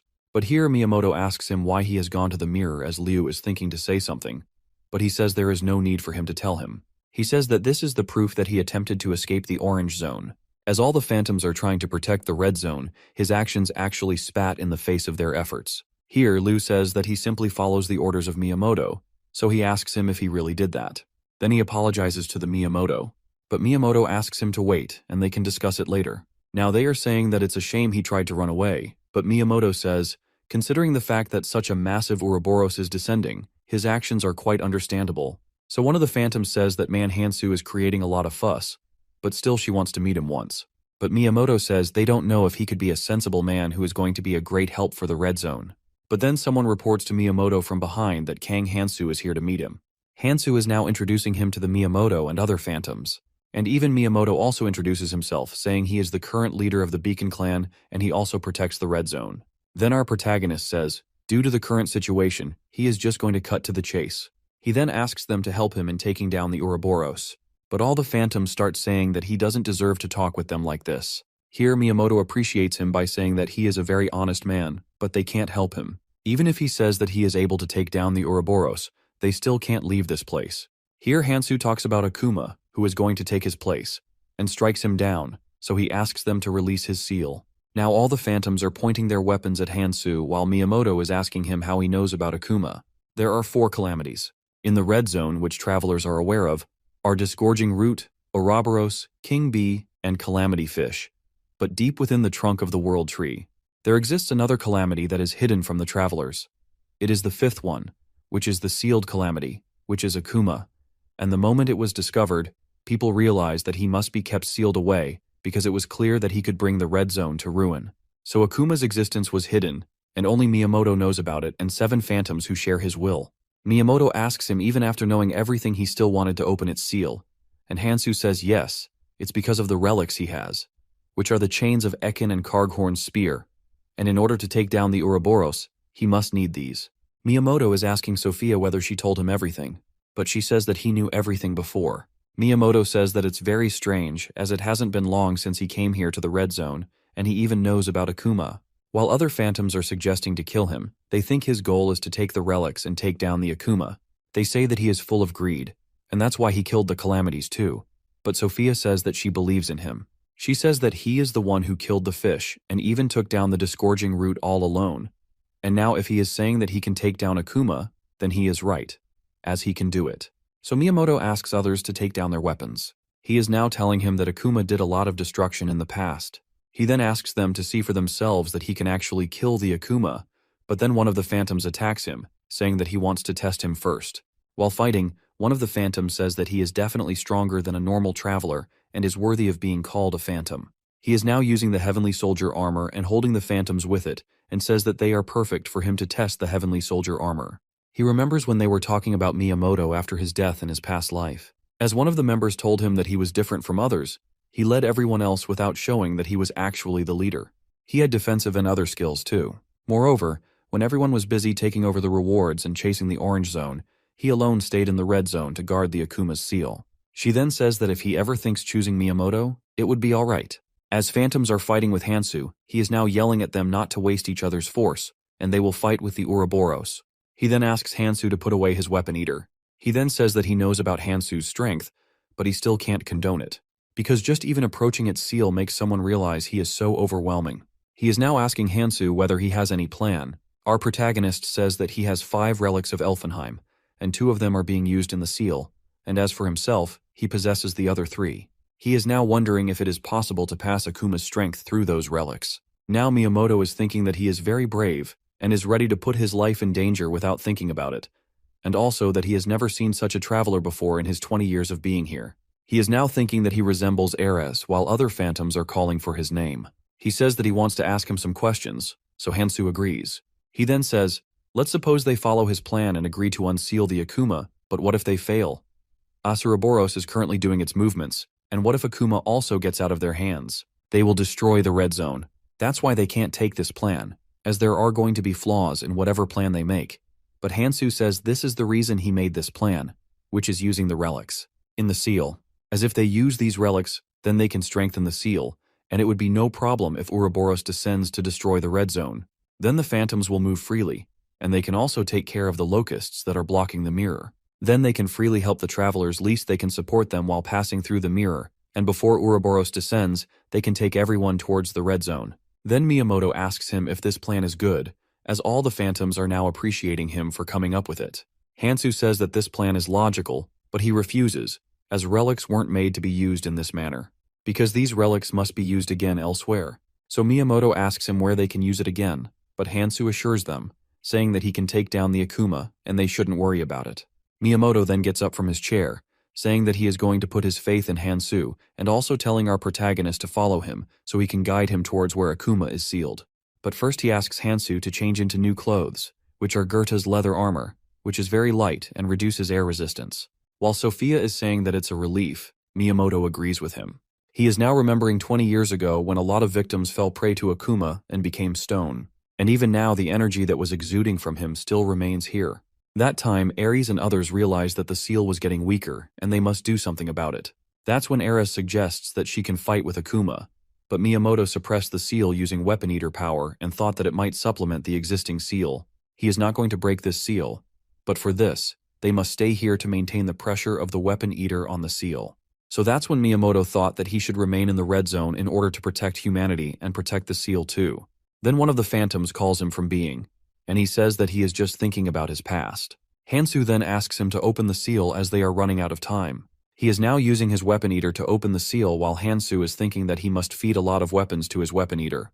Then after a while the seal breaks and Akuma comes out of it. He is now standing in front of one of the phantoms while she realizes that she can't move her body due to fear, even though it's only released its killing intent. Yet it feels very dangerous. Akuma is about to attack that phantom, but then Hansu runs forward and starts fighting with him. Our protagonist then asks everyone to ensure their own protection, as he is also going to do the same thing. He is now running towards Akuma while saying that he is going to fight with him alone. Our video ends here. If you enjoyed it, please like and subscribe to the channel. Until next time, bye bye.